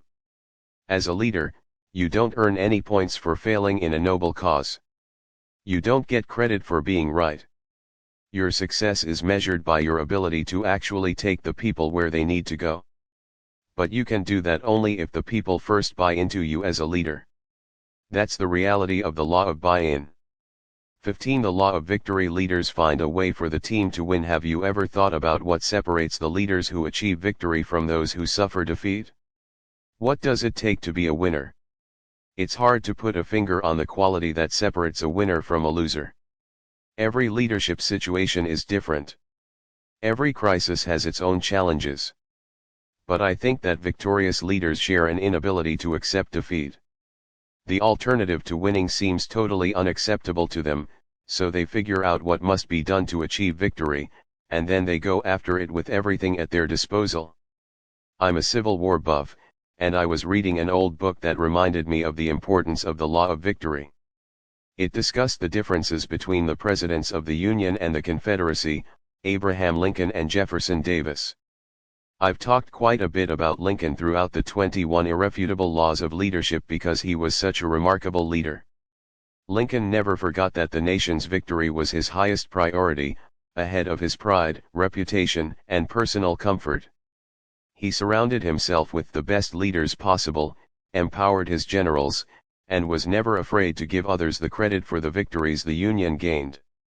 For example, following General Grant's victory at Vicksburg, Lincoln sent a letter to him saying, "I never had any faith, except the general hope that you knew better than I. I now wish to make the personal acknowledgement that you were right and I was wrong." Jefferson Davis, on the other hand, never seemed to make victory his priority. When he should have been thinking like a revolutionary, he worked like a bureaucrat. When he should have been delegating authority and decision-making to his generals, the best in the land, he spent his time micromanaging them. And worst of all, he was more concerned with being right than with winning the war. Historian David M. Potter says of Davis, he used an excessive share of his energy in contentious and even litigious argument to prove he was right.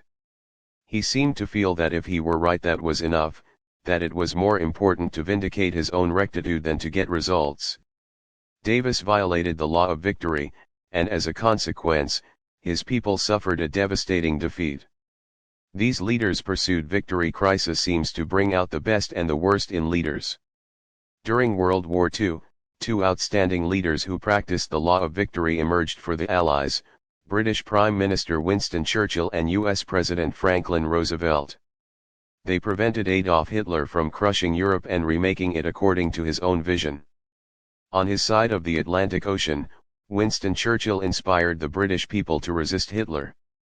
Long before he became Prime Minister in 1940, Churchill spoke out against the Nazis. He seemed like the lone critic in 1932 when he warned, "Do not delude yourselves. Do not believe that all Germany is asking for is equal status. They are looking for weapons, and when they have them, believe me, they will ask for the return of lost territories or colonies." Churchill continued to speak out against the Nazis. And when Hitler annexed Austria in 1938, Churchill said to members of the House of Commons, "For 5 years I have talked to the House on these matters, not with very great success. I have watched this famous island descending incontinently, fecklessly, the stairway which leads to a dark gulf. Now is the time at last to rouse the nation. Perhaps it is the last time it can be roused with a chance of preventing war, or with a chance of coming through with victory should our effort to prevent war fail." Unfortunately, Prime Minister Neville Chamberlain and the other leaders of Great Britain did not make a stand against Hitler. And more of Europe fell to the Nazis. By mid-1940, most of Europe was under Germany's thumb. But then something happened that might have changed the history of the free world. The leadership of England fell to Winston Churchill. He refused to buckle under the Nazis' threats. For more than a year, Great Britain stood alone facing the threat of German invasion. When Hitler indicated that he wanted to make a deal with England, Churchill defied him. When Germany began bombing England, the British stood strong. And all the while, Churchill looked for a way to gain victory. Churchill would accept nothing less. Time after time, Churchill rallied the British people. It began with his first speech after becoming Prime Minister: "We have before us an ordeal of the most grievous kind. We have before us many, many long months of struggle and of suffering. You ask, what is our policy? I will say, it is to wage war, by sea, land, and air, with all our might and with all the strength that God can give us, to wage war against a monstrous tyranny, never surpassed in the dark, lamentable catalogue of human crime. That is our policy. You ask, what is our aim? I answer in one word: victory. Victory at all costs, victory in spite of all terror, victory, however long and hard the road may be, for without victory, there is no survival." Meanwhile, Churchill did everything in his power to prevail. He deployed troops in the Mediterranean against Mussolini's forces. Although he hated communism, he allied himself with Stalin and the Soviets, sending them aid even when Great Britain's supplies were threatened and its survival hung in the balance. And he developed his personal relationship with Franklin Roosevelt. Though the President of the United States was reluctant to enter the war, Churchill worked to build his relationship with him, hoping to change it from one of friendship and mutual respect to a full-fledged war alliance. In time his efforts paid off. On the day the Japanese bombed Pearl Harbor, ushering the United States into the war, Churchill said to himself, "So we have won after all." Another leader dedicated to victory prior to December 1941, Franklin Roosevelt had already been practicing the law of victory for decades. In fact, it is a hallmark of his entire life. He had found a way to achieve political victory while winning over polio. When he was elected president and became responsible for pulling the American people out of the Great Depression, it was just another impossible situation that he learned how to fight through. And fight he did. Through the 1930s, the country was slowly recovering. By the time the Nazis were battling in Europe, the stakes were high. Pulitzer Prize-winning historian Arthur Schlesinger Jr. noted, "The Second World War found democracy fighting for its life." By 1941, there were only a dozen or so democratic states left on Earth. But great leadership emerged in time to rally the democratic cause. The team of Roosevelt and Churchill provided that leadership like a one-two punch.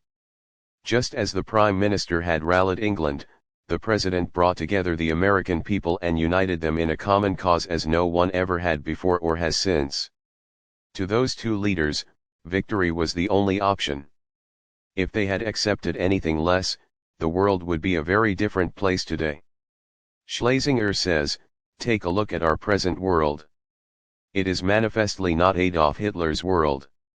His 1,000-year Reich turned out to have a brief and bloody run of a dozen years. It is manifestly not Joseph Stalin's world.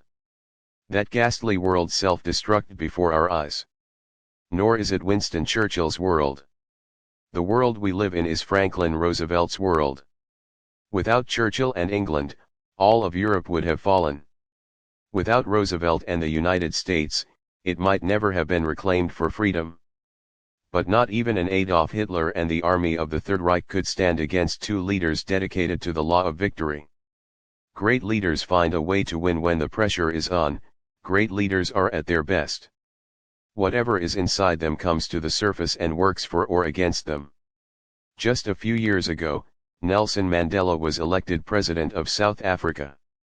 It was a huge victory for the people of that country, but it was a long time coming. The road to that victory was paved with 27 years of Mandela's own life spent in prison. Along the way, he did whatever it took to bring victory one step closer.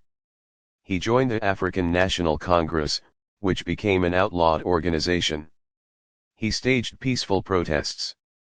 He went underground and traveled overseas to try to enlist support. When he needed to, he stood trial and accepted a prison sentence with dignity and courage.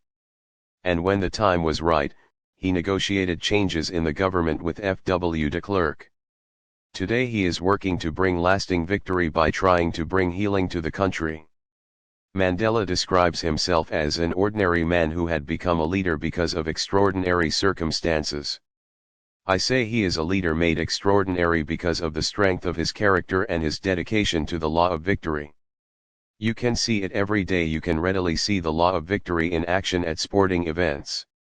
In other areas of life, leaders do most of their work behind the scenes, and you never get to see it. But at a ball game, you can actually watch a leader as he works to achieve victory. And when the final buzzer sounds or the last out is recorded, you know exactly who won and why. Games have immediate and measurable outcomes. When I want to see the law of victory in action, I go to a game and watch someone such as basketball's Michael Jordan. He is an awesome athlete, but he is also an exceptional leader. He lives and breathes the law of victory every day. When the game is on the line, Jordan finds a way for the team to win. His biographer, Mitchell Krugel, says that Jordan's tenacity and passion for victory are evident in every part of his life. He even shows it in practice when the Bulls scrimmage. Krugel explains, at Bulls practices, the starters were known as the white team. The second five wore red. Former Bulls coach Lowry had Jordan playing with the white team from his first day. With Jordan and teammate Woolridge, the white team easily rolled up leads of 8-1 or 7-4 in games to 11.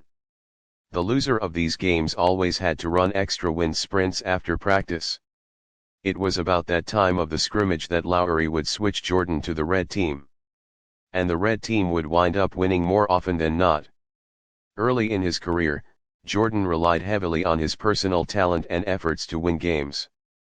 But as he has matured, he has turned his attention more to being a leader and making the whole team play better. Jordan thinks that many people have overlooked that. He once said, "That's what everybody looks at when I miss a game. Can they win without me? Why doesn't anybody ask why or what it is I contribute that makes a difference? I bet nobody would ever say they miss my leadership or my ability to make my teammates better." Yet that is exactly what he provides. Leaders always find a way for the team to win. Not long ago Michael Jordan did a commercial for Nike in which he recounted some of his failures.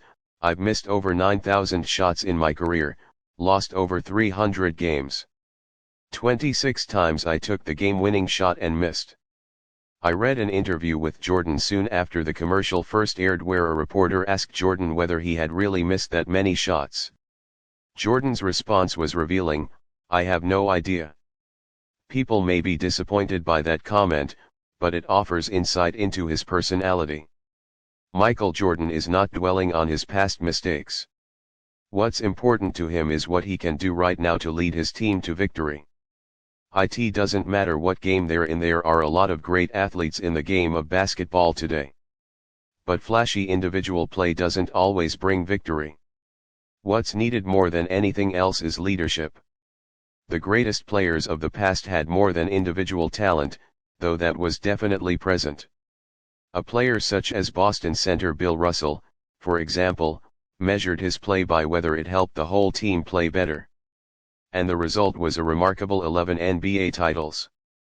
Lakers guard Magic Johnson, who was named NBA Most Valuable Player, MVP, 3 times and won 5 championships, was an outstanding scorer, but his greatest contribution was his ability to run the team and get the ball into the hands of his teammates. Larry Bird, who made things happen for the Celtics in the 1980s, is remarkable because he exemplified the law of victory not only as a player, but also later as the head coach of the Indiana Pacers. When he was playing in Boston, he was named Rookie of the Year, became the MVP 3 times, and led his team to 3 NBA championships. In his first year with the Pacers, he was named NBA Coach of the Year after leading his team to its best winning percentage in the franchise's history. Good leaders find a way for their teams to win. That's the law of victory. Their particular sport is irrelevant. Michael Jordan, Magic Johnson, and Larry Bird did it in the NBA. John Elway did it in football, leading his team to more fourth-quarter victories than any other quarterback in NFL history. Pelé did it in soccer, winning an unprecedented 3 World Cups for Brazil. Leaders find a way for the team to succeed. 3 components of victory. Whether you're looking at a sports team, an army, a business, or a non-profit organization, victory is possible as long as you have 3 components. 1. Unity of vision. Teams succeed only when the players have a unified vision, no matter how much talent or potential there is. A team doesn't win the championship if its players have different agendas. That's true in professional sports. It's true in business. It's true in churches. I learned this lesson in high school when I was a junior on the varsity basketball team. We had a very talented group of kids, and we had been picked to win the state championship. But we had a problem. The juniors and seniors on the team refused to work together. It got so bad that the coach eventually gave up trying to get us to play together and divided us into 2 different squads for our games. In the end, the team had miserable results. Why? We didn't share a common vision. 2. Diversity of skills. It almost goes without saying that the team needs diversity of skills. Can you imagine a whole hockey team of goalies? Or a football team of quarterbacks? It doesn't make sense. In the same way, organizations require diverse talents to succeed, each player taking his part.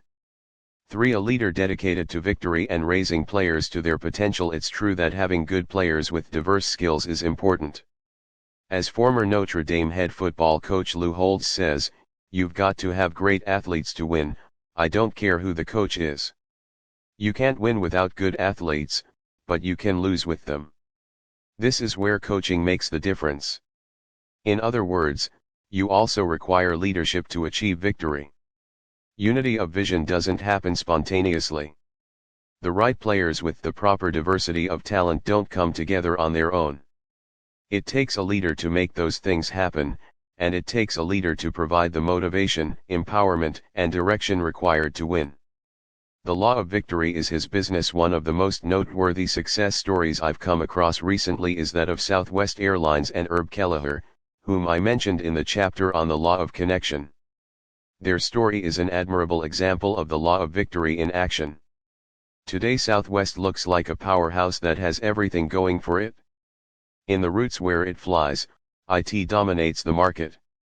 The company is on a steady growth curve, and its stock performs extremely well. In fact, IT is the only U.S. airline that has earned a profit every year since 1973. Employees love working there. Turnover is extremely low, and the company is considered to have the most productive workforce in the industry. And it's extremely popular with customers. Southwest gets consistently superior customer service ratings. Given Southwest's position today, you wouldn't suspect that its startup was anything but smooth. It's a testament to the law of victory that the company even exists today. The airline was begun in 1967 by Roland King, owner of a small commuter air service in Texas, John Parker, a banker, and Herb Kelleher, an attorney. But it took them 4 years to get their first plane off the ground. As soon as the company incorporated, Braniff, Trans-Texas, and Continental Airlines all tried to put it out of business. And they almost succeeded. One court battle followed another, and one man, more than any other, made the fight his own, Herb Kelleher. When their startup capital was gone, and they seemed to be defeated, the board wanted to give up. However, Kelleher said, "Let's go one more round with them. I will continue to represent the company in court, and I'll postpone any legal fees and pay every cent of the court costs out of my own pocket." Finally, when their case made it to the Texas Supreme Court, they won, and they were at last able to put their planes in the air. Once it got going, Southwest hired experienced airline leader Lamar Muse as its new CEO. He, in turn, hired the best executives available. And as other airlines kept trying to put them out of business, Kelleher and Muse kept fighting in court and in the marketplace. When they had trouble filling their planes going to and from Houston, Southwest began flying into Houston's Hobby Airport, which was more accessible to commuters because of its proximity to downtown. When all the major carriers moved to the newly created Dallas-Fort Worth Airport, Southwest kept flying into convenient Love Field. When the airline had to sell one of its 4 planes to survive, the executives figured out a way for their planes to remain on the ground no longer than an amazingly short 10 minutes between flights. That way Southwest could maintain routes and schedules. And when they couldn't figure out any other way to fill their planes, they pioneered peak and off-peak pricing, giving leisure travelers a huge break in the cost of fares. Through it all, Kelleher kept fighting and helped keep Southwest alive. In 1978, 7 years after he helped put the company's first small fleet of planes into the air, he became chairman of the company. In 1982, he was made president and CEO. Today he continues to fight and find ways for the company to win. And look at the success. Southwest Airlines yesterday and today 1971-1997 size of fleet for 262 employees at year-end 195 23,974 customers carried 108,050,399,960 cities served 351 trips flown 6,051 786,288 stockholders equity $3.3 million $2.0 billion total assets $22 million $4.2 billion Southwest's Vice President of Administration Colleen Barrett sums it up, the warrior mentality, the very fight to survive is truly what created our culture. What Kelleher and Southwest have is not just a will to survive, but a will to win. Leaders who practice the law of victory believe that anything less than success is unacceptable. And they have no plan B. That keeps them fighting. What is your level of expectation when it comes to succeeding for your organization? How dedicated are you to winning your game? Are you going to have the law of victory in your corner as you fight, or when times get difficult, are you going to throw in the towel? Your answer to that question may determine whether you fail or succeed as a leader. 16. The law of the Big MO. Momentum is a leader's best friend. All leaders face the challenge of creating change in an organization. The key is momentum, what I call the Big MO. Just as every sailor knows that you can't steer a ship that isn't moving forward, strong leaders understand that to change direction, you first have to create forward progress, and that takes the law of the big MO. I saw a movie several years ago called Stand and Deliver. Maybe you've seen it too. It's about a real-life teacher named Jamie Escalante who worked at Garfield High School in East Los Angeles, California.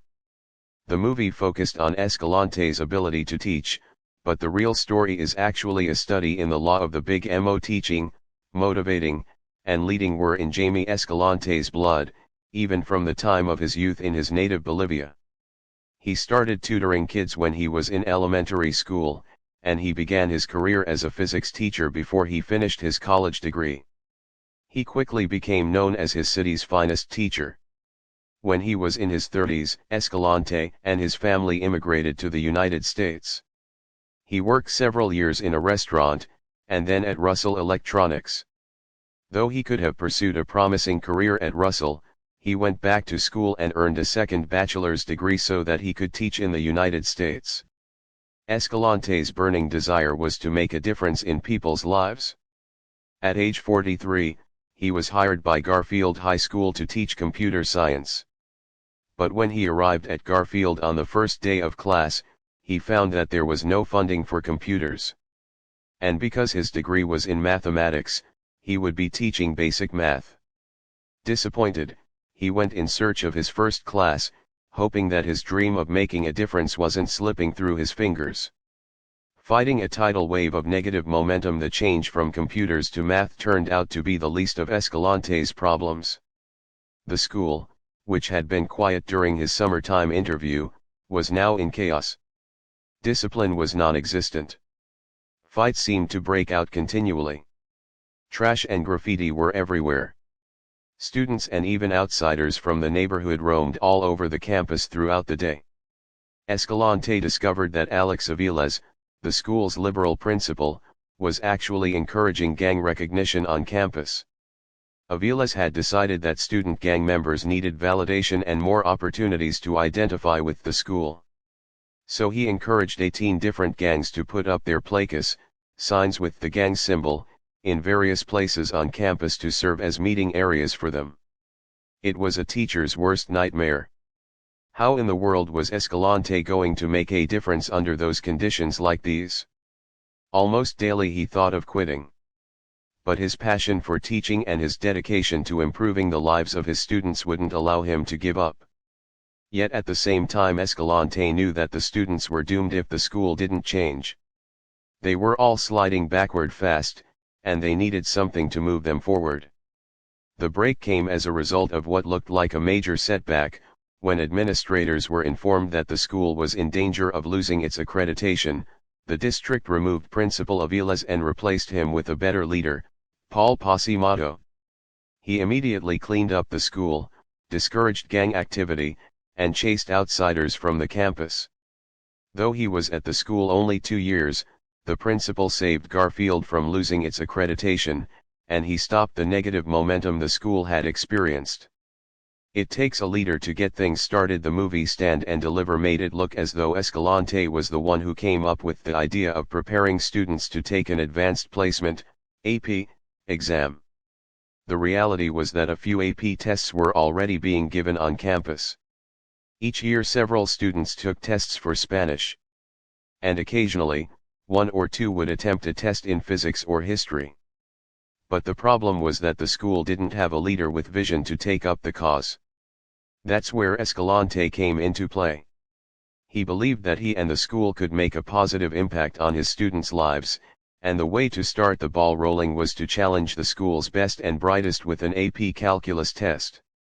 Small beginnings. In the fall of 1978, Escalante organized the first calculus class. Rounding up every possible candidate who might be able to handle the course from Garfield's 3,500 student population, he was able to find only 14 students. In the first few classes, he laid out the work it would take for them to prepare for the AP calculus test at the end of the year. By the end of the second week of school, he had lost 7 students, half the class. Even the ones who stayed were not well prepared for calculus. And by late spring, he was down to only 5 students. All of them took the AP test in May, but only 2 passed. Escalante was disappointed, but he refused to give up, especially since he had made some progress. He knew that if he could give some of the students a few wins, build their confidence, and give them hope, he could move them forward. If he could just build some momentum, things at the school could turn around. 2 keys, preparation and motivation. Escalante recognized that he could succeed only if his students were effectively inspired and properly prepared. Motivation would not be a problem because the calculus teacher was gifted in that area. He read his students masterfully and always knew exactly what to do with them. If they needed motivation, he'd give them extra homework or challenge one of the school's athletes to a handball match. Escalante never lost. If they needed encouragement, he'd take them out to McDonald's as a reward. If they got lazy, he'd inspire, amaze, amuse, and even intimidate them. And all along the way, he modeled hard work, dedication to excellence, and what he called Ganesh desire. Getting his students prepared was more difficult. He introduced more algebra and trigonometry to students in the lower level classes, and he got some of his colleagues to do the same. He also started to rally support for a summer program to teach advanced math. And in time, the students improved. It starts with a little progress. In the fall, Escalante put together another calculus class, this time with 9 students. At the end of the year, 8 took the test and 6 passed. He was making progress. Word of his success spread, and in the fall of 1980, his calculus class numbered 15. When they all took the test at the end of the year, 14 students passed. The steps forward weren't huge, but Escalante could see that the program was building momentum. The next group of students, numbering 18, was the subject of the movie Stand and Deliver. Like their predecessors, they worked very hard to learn calculus, many coming to school at 7 a.m. every day, a full hour and a half before school started. And often they stayed until 5 o'clock, 6 o'clock, or 7 p.m. When they took the test in May, they felt that they had done well. Momentum breaker? But then there was a problem, one that threatened to destroy the fledgling program and stop cold the momentum Escalante had been working hard to build over the past several years. A grader for the Educational Testing Service, ETS, which administered the AP exams, found some similarities on several of the tests the students had taken. That led to an investigation of 14 of the 18 Garfield students who took the test. The testers accused Escalante's students of cheating. Resolving the investigation was a bureaucratic nightmare. The only way for the students to receive the college credit they wanted so desperately was to retake the test, but the students were indignant and felt retesting was an admission of guilt. Escalante tried to intervene, but the bureaucrats at ETS refused to talk with him. Henry Gradillas, who was then the principal, also tried to get the testing service to reverse its decision but was unsuccessful. They were at an impasse. Finally, the students agreed to retake the test even though they had been out of school and hadn't studied for 3 months. What were the results? Every single student passed. Escalante's pass rate for the year was 100%. No momentum maker. What could have killed the momentum Escalante had built at Garfield turned into a real momentum builder. Students at the school became more confident, and people within the community rallied around Escalante and his program. And the publicity surrounding the test gave a push of momentum that made it possible for East Los Angeles College to start a summer program that Escalante wanted for his students. After that, the math program exploded. In 1983, the number of students passing the AP Calculus exam almost doubled, from 18 to 31. The next year it doubled again, the number reaching 63. And it continued growing. In 1987, 129 students took the test, with 85 of them receiving college credit. Garfield High School in East Los Angeles, once considered the sinkhole of the district, produced 27% of all passing AP Calculus test scores by Mexican Americans in the entire United States. The momentum explosion. The benefits of the law of the Big MO were felt by all of Garfield High School students. The school started offering classes to prepare students for other AP exams. In time, Garfield held regular AP classes in Spanish, calculus, history, European history, biology, physics, French, government, and computer science. In 1987, 9 years after Escalante spearheaded the program, Garfield students took more than 325 AP examinations. Most incredibly, Garfield had a waiting list of more than 400 students from areas outside its boundaries wanting to enroll. The school that was once the laughingstock of the district and that had almost lost its accreditation had become one of the top 3 inner-city schools in the entire nation. That's the power of the law of the Big MO. Only a leader can create momentum. It takes a leader to create momentum. Followers catch it, and managers are able to continue it once it has begun. But creating it requires someone who can motivate others, not who needs to be motivated. Harry Truman once said, "If you can't stand the heat, get out of the kitchen." But for leaders, that statement should be changed to read, "If you can't make some heat, get out of the kitchen." Truths about momentum. Momentum really is a leader's best friend. Sometimes it's the only difference between losing and winning. That's why in basketball games, for instance, when the opposing team scores a lot of unanswered points and starts to develop too much momentum, a good coach will call a timeout. He knows that if the other team's momentum gets too strong, his team is likely to lose the game. Momentum also makes a huge difference in organizations. When you have no momentum, even the simplest tasks can seem to be insurmountable problems.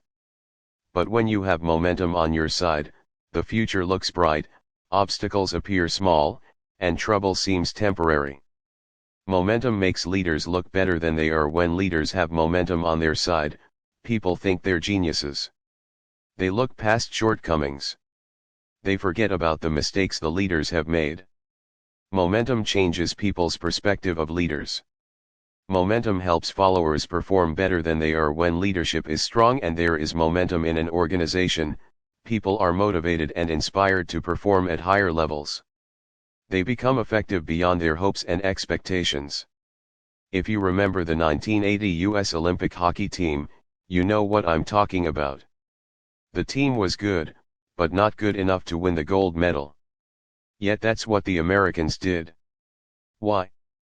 Because leading up to the championship game, they won game after game against very tough teams. They gained so much momentum that they performed beyond their capabilities.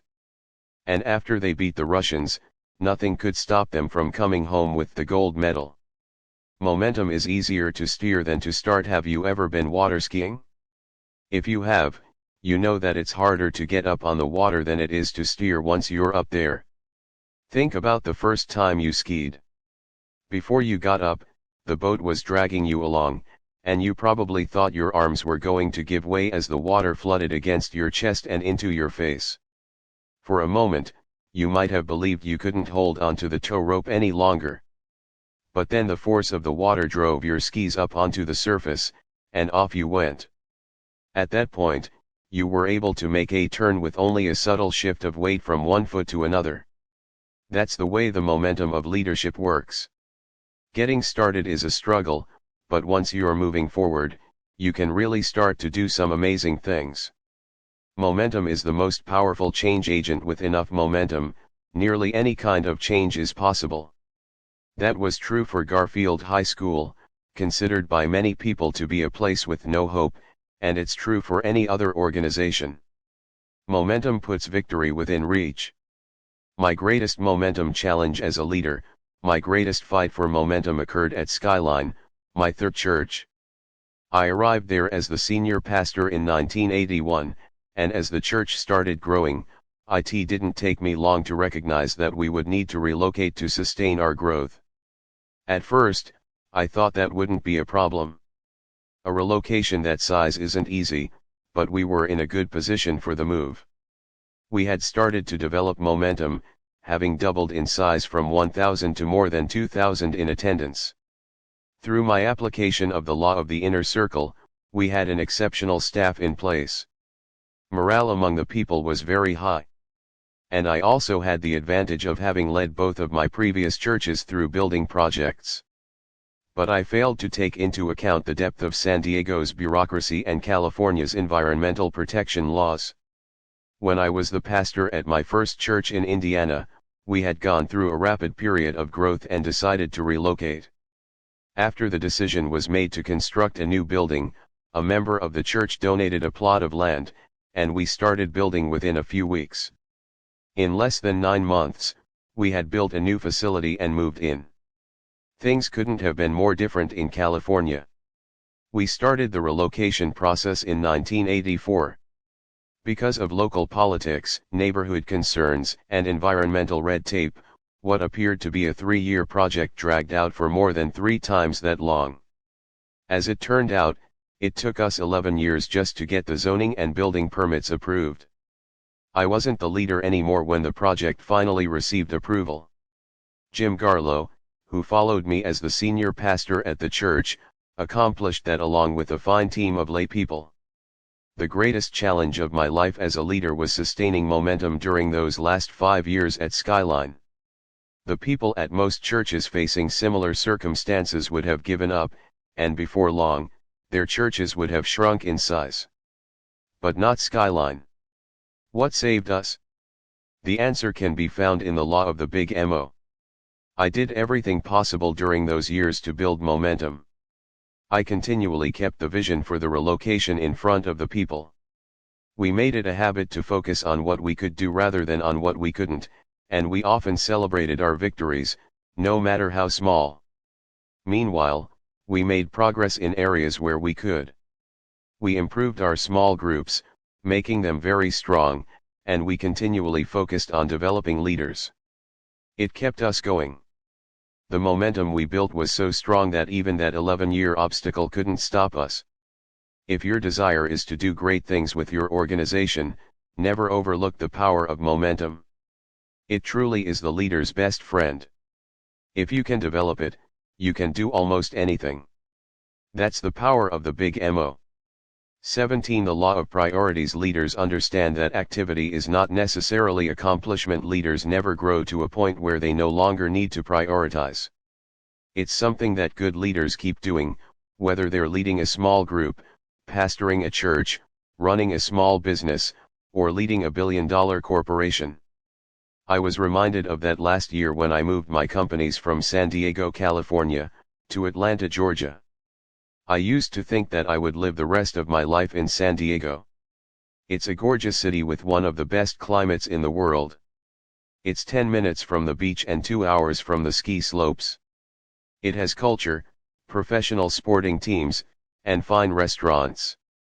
And I could play golf there year-round. Why would I ever want to leave a place like that? But then one day I sat down and started to re-evaluate my priorities.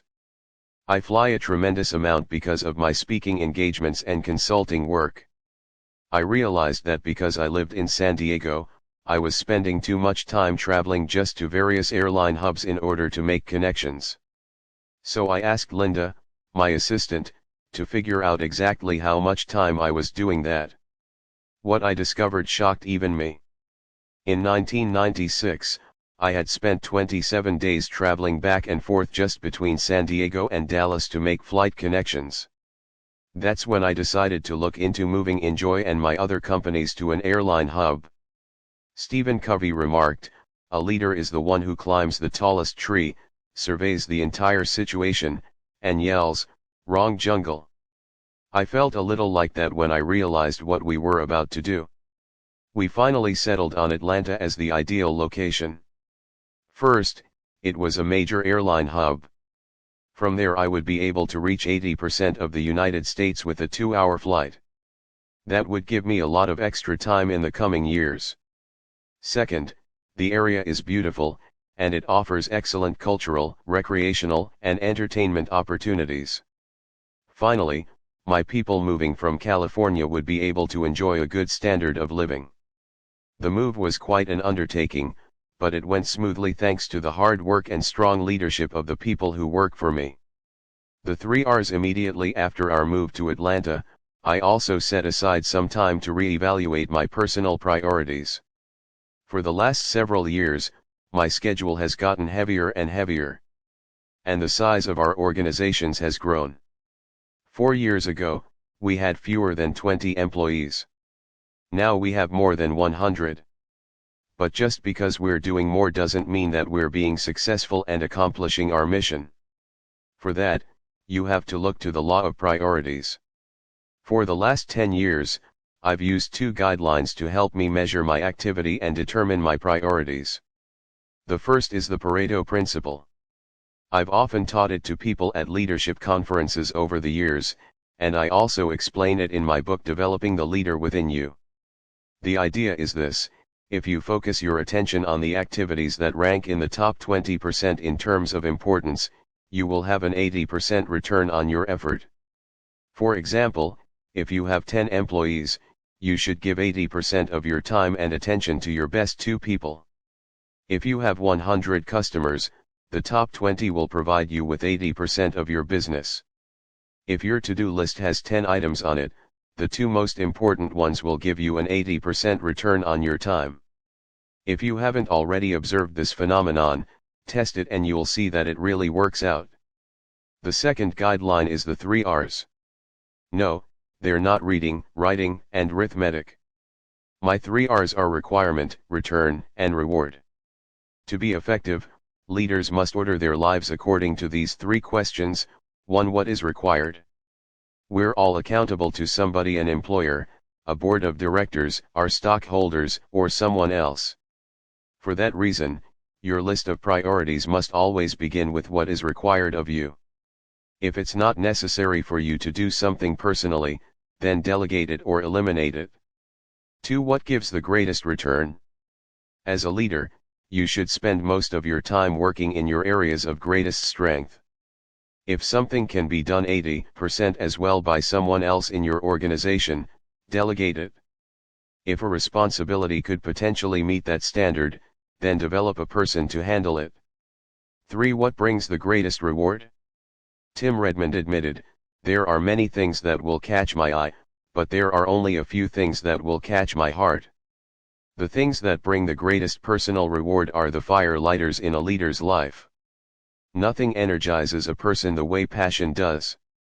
Reordering priorities. My most important priority after the move to Atlanta was to carve out more time for my family.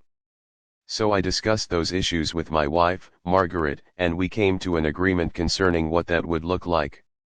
Then I brought together the 4 presidents of my organizations and several other key players to help me review my other priorities and determine how I would spend my time in the coming year. As we talked through the issues, they shared their needs with me, and I shared my vision with them. Together, we confirmed the amount of time I would give each of my 4 key priority areas. Here's what we came up with. Area time allotted: 1. Leadership 19%. 2. Communicating 38%. 3. Creating 31%. 4. Networking 12%. I am passionate about each of these 4 areas. All of them are absolutely necessary for the growth and health of the organizations, and they bring the highest return for my time. So far these guidelines seem to be serving the companies and me well. But every year we will revisit them and take a hard look at how effective we're being. Activity is not necessarily accomplishment. If we want to continue to be effective, we have to work according to the law of priorities. Priorities were the name of his game. Examine the life of any great leader, and you will see him putting priorities into action. Every time Norman Schwarzkopf assumed a new command, he didn't just rely on his leadership intuition, he also re-examined the unit's priorities. When Lee Iacocca took over Chrysler, the first thing he did was to reorder its priorities. When explorer Roald Amundsen succeeded in taking his team to the South Pole and back, it was due, in part, to his ability to set right priorities. Successful leaders live according to the law of priorities. They recognize that activity is not necessarily accomplishment. But the best leaders seem to be able to get the law of priorities to work for them by satisfying multiple priorities with each activity. This actually enables them to increase their focus while reducing their number of actions. A leader who was a master at that was one of my idols, John Wooden, the former head basketball coach of the UCLA Bruins. He is called the Wizard of Westwood because the amazing feats he accomplished in the world of college sports were so incredible that they seemed to be magical. Evidence of Wooden's ability to make the law of priorities work for him could be seen in the way he approached basketball practice. Wooden claimed that he learned some of his methods from watching Frank Leahy, the great former Notre Dame football head coach. He said, "I often went to his Leahy's practices and observed how he broke them up into periods. Then I would go home and analyze why he did things certain ways. As a player, I realized there was a great deal of time wasted. Leahy's concepts reinforced my ideas and helped in the ultimate development of what I do now. Everything had a purpose based on priorities." Friends who have been in the military tell me that they often had to hurry up and wait. That seems to be the way some coaches work too. Their players are asked to work their hearts out 1 minute and then to stand around doing nothing the next. But that's not the way Wooden worked. He orchestrated every moment of practice and planned each activity with specific purposes in mind. Every year, Wooden determined a list of overall priorities for the team, based on observations from the previous season. Those items might include objectives such as, build confidence in Drollinger and Irgovish, or use 3-on-2 continuity drill at least 3 times a week. Usually, he had about a dozen or so items that he wanted to work on throughout the season. But Wooden also reviewed his agenda for his teams every day. Each morning, he and an assistant would meticulously plan the day's practice. They usually spent 2 hours strategizing for a practice that might not even last that long. He drew ideas from notes jotted on 3x5 cards that he always carried with him. He planned every drill, minute by minute, and recorded the information in a notebook prior to practice. Wooden once boasted that if you asked what his team was doing on a specific date at 3 o'clock in 1963, he could tell you precisely what drill his team was running.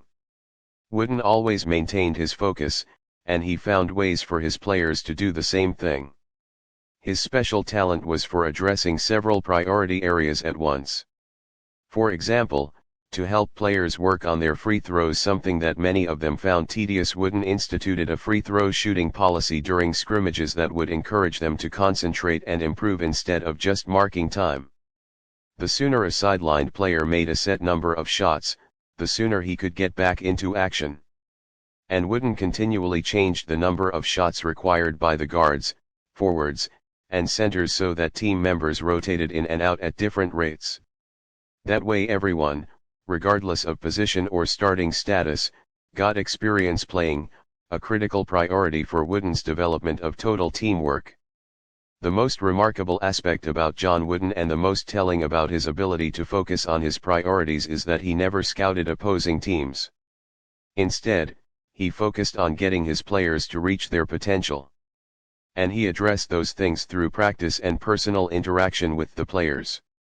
It was never his goal to win championships or even to beat the other team. His desire was to get each person to play to his potential and to put the best possible team on the floor. And of course, Wooden's results were incredible. In more than 40 years of coaching, he had only one losing season, his first.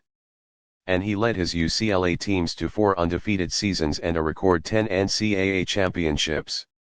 No other college team has ever come close. Wooden is a great leader. He just might be the finest man to coach in any sport. Why? Because every day he lived by the law of priorities. Refocusing on a worldwide scale, one of the most effective leaders today when it comes to the law of priorities is Jack Welch, chairman and CEO of General Electric, whom I mentioned in discussing the law of reproduction. When Welch assumed leadership of GE in 1981, IT was a good company.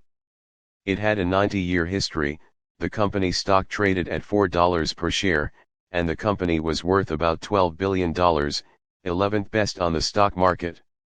It was a huge, diverse company which included 350 strategic businesses. But Welch believed the company could become better. What was his strategy? He used the law of priorities.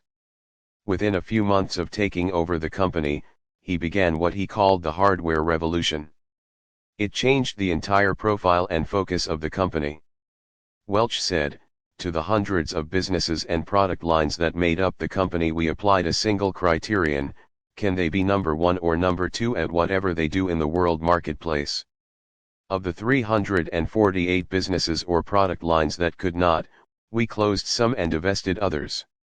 Their sale brought in almost $10 billion. We invested $18 billion in the ones that remained and further strengthened them with $17 billion worth of acquisitions. What remained in 1989, aside from a few relatively small supporting operations, are 14 world-class businesses, all well positioned for the 90s, each one either first or second in the world market in which it participates." Welch's strong leadership and ability to focus have paid incredible dividends. Since he took over, GE stock has experienced a 2-to-1 split 4 times. And it trades at more than $80 per share as I write this. The company is currently ranked as the nation's most admired company according to Fortune, and it has recently become the most valuable company in the world, with a market capitalization of more than $250 billion. What has made GE one of the best companies in the world? Jack Welch's ability to use the law of priorities in his leadership. He never mistook activity for accomplishment. He knew that the greatest success comes only when you focus your people on what really matters. Take some time to reassess your leadership priorities. Like GE in the early 80s, are you spread out all over the place? Or are you focused on the few things that bring the highest reward? If you aren't living by the law of priorities, you might be spinning your wheels. 18. The law of sacrifice a leader must give up to go up. One of the most incredible turnarounds in American business history dramatically demonstrates the law of sacrifice.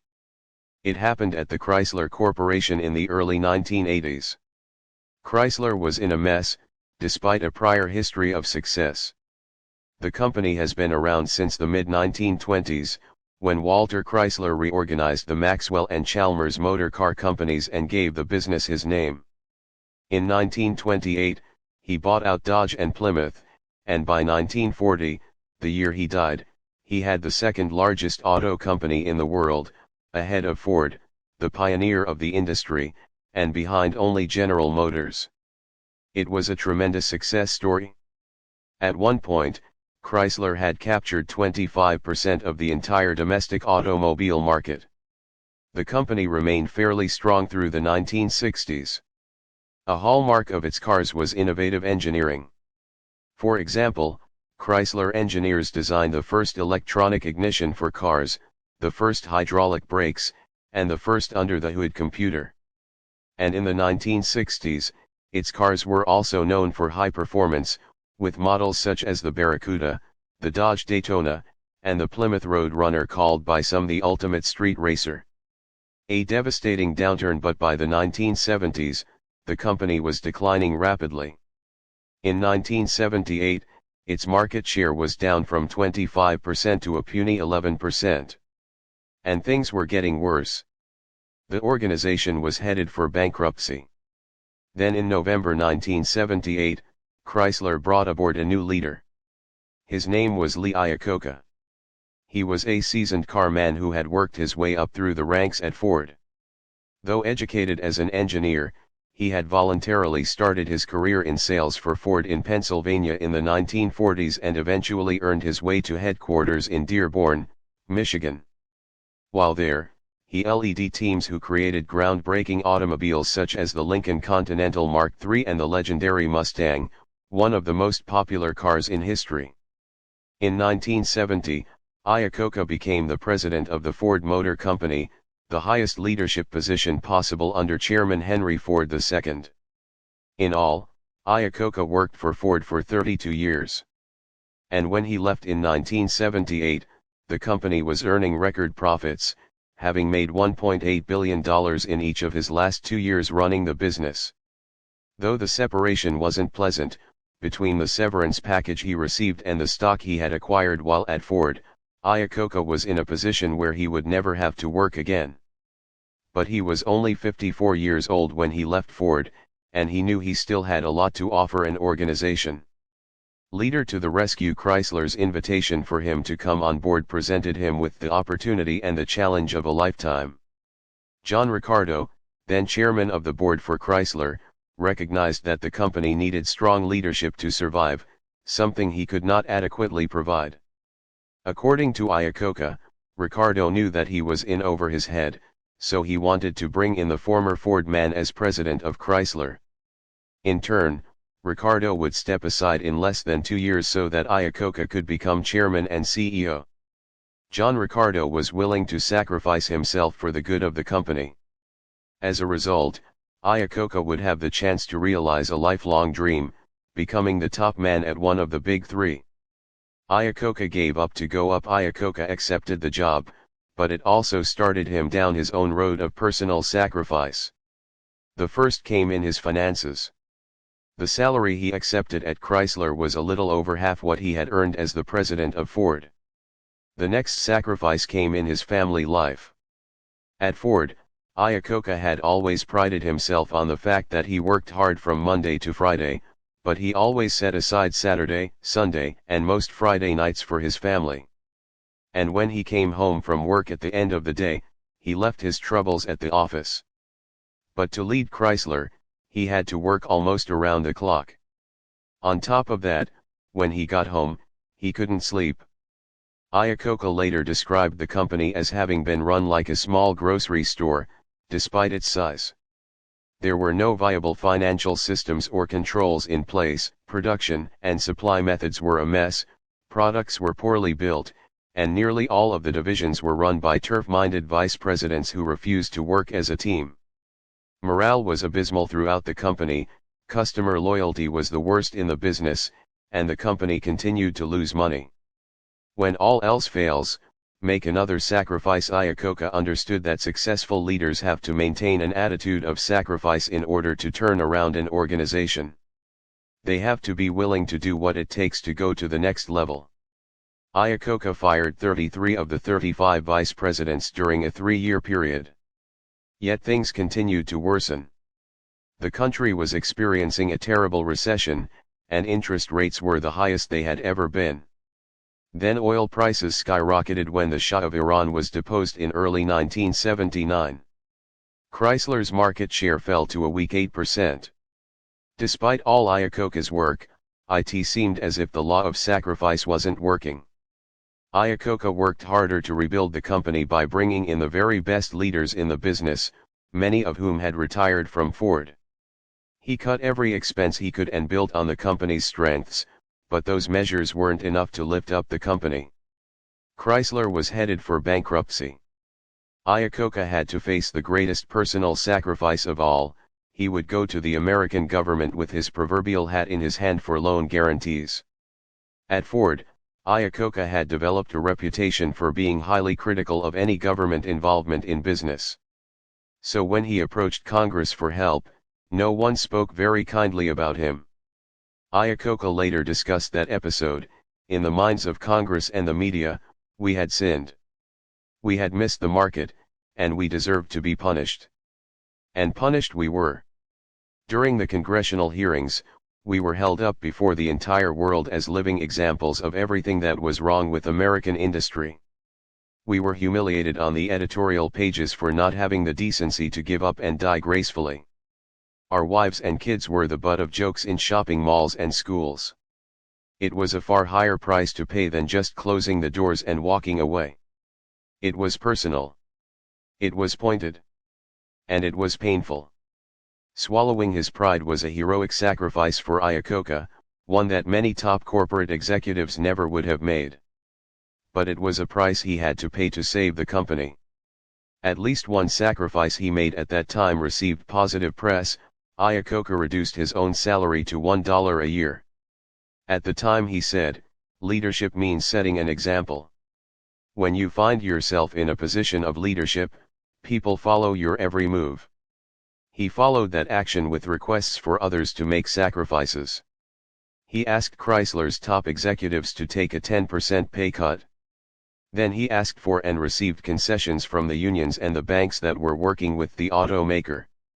For Chrysler to succeed, they would all make sacrifices together. And succeed they did.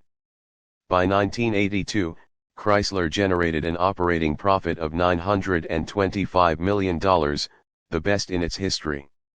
And in 1983, the company was able to repay its loans. Chrysler has continued to succeed and grow.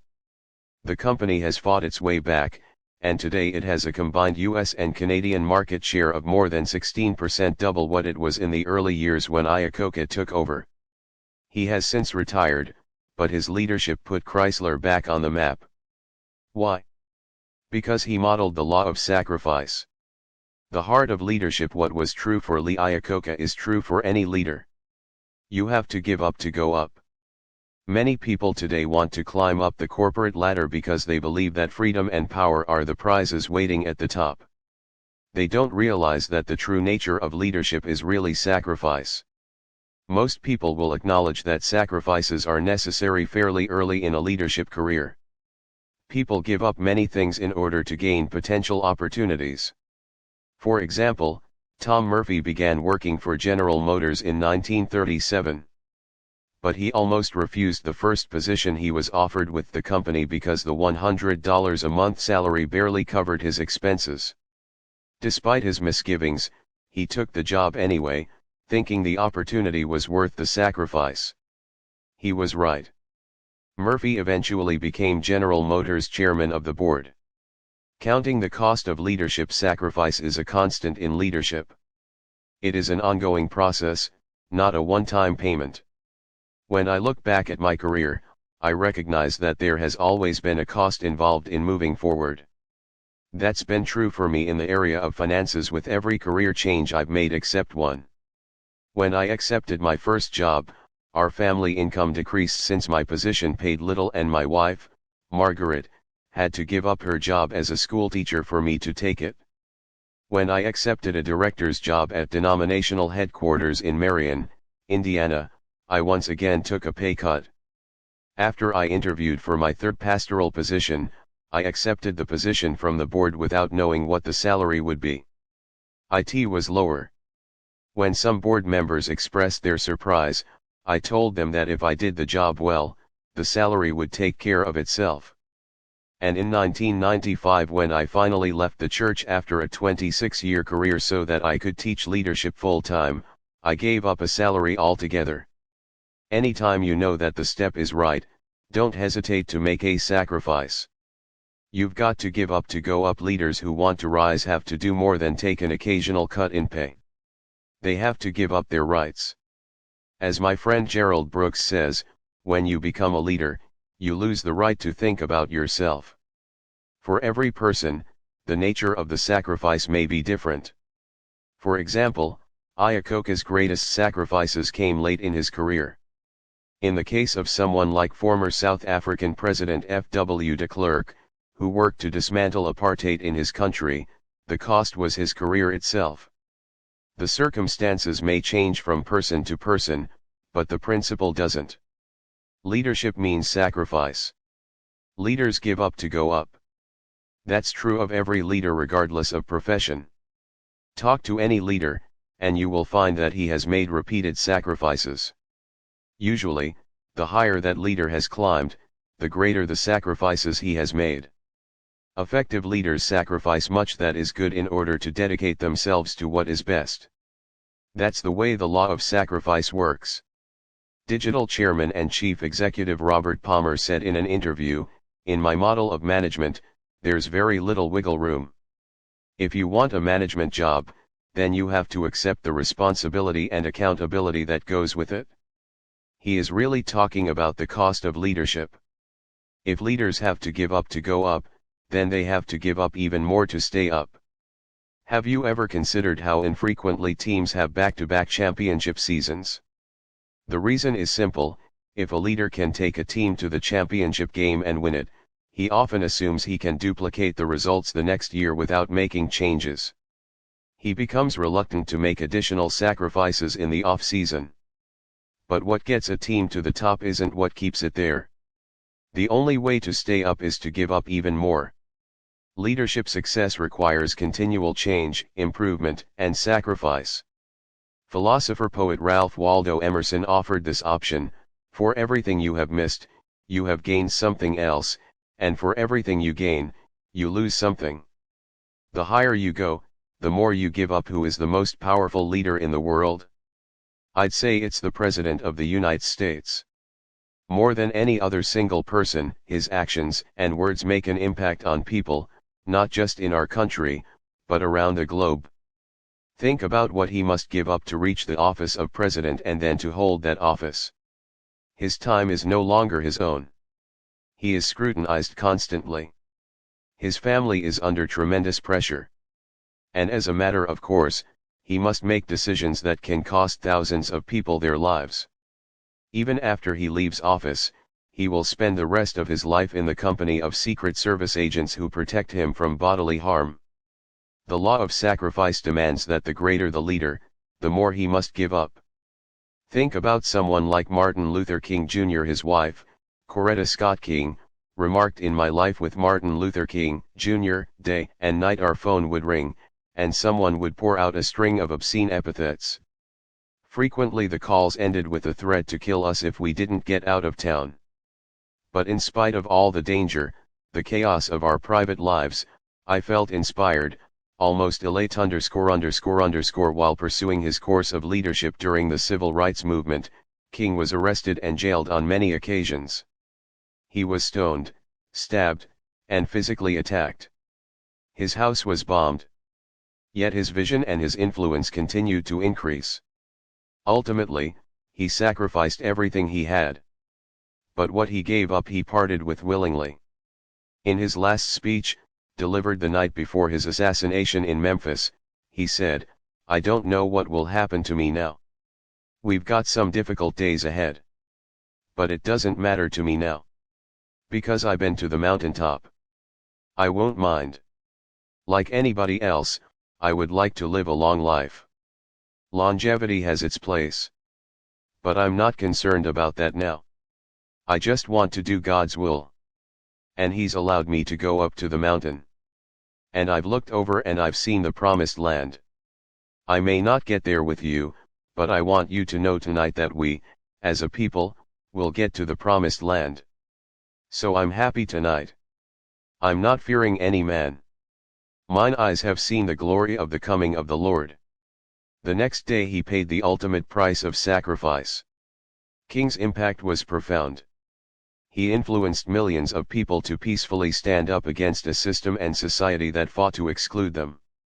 What successful people find to be true becomes even clearer to them when they become leaders. There is no success without sacrifice. The higher the level of leadership you want to reach, the greater the sacrifices you will have to make. To go up, you have to give up. That is the true nature of leadership. That is the law of sacrifice. 19. The law of timing. When to lead is as important as what to do and where to go. The law of timing gave him the chance to become President of the United States. It was a volatile time in the nation's history. Everyone was worn out from the war in Vietnam and the disgrace of Watergate. The people were discouraged and demoralized. And they were especially skeptical of anyone who had any connection with Washington government. While campaigning for office, this future president, who had never served in Washington, said about himself, "I have been accused of being an outsider. I plead guilty." Unfortunately, the vast majority of Americans are also outsiders. That person was Jimmy Carter. The timing was right for an outsider. When you understand the law of timing, you see why Jimmy Carter was elected President of the United States in 1976. In fact, Carter's life and career are characterized by one well-timed move after another. A graduate of Annapolis, Carter had intended to spend his career in the U.S. Navy, but when his father unexpectedly died in 1953, he returned to Plains, Georgia, to take over the family business. In only a few years, he became a strong, respected businessman and a leader in the community. In 1962, times were changing, and Carter decided to run for the Georgia Senate. The old political machine in Georgia with its corrupt methods of electing officials was beginning to crumble. Carter recognized that for the first time in history, a person who was not part of the old system had a chance of being elected to office. But he faced a huge battle. The entrenched political bosses were still fighting to maintain control of their turf. One corrupt leader openly intimidated voters in his district and falsified voting records. As a result, Carter lost the primary. But he refused to quit without a battle. He fought the results of the primary and appealed to a superior court judge to have the voting process reviewed. When the results were overturned, Carter was able to stay on the ticket, and he went on to win the election. Then in 1970, he successfully ran for governor. Once again, he recognized that the timing was right for a relative newcomer to challenge the established political machine. Non-leaders can't always see it. What Carter did next was almost unthinkable. He decided to run for President of the United States. Here was a man whose entire career as an elected politician consisted of one term in the Georgia Senate and one term as the state's governor. His experience was minimal, and he had no presence on the national scene. Carter was such an unknown that when he appeared on the television show What's My Line in 1973 while governor, the panelists didn't know him and couldn't they guess his profession. When Carter first threw his hat into the ring for the presidency, people in the media ignored him. They figured that a little-known ex-governor from the South with no Washington experience had no kind of chance to obtain the Democratic nomination, much less achieve the presidency. But Carter was undaunted. He and a few key associates had recognized that the timing would be right for him in 1976, and they met to talk about it.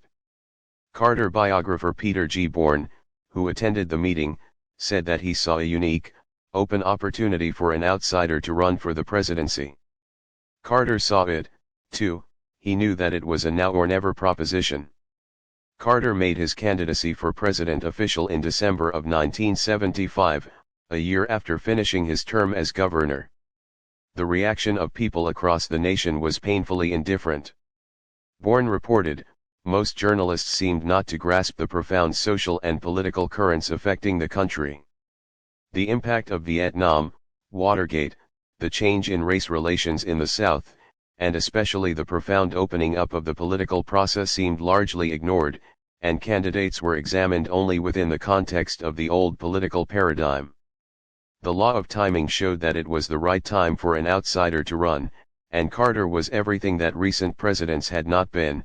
He held no public office while campaigning, having finished his term as governor in 1974. He was not a lawyer by profession. He was a vocal proponent of his Christian faith. And unlike the people who had previously held the nation's highest office, he had not been a part of Washington politics as a congressman, senator, vice president, or cabinet member. His was a fresh face with a different approach to government, something the American people desperately wanted. I believe that at no other time either before or since would Jimmy Carter have been elected. Remarkably, on January 20, 1977, James Earl Carter was inaugurated as 39th President of the United States. However, timing was not always Jimmy Carter's friend. When the 1980 election rolled around, it killed his chances for re-election. The country experienced as many problems as it ever had. The economy was a mess, Americans faced double-digit inflation, record-high oil prices, and skyrocketing mortgage rates.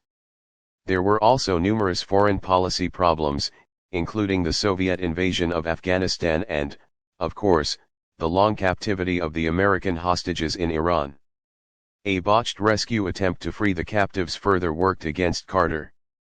After the returns came in on the night of the election, Carter found that he had won only an abysmal 49 electoral votes to Ronald Reagan's 489. It was a devastating defeat. The law of timing is a double-edged sword. Just as it served to elect Carter president in 1976, it worked against him 4 years later. Timing is everything. Great leaders recognize that when to lead is as important as what to do and where to go. Every time a leader makes a move, there are really only 4 outcomes that can result: 1. The wrong action at the wrong time leads to disaster. A leader who takes the wrong action at the wrong time is sure to suffer negative repercussions. When U.S. forces attempted to rescue the Iranian-held hostages during the Carter administration, it was an example of the wrong action at the wrong time. Prior to the decision to try the rescue, Secretary of State Cyrus Vance had argued that the plan was flawed. He believed something would go wrong. Unfortunately, he was right. Several helicopters experienced mechanical problems, one got lost in a sandstorm, and another crashed into a transport plane, killing 8 servicemen. Peter Bourne described it as a combination of bad luck and military ineptitude. It could be described only as a disaster. It was an exercise in bad timing, and as much as anything else, it signaled the end of Carter's chances to be re-elected. 2. The right action at the wrong time brings resistance. It's one thing to figure out what needs to be done, it's another to understand when to make a move. I remember an example of this kind of bad timing from my leadership experience. In the early 1980s, I tried to start a small group program at Skyline, my church in San Diego. It was the right thing to do, but it failed miserably. Why? The timing was wrong. We hadn't recognized that we had developed too few leaders to support the launch. But 6 years later, when we tried again, the program was very successful. It was all a matter of timing. 3. The wrong action at the right time is a mistake. For about a decade, various colleagues of mine tried to talk me into doing a radio program. For a long time I resisted the idea. But a couple of years ago, I recognized that the time was right. So we created a program called Growing Today. However, there was one problem: the format. I wanted to get materials into the hands of people to help them, but I was determined not to accept donations from the public. The solution, I thought, was to air a growth-oriented program and depend on product sales to support it. We found out that it was a mistake. That type of show could not break even. Radio was right, but the type of show was wrong. The law of timing had spoken again. 4. The right action at the right time results in success. When leaders do the right things at the right time, success is almost inevitable. People, principles, and processes converge to make an incredible impact. And the results touch not only the leader but also the followers and the whole organization. When the right leader and the right timing come together, incredible things happen. Think about the life of Winston Churchill. It wasn't until he was in his 60s that he became Prime Minister of England. A soldier, writer, and statesman, he had spent his life leading others, but only during the Second World War was the timing right for him to emerge as a great leader. And once the war was over, the people who had rallied around him dismissed him. During his 80th birthday address to Parliament on November 30, 1954, Churchill reflected on his role in Great Britain's leadership. I have never accepted what many people have kindly said, namely that I inspired the nation. Their will was resolute and remorseless, and as it proved, unconquerable. It fell to me to express it. It was the nation and the race dwelling all round the globe that had the lion's heart. I had the luck to be called upon to give the roar. Churchill's contribution really had nothing to do with luck, but it had a lot to do with timing. He understood the impact that timing can have on a person's life. Another time he described it like this: there comes a special moment in everyone's life, a moment for which that person was born. That special opportunity, when he seizes it, will fulfill his mission, a mission for which he is uniquely qualified. In that moment, he finds greatness. It is his finest hour. The crucible of war displays the law of timing. Churchill's experience shows that the law of timing becomes especially obvious during times of war. You could see it at work in the 1991 Gulf War with Iraq. In the early stages of Desert Shield, the big concern was to get enough troops and equipment into place to effectively defend Saudi Arabia. If Iraq attacked before the defenders arrived, another country would be lost to Saddam Hussein's aggression. Then the goal was to deploy enough forces to win decisively against the Iraqis. The coalition forces bided their time and waged a successful air campaign before launching Desert Storm to push Iraq out of Kuwait. And the proof of their good timing can be seen in the results. While Iraq suffered tens of thousands of casualties and had more than 60,000 soldiers captured, the United States and its allies lost fewer than 150 troops and had only 41 prisoners taken by Iraqi forces. One of the reasons war shows the law of timing so clearly is that the consequences are so dramatic and immediate. If you look back at any major battle, you'll be able to see the critical importance of timing. The Battle of Gettysburg during the American Civil War is a prime example. The stage was set for the conflict when Confederate General Robert E. Lee took the Army of Northern Virginia into Pennsylvania in late June of 1863. It was the third year of the war, and both nations were growing weary of the conflict. Lee's actions had three goals: 1. Draw the Union Army out of Virginia, 2. Resupply his troops using Pennsylvania's resources, and 3. Bring the fighting to the heart of enemy territory, hoping to thereby precipitate an end to the conflict. The general's strategy was to move on Harrisburg, Pennsylvania, in an attempt to prod the Union Army last known to be in Virginia into a hasty and unwanted action. Several days prior to the battle, Lee told General Trimble, "Our army is in good spirits, not overfatigued, and can be concentrated on any one point in 24 hours or less. I have not yet heard that the enemy have crossed the Potomac, and am waiting to hear from General Stuart.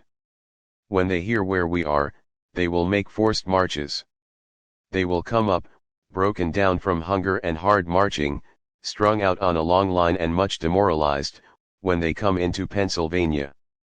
I shall throw an overwhelming force on their advance, crush it, follow up the success, drive one corps back on another, and by successive repulses and surprises, before they can concentrate, create a panic and virtually destroy the army."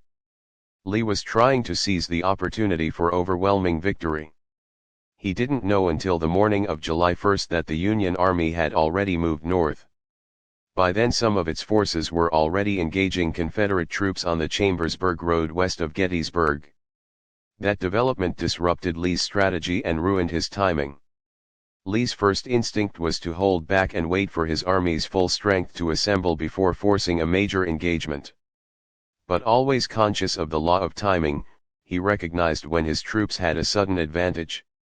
As Lee watched from a nearby ridge, he saw that Federal troops were being routed and retreating.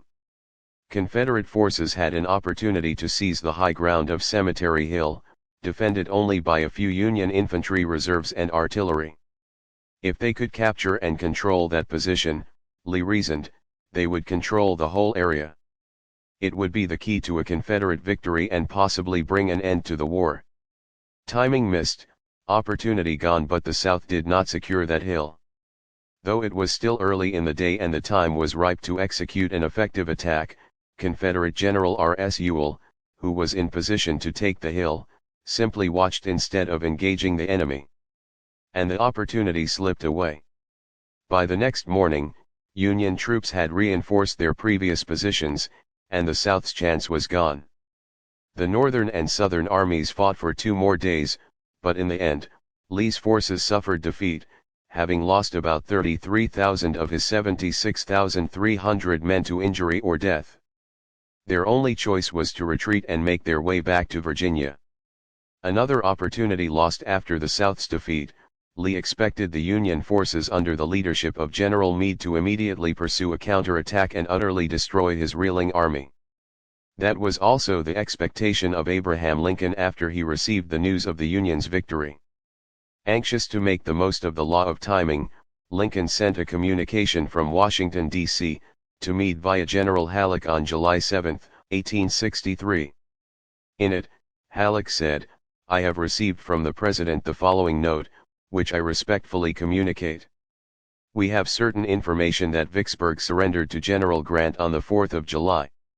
Now, if General Meade can complete his work so gloriously prosecuted thus far by the literal or substantial destruction of Lee's army, the rebellion will be over." Lincoln recognized that the timing was right for an action that could end the war. But just as the Southern forces did not seize the moment for victory when it was available, neither did their Northern counterparts. Meade took his time following up his victory at Gettysburg, and he didn't pursue Lee aggressively enough. When he announced his goal, saying he would drive from our soil every vestige of the presence of the invader, Lincoln's response was, "My God, is that all?" Lincoln knew he was seeing the Union's chance slip away. The law of timing had been violated. On July 14, what remained of the Army of Northern Virginia crossed over the Potomac, escaping destruction. Lincoln was appalled that the Union had missed a chance to end the war. Later he said that Meade's efforts had reminded him of an old woman trying to shoo her geese across a creek. In the end, both armies had missed their best opportunity to achieve victory. Instead, the fighting continued for almost 2 more years, and hundreds of thousands more troops died. Leaders from both sides had known what to do to achieve victory, but they failed to follow through at the critical moment. Reading a situation and knowing what to do are not enough to make you succeed in leadership. Only the right action at the right time will bring success. Anything else exacts a high price. That's the law of timing. 20. The law of explosive growth. To add growth, lead followers to multiply, lead leaders. In 1984, at age 22, John Schnatter started his own business. He began by selling pizzas out of a converted broom closet at Mick's Tavern, a lounge that was co-owned by his father. Although he was just a kid, he had a tremendous amount of vision, drive, and energy, enough to make his tiny pizza stand into a success. The next year, he opened his first store next door to Mick's in Jeffersonville, Indiana. He named the place Papa John's. For the next several years, Schnatter worked hard to build the company. In time, he opened additional stores, and later he began selling franchises. By the beginning of 1991, he had 46 stores. That in itself is a success story. But what happened during the next couple of years is even better. In 1991 and 1992, Papa John's turned a huge corner. By the end of 1991, the number of stores more than doubled to 110 units. By the end of 1992, they had doubled again to 220. And the growth has continued dramatically. In early 1998, that number surpassed 1,600. What made the company suddenly experience such an incredible period of rapid expansion? The answer can be found in the law of explosive growth. Schnatter had always hired good people for his staff, but in the early years he was really the sole leader and primary driving force behind the business's success. Back in the 1980s, he didn't dedicate much time to developing other strong leaders. "It's taking a lot of growing on my part," says Schnatter of Papa John's success. "Between 26 and 32 years old, the hardest thing was I had a lot of John Schnatters around me, people with great potential who needed to be mentored. They needed a lot of coaching, and I was so busy developing myself, trying to get myself to the next level, I didn't develop those people. As a result, I lost them. It's my job to build the people who are going to build the company. That's going to be much harder for me than the first 1,200 stores." The key to growth is leadership. In the early 1990s, Schnatter began thinking about what it would take to really grow the company. The key was leadership. He had already begun to grow as a leader personally. His having made significant progress in his leadership development was opening the door for him to attract better leaders to the company and to give them the time they needed. That's when he started recruiting some of the people who currently lead the company, including Wade Oney, now the company's chief operating officer. Wade had worked for Domino's Pizza for 14 years, and John believed he was one of the reasons that company had been so successful. When Wade left Domino's, John immediately asked him to be a part of the Papa John's pizza team. Schnatter had already built a company capable of creating a taste-tempting pizza and earning a healthy profit in the process. Their per-store sales average is higher than that of Pizza Hut, Domino's, or Little Caesars. Their goal was to build a bigger company. Together, They started talking about what it would take to be capable of opening 400 to 500 new restaurants a year. And that's when they focused their attention on developing leaders so that they could take the company to the next level. Says Oni, the reason we're successful in the marketplace is our focus on quality and our desire to keep things simple. The reason we're successful as a company is our good people. Since the early 1990s, Schnatter and Oni have developed a top-rate team of leaders who are helping the company experience explosive growth, people such as Blaine Hurst, Papa John's president and vice chairman, Drusilla Drew Milby, the CFO, Robert Waddell, president of Papa John's Food Service, and Hart Bosel, who heads up franchise operations. Papa John's growth has been phenomenal in an industry that was thought to be glutted with competitors a decade ago. In 1997, they opened more than 350 new restaurants. In 1998, they expect the number to be more than 400. And they are also implementing plans to launch Papa John's internationally. They don't plan to stop growing until they are the largest seller of pizza in the world. The challenge now, explains Oni, is developing the next leaders. The company's in great shape financially. Acquiring real estate is always a battle, but we can succeed there. And the economy is never a deterrent when you offer customers a good value. The key is to develop leaders. You do that by building up people. Leaders math brings explosive growth. John Schnatter and Wade Oni have succeeded because they have practiced the law of explosive growth. Any leader who does that makes the shift from followers math to what I call leaders math. Here's how it works. Leaders who develop followers grow their organization only one person at a time. But leaders who develop leaders multiply their growth, because for every leader they develop, they also receive all of that leader's followers. Add 10 followers to your organization, and you have the power of 10 people. Add 10 leaders to your organization, and you have the power of 10 leaders times all the followers and leaders they influence. That's the difference between addition and multiplication. It's like growing your organization by teams instead of by individuals. The better the leaders you develop, the greater the quality and quantity of followers. To go to the highest level, you have to develop leaders of leaders. My friend Dale Galloway asserts that some leaders want to make followers. I want to make leaders. Not only do I want to make leaders, but I want to make leaders of leaders. And then leaders of leaders of leaders. Once you are able to follow that pattern, there is almost no limit to the growth of your organization. That's why I say to add growth, lead followers, but to multiply growth, lead leaders. That's the law of explosive growth. A different focus. Becoming a leader who develops leaders requires an entirely different focus and attitude from those of a developer of followers. Consider some of the differences. Leaders who develop followers. Leaders who develop leaders need to be needed, want to be succeeded, focus on weaknesses, focus on strengths, develop the bottom 20%, develop the top 20%, treat their people the same for fairness, treat their leaders as individuals for impact, hoard power, give power away, spend time with others, invest time in others, grow by addition, grow by multiplication, impact only people they touch personally, impact people far beyond their own reach. Developing leaders is difficult because potential leaders are harder to find and attract. They're also harder to hold on to once you find them because unlike followers, they are energetic and entrepreneurial, and they tend to want to go their own way. Developing leaders is also hard work. Leadership development isn't an add water and stir proposition. It takes time, energy, and resources.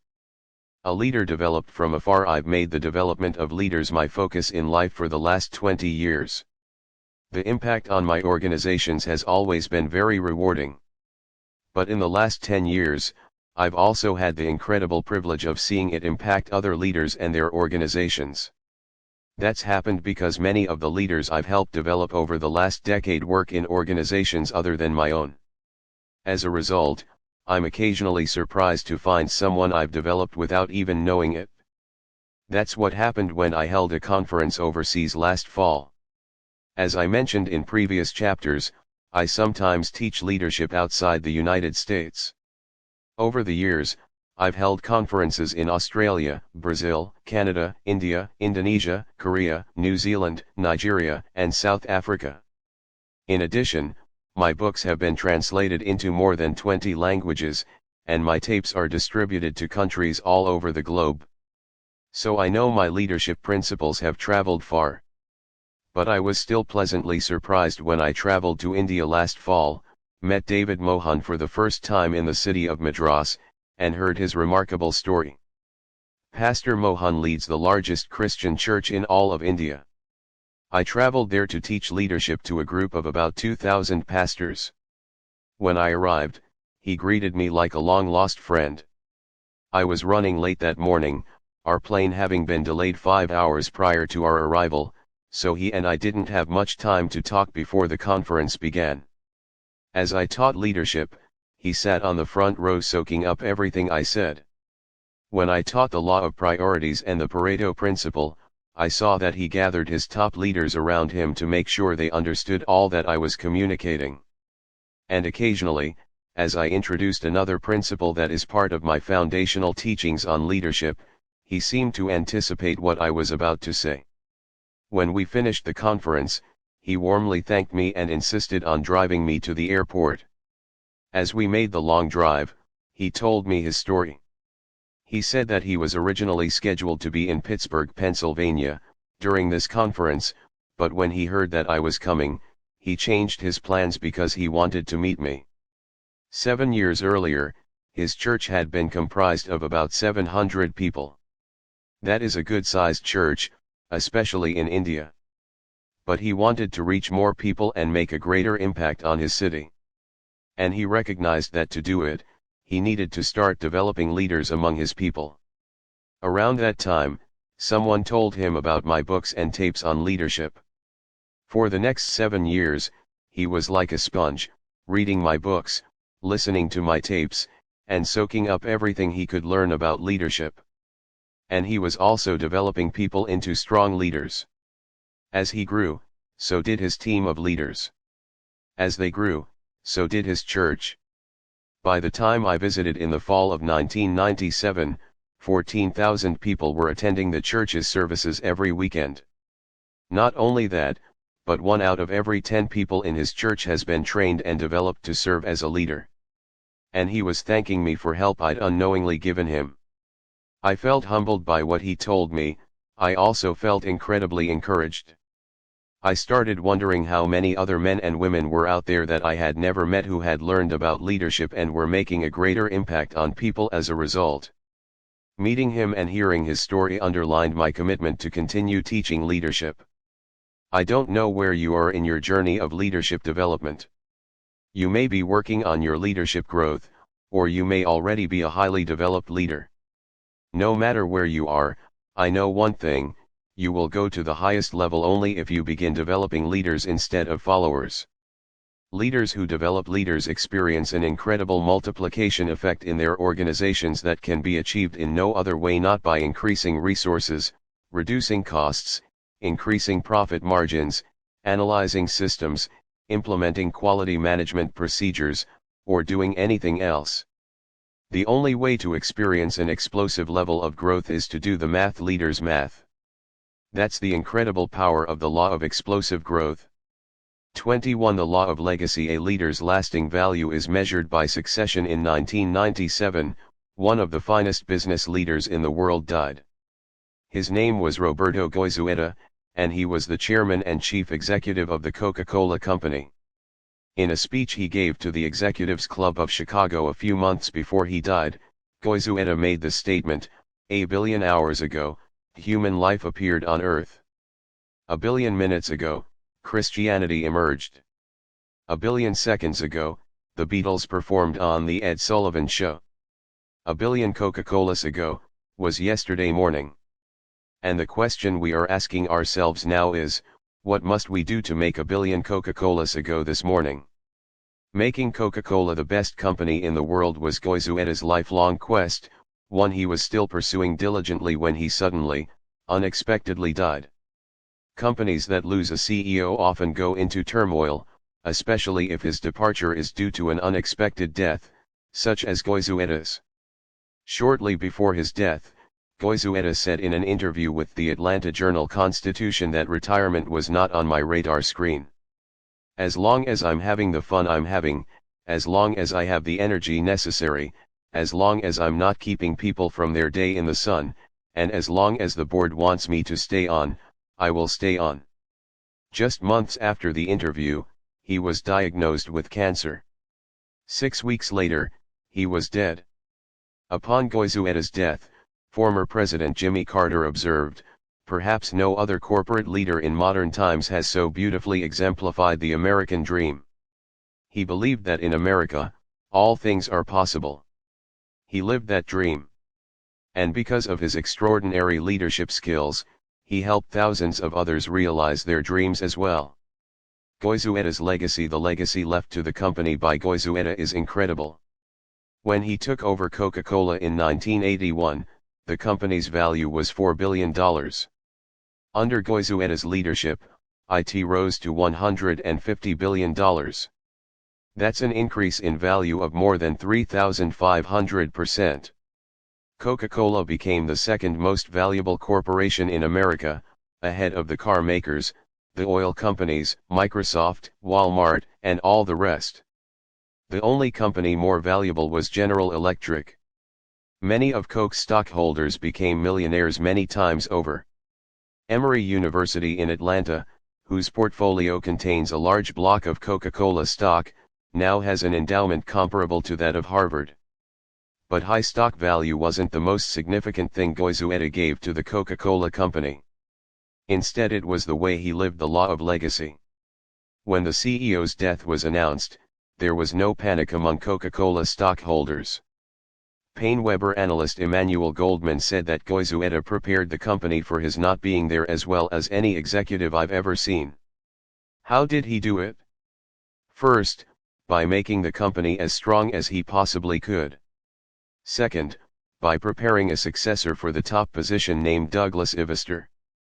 Mickey H. Gramig, writer for the Atlanta Constitution, reported, unlike some companies, which face a crisis when the top executive leaves or dies, Coca-Cola is expected to retain its status as one of the world's most admired corporations. Goizueta had groomed Ivester to follow his footsteps since the Georgia native's 1994 appointment to the company's number 2 post. And as an indication of how strongly Wall Street felt about Coca-Cola's footings, the company's stock barely rippled 6 weeks ago when Goizueta was diagnosed with lung cancer. Doug Ivester, an accountant by training, started his career with Coca-Cola in 1979 as the assistant controller. 4 years later, he was named chief financial officer. He was known for his exceptional financial creativity, and he was a major force in Goizueta's ability to revolutionize the company's approach to investment and the handling of debt. By 1989, Goizueta must have decided that Ivester had untapped potential, because he moved him out of his strictly financial role and sent him to Europe to obtain operating and international experience. A year later, Goizueta brought him back and named him president of Coca-Cola USA, where he oversaw expenditures and marketing. From there he continued to groom Ivester, and in 1994, there could be no doubt that Ivester would follow Goizueta into the top position. Goizueta made him president and chief operating officer. What Roberto Goizueta did was very unusual. Few chief executives of companies today develop strong leaders and groom them to take over the organization. John S. Wood, a consultant at Agonzender International Incorporated, has noted that companies have not in the recent past been investing as heavily in bringing people up. If they're not able to grow them, they have to go get them. So why was Roberto Goizueta different? He was a product of the law of legacy. Roberto Goizueta was born in Cuba and educated at Yale, where he earned a degree in chemical engineering. When he returned to Havana in 1954, he answered a newspaper ad for a bilingual chemist. The company hiring turned out to be Coca-Cola. By 1966, he had become vice president of technical research and development at the company's headquarters in Atlanta. He was the youngest man ever to hold such a position in the company. But in the early 1970s, something important happened. Robert W. Woodruff, the patriarch of Coca-Cola, took Goizueta under his wing and began developing him. In 1975, Goizueta became the executive vice president of the company's technical division and took on other corporate responsibilities, such as overseeing legal affairs. And in 1980, with Woodruff's blessing, Goizueta became president and chief operating officer. 1 year later he was the chairman and chief executive. The reason Goizueta so confidently selected, developed, and groomed a successor is that he was building on the legacy that he had received. Leaders who leave a legacy of succession. Goizueta once said, "Leadership is one of the things you cannot delegate. You either exercise it, or you abdicate it. There is a third choice, you pass it on to your successor." That's a choice Goizueta exercised. Leaders who practice the law of legacy are rare. But the ones who do, leave a legacy of succession for their organization by doing the following: lead the organization with a long view. Just about anybody can make an organization look good for a moment by launching a flashy new program or product, drawing crowds to a big event, or slashing the budget to boost the bottom line. But leaders who leave a legacy take a different approach. They lead with tomorrow as well as today in mind. That's what Goizueta did. He planned to keep leading as long as he was effective, yet he prepared his successor anyway. He always looked out for the best interests of the organization and its stockholders. Create a leadership culture. The most stable companies have strong leaders at every level of the organization. The only way to develop such widespread leadership is to make developing leaders a part of your culture. That is a strong part of Coca-Cola's legacy. How many other successful companies do you know about that have had a succession of leaders come up within the ranks of their own organization? Pay the price today to assure success tomorrow. There is no success without sacrifice. Each organization is unique, and that dictates what the price will be. But any leader who wants to help his organization must be willing to pay that price to ensure lasting success. Value team leadership above individual leadership. No matter how good he is, no leader can do it all alone. Just as in sports a coach needs a team of good players to win, an organization needs a team of good leaders to succeed. The larger the organization, the stronger, larger, and deeper the team of leaders needs to be. Walk away from the organization with integrity. In the case of Coca-Cola, the leader didn't get the opportunity to walk away because he died an untimely death. But if he had lived, I believe Goizueta would have done just that. When it's a leader's time to leave the organization, he has got to be willing to walk away and let his successor do his own thing. Meddling only hurts him and the organization. A legacy of succession. I mentioned in the chapter on the law of buy-in that in the fall of 1997, I went to India with a handful of leaders from my non-profit organization Equip. While we were there, I wanted to visit the headquarters of Mother Teresa. It's a plain concrete block building located in Calcutta, which the people there call the Mother House. As I stood outside the doors preparing to go in, I thought about how no one could tell by looking at it that this modest place had been the home base of such an effective leader. We walked through a foyer and into a central patio that was open to the sky. Our goal was to visit Mother Teresa's tomb, which is located in the facility's dining room. But when we got there, we found out that the room was in use and no one would be allowed to go in until the ceremony that was being performed was over. We could see a group of about 40 to 50 nuns seated, all dressed in the familiar habit that Mother Teresa had worn. "What's going on in there?" I asked a nun passing by. She smiled. "Today we are taking 45 new members into our order," she said, and then hurried away into another part of the building. Since we were already running late and soon had to catch a plane, we couldn't stay. We looked around briefly and then left. As I walked out of the compound, through an alley, and out among the throngs of people, I thought to myself, Mother Teresa would have been proud. She was gone, but her legacy was continuing. She had made an impact on the world, and she had developed leaders who were carrying on her vision. And it looks as though they will continue influencing people for generations to come. Mother Teresa's life is a great example of the law of legacy. Few leaders pass it on. Max Dupree, author of Leadership is an Art, declared, succession is one of the key responsibilities of leadership. Yet of all the laws of leadership, the law of legacy is the one that the fewest leaders seem to learn. Achievement comes to someone when he is able to do great things for himself. Success comes when he empowers followers to do great things with him. Significance comes when he develops leaders to do great things for him. But a legacy is created only when a person puts his organization into the position to do great things without him. I learned the law of legacy the hard way. Because the church grew so much while I was in my first leadership position in Hillham, Indiana, I thought I was a success. When I began there, we had only 3 people in attendance. For 3 years, I built up that church, reached out to the community, and influenced many people's lives. When I left, our average attendance was in the high 200s, and our record was more than 300 people. I had programs in place, and everything looked rosy to me. I thought I had really done something significant. When I had been at my second church for about 18 months, I had lunch with a friend I hadn't seen in a while, and he had just spent some time in Hillham. I asked him about how things were going back there, and I was surprised to hear his answer. "Not too good," he answered. "Really?" I said. "Why? Things were going great when I left." "What's wrong?" "Well," he said, "it's kind of fallen off. Some of the programs you got started kind of petered out. The church is running only about 100 people. It might get even smaller before it's all over." That really bothered me. A leader hates to see something that he put his sweat, blood, and tears into starting to fail. At first, I got ticked off at the leader who followed me. But then it hit me. If I had done a really good job there, it wouldn't matter what kind of leader followed me, good or bad. The fault was really mine.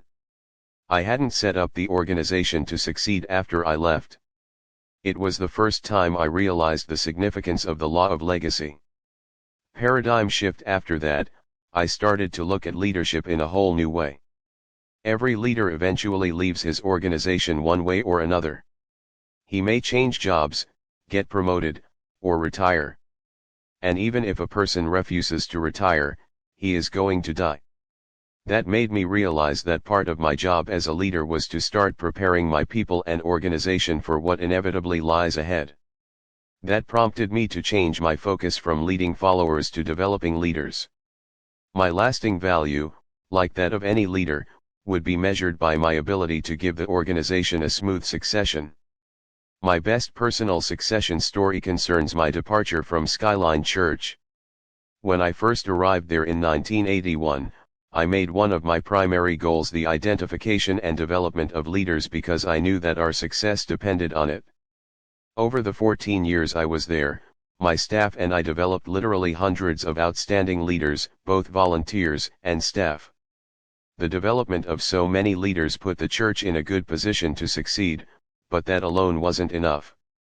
In many businesses and nonprofit organizations, the leader is in a position to develop and groom a successor. That wasn't something I was able to do at Skyline. The local board of administration would select someone to succeed me, and I would not drive that process.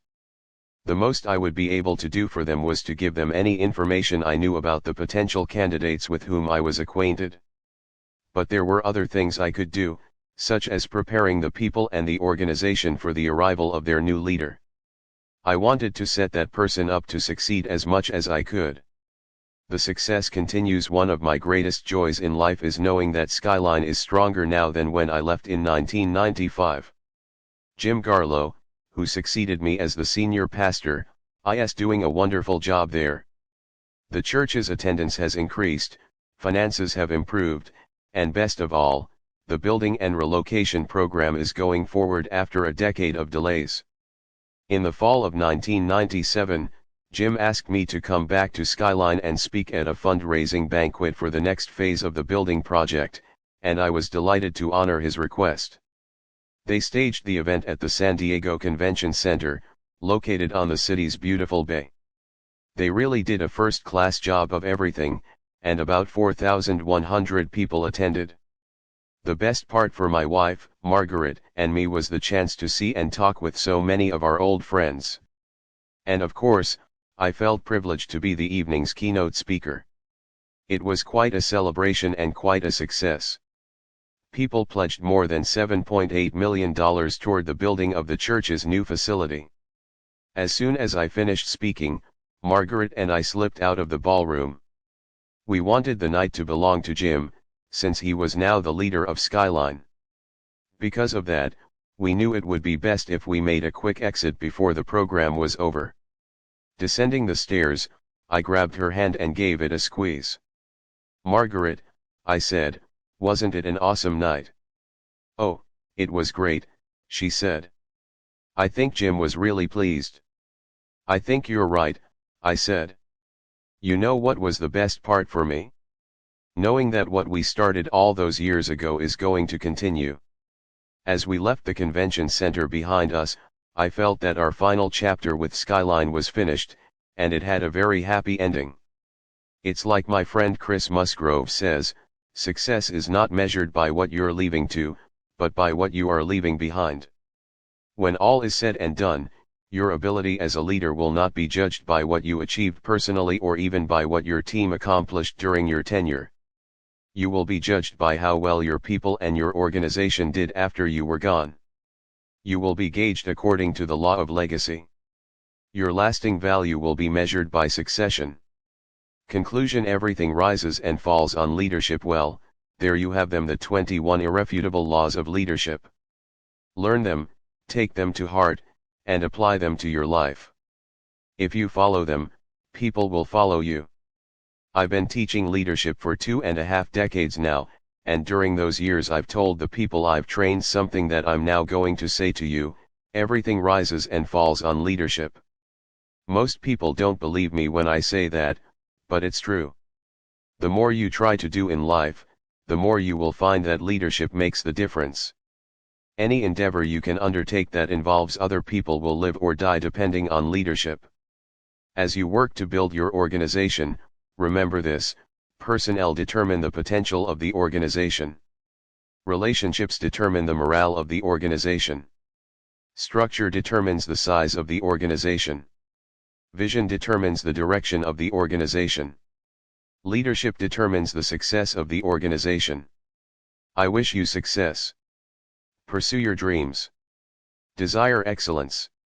Become the person you were created you to become. And accomplish all that you were put on this earth to do.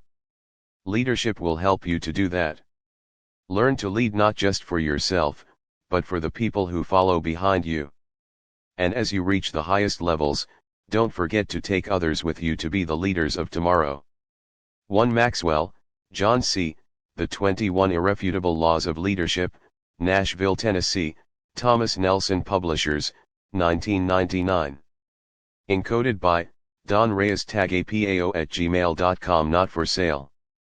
135/135. If you like this audiobook, please like and subscribe.